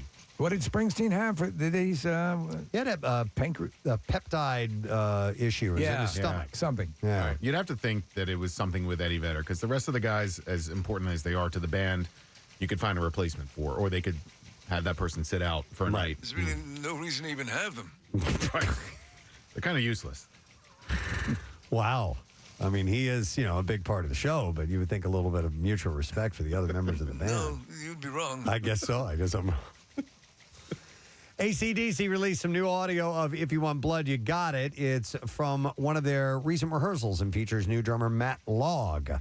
Longtime fans will recognize the title as the name of their 1978 live album recorded with Bon Scott, and it's unclear whether or not the band's longtime drummer Phil Rudd, who will perform at their upcoming Power Trip Festival appearance in October, or if Logg will serve as a fill-in. Brian Johnson is the lead singer in the clip, hopefully indicating that he will be returning to the stage with the group. He missed 23 dates because of hearing loss, and Axl Rose filled in for him on those concert dates. Bassist Cliff Williams will also be returning for the Power Trip show, ending his retirement. So with the hearing loss, what's the status? So has it returned? Or have been doing cochlear implants? I thought that he had some kind of treatment that it improved for him. If I rub recall this in your ears correctly, so he's doing way better. Dave Matthews Band will mark the 25th anniversary of their album Before These Crowded Streets by releasing a special 2-LP vinyl edition. The band's third studio album was their first to debut at number 1 on the Billboard 200. It made history by ending the 16-week reign of the Titanic soundtrack. The band's next 5 studio albums also charted at number 1. In celebration of the anniversary, the band will launch a tour with tickets on sale this Friday. How would the movie Titanic have been with Dave Matthews music instead? Oh, instead of a lot Celine happier, Dion? yeah. Yeah, probably. Originally released in 1998, the new version of Before These Crowded Streets will be out on November 3rd. Do you remember what songs, Nick, that were charted were? Yeah, Stay was on there, and Crush was also on there. Okay. Those are the two biggest hits off of that record. Some of the people did stay on the Titanic. They did. And It would've did worked. not- And did not flee, And got so crushed. They got crushed by They the got iceberg. crushed. Falling debris. So it could Instead work. of ants marching, ships sinking. Is there blood in the water on that album as well? Blood in the water. Don't drink the water. Don't drink the water. There's blood in the water. Because there's blood in it. And then finally, Paul McCartney and Emmylou Harris are both featured on Jimmy Buffett's final recordings. I think we have a clip of one. We do. 3 songs were dropped over the weekend, and the album Equal Strain on All Parts will be out November 3rd. The title was inspired by Buffett's grandfather's description of a good nap. It says equal strain on all parts. Interesting. Now, Paul I don't get it. commented on the song titled Bubbles Up. He said, I told him, meaning Jimmy, that not only was the song great, but the vocal was probably the best I've ever heard him sing. Because you're not that good. And he had turned a diving phrase that is used to train people underwater into a metaphor for life. When you're confused and don't know where you are, just follow the bubbles. I like the song. When I heard of it, I like the whole approach. It's it sounds a little different. So let's listen to a little bit of Bubble Up. Here we go.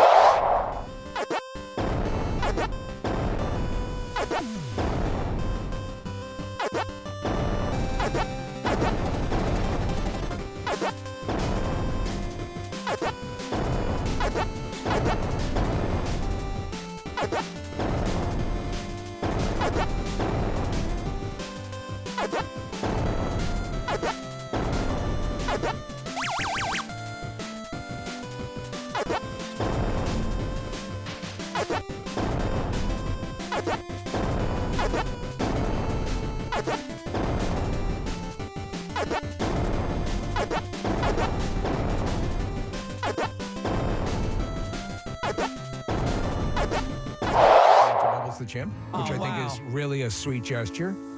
I wonder if he and Michael knew each other. Yeah, we did. Okay. Margaritas, man. What's that? Margaritas. Margaritas, man. Wasting away at Kindercare. By the way, other notables feature on the band include Lenny Gallant, Angelique Kidjo, and the Preservation Hall Jazz Band. So I wonder how much he does have that was poised for release, because it said these 3 songs. I would tend to think that's probably not everything. No, I think it's a whole album. Oh, okay. I thought that he was working That's on right. an entire album, but yeah, because let me double check my stories here. Let's see. Yeah, the album Equal Strains on All Parts will be out November 3rd. There we go. There you go. All right. So I'd imagine at least 10 songs. So we'll have to see. All right, our last item in music news. It means we get to take a break and come back in a moment, and we will have a Stone song when we return. And that's not Rolling Stones, it's a Stone song, the title, Stone.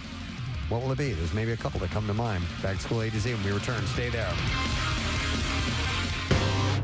be trying to bring in new customers by reviving old menu items, and the latest is what they call the Edge, part of the chain's nostalgia campaign. My name is Bono, and I'd like to introduce a new pizza sensation to you. It's called The Edge. Some people say this is a revolutionary pizza, but it's not. It's a pizza that's been here before, probably in your own big fat belly. Remember what we say here, avoid the noid. That's Domino's. This is Pizza Hut. All right, so it's called The Edge, and It's called The Edge. Pizza Hut considers The Edge. It was first introduced in 1997, and they call The Edge a tavern-style pizza. Oh, yeah. It's cut into 16 squares and comes in a cracker-thin crust. I remember this. Geometrically perfect and a taste sensation that'll rock your world. And it will be available at participating Pizza Hut locations. Order now and receive a mid-sized Coke. Mid-size. It'll be available at participating locations nationwide for about $13. So I did Pizza Hut just not that actually that long ago. It was probably during Lent, and I did it because we had been talking about it. I'm like, you know, I You're a haven't. man of faith. Well, I hadn't had a Pizza Hut pizza in a long time, so I ended up getting a regular pizza, and then I got the stuffed crust pizza. And I know that you guys are all out on stuffed crust. I thought the stuffed crust was. You're a filthy animal. I know, but I thought it was markedly better. I'm not out on stuffed crust, but I just don't order it. You know what I Too mean? much. I know, and I Why don't they just take a fire hose and spray cheese on you as you come in? Right. So this pizza, looking at it, I'm glad thin crust has kind of made its way around the country because I grew up in St. Louis. This pizza called the Emos. You guys know I've talked about it for years. That's what it is. It's just thin crust Your pizza. version of The Edge. It's cut in squares. That's the way they've always cut it, and it's been since I was a baby, you know, essentially that I've had that. So Suckling at your mother's teeth. I prefer this type of pizza. I'm glad that it's made its way around. And so I don't actually ever remember this as a menu item. So I don't you remember guys, this from Pizza Hut either, Steve. I do. I remember Domino's. You do? I do remember this, yeah, and I remember it because of like the way that they were able to cram as much pizza on as thin a crust as possible and get it all the way to the edge. Hence the name. Well, this was kind of like you said, 97, right? Yeah. Yeah. So like that was past at least my Pizza Hut days. I think the last time I had Pizza Hut, I was in like middle school. You were not in college or ordering pizza. Was the time at downtown Julie Brown. Wubba wubba wubba. No, Nick, you know. Wubba wubba was the battle cry as they took to the pizzas. And the ovens flamed with the fires of edginess. Wubba wubba. So Nick, we had like the famous like pizza restaurant that we would go to in Westchester. What famous pizza restaurant was it? More's, I think it was called. More's. That's Amore's. It's love. We had Oips. College towns always have the the local pizza joints. Yeah, That's fantastic. The one at University of Missouri was Shakespeare's, and it was outstanding. Original Italian pizza, Oips. Everybody ordered. Oips? Yeah, original Italian pizza is what that stood for, and that was the college town pizza. Yeah, so but you wouldn't order from OIP. You'd from Oips. That's like Oips. that. Yeah. All right, let me move on to something else. You had mentioned your mustard, Nick. Yes. You may want to try that on watermelon. It's the latest thing that people have been sampling. Lizzo kind of made a big deal about it on TikTok. So she had she made a video of her doing some funny TikTok things where there's some edits and all of a sudden the watermelon appears and so on. So this to me, Preston, seems like the old thing of putting salt on watermelon. Yeah, I grew up putting salt on watermelon. I don't do it anymore. Yeah. But they had said it was to bring out the sweetness by adding the salt. And I heard that on cantaloupe. Yeah, yes. Oh, yeah. Same thing. Yep. Yeah, and I like them. Any melon will do. So here's the thing. Doesn't matter if it's a cantaloupe or a honeydew or a cassava. Any melon covered in salt will bring out the sweetness of the savory. Living together on one melon the way we should all live together.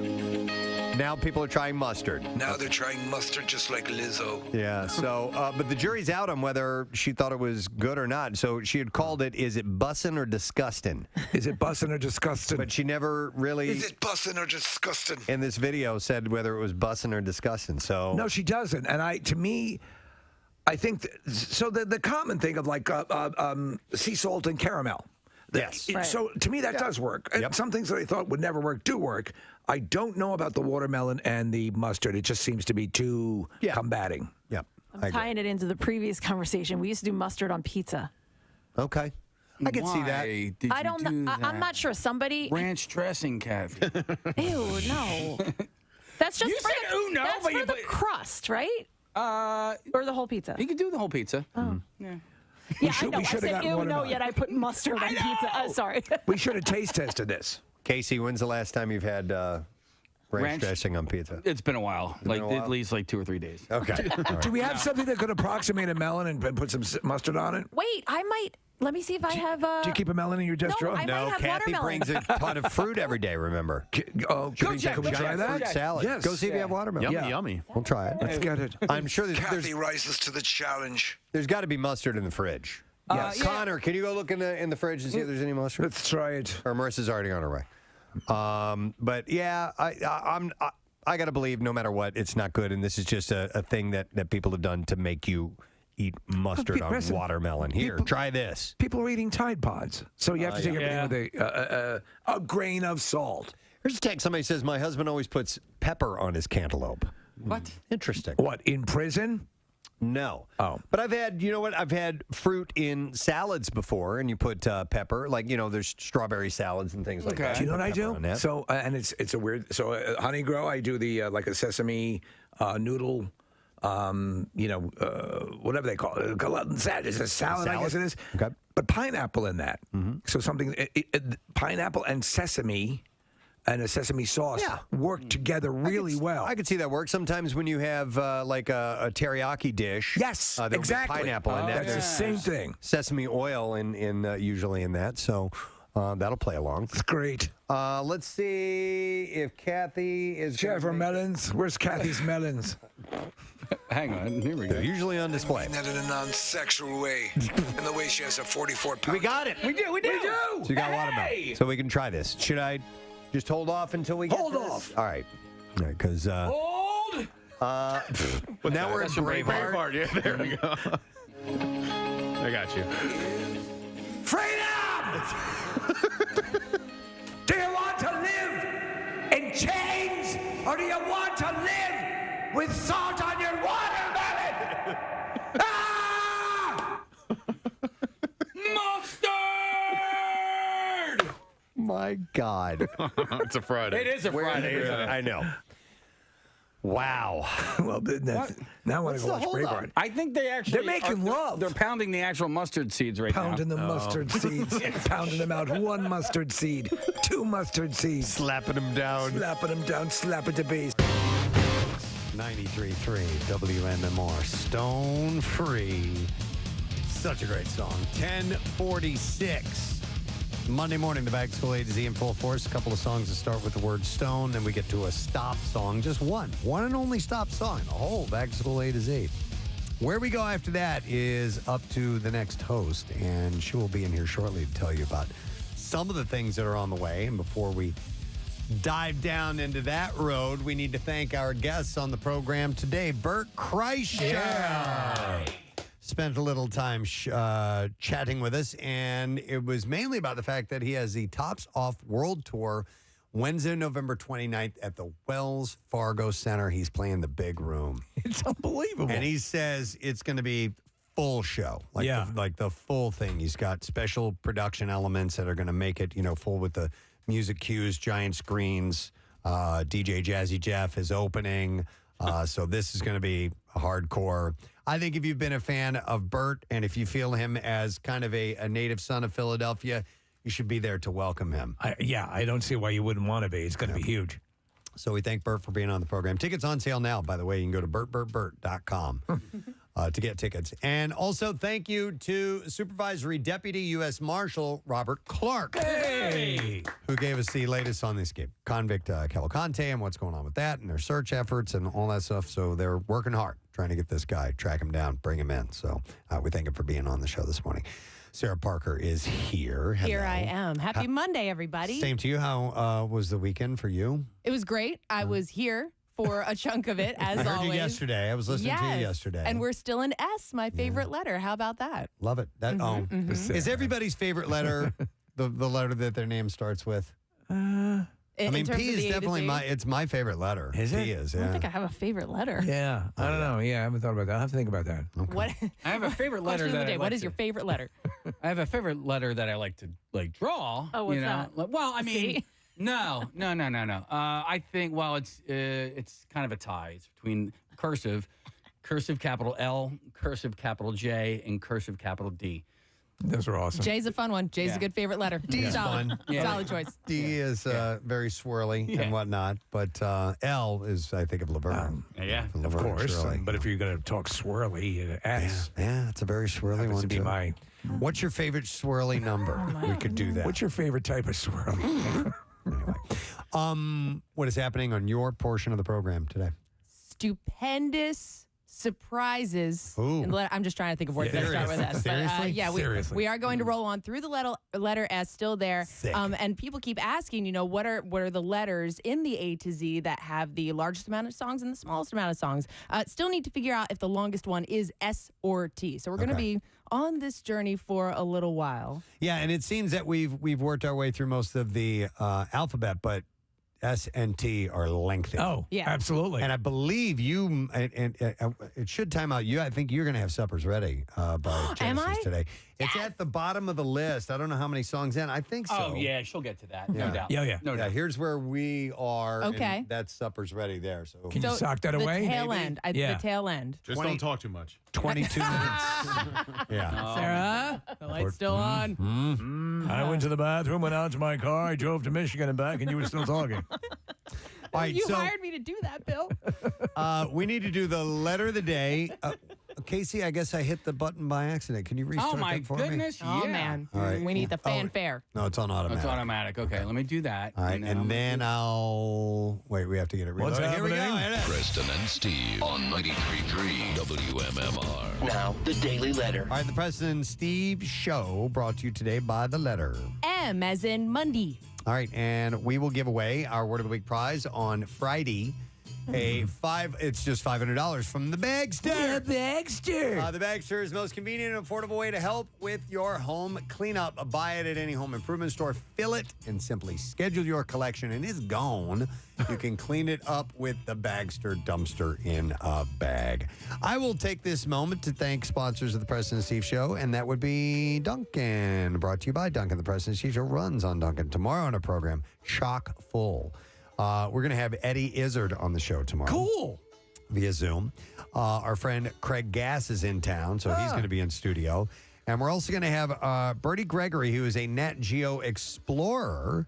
And he's got some really cool special coming up on Disney Plus. But also, speaking of Duncan, tomorrow they are giving us Birds tickets to give away. That's right, to the home opener. Yeah. All right, so we have Birds tickets, and we will announce the winners of the Preston and Steve Show side stage Dear mother of live God. band karaoke. So tomorrow's crazy. It's almost criminal to be that entertaining. You will have to join us tomorrow for all of that. All right, that's it. We're done. Rage on. Have a great day, and we'll see you tomorrow, friend. Bye-bye.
Mm-hmm.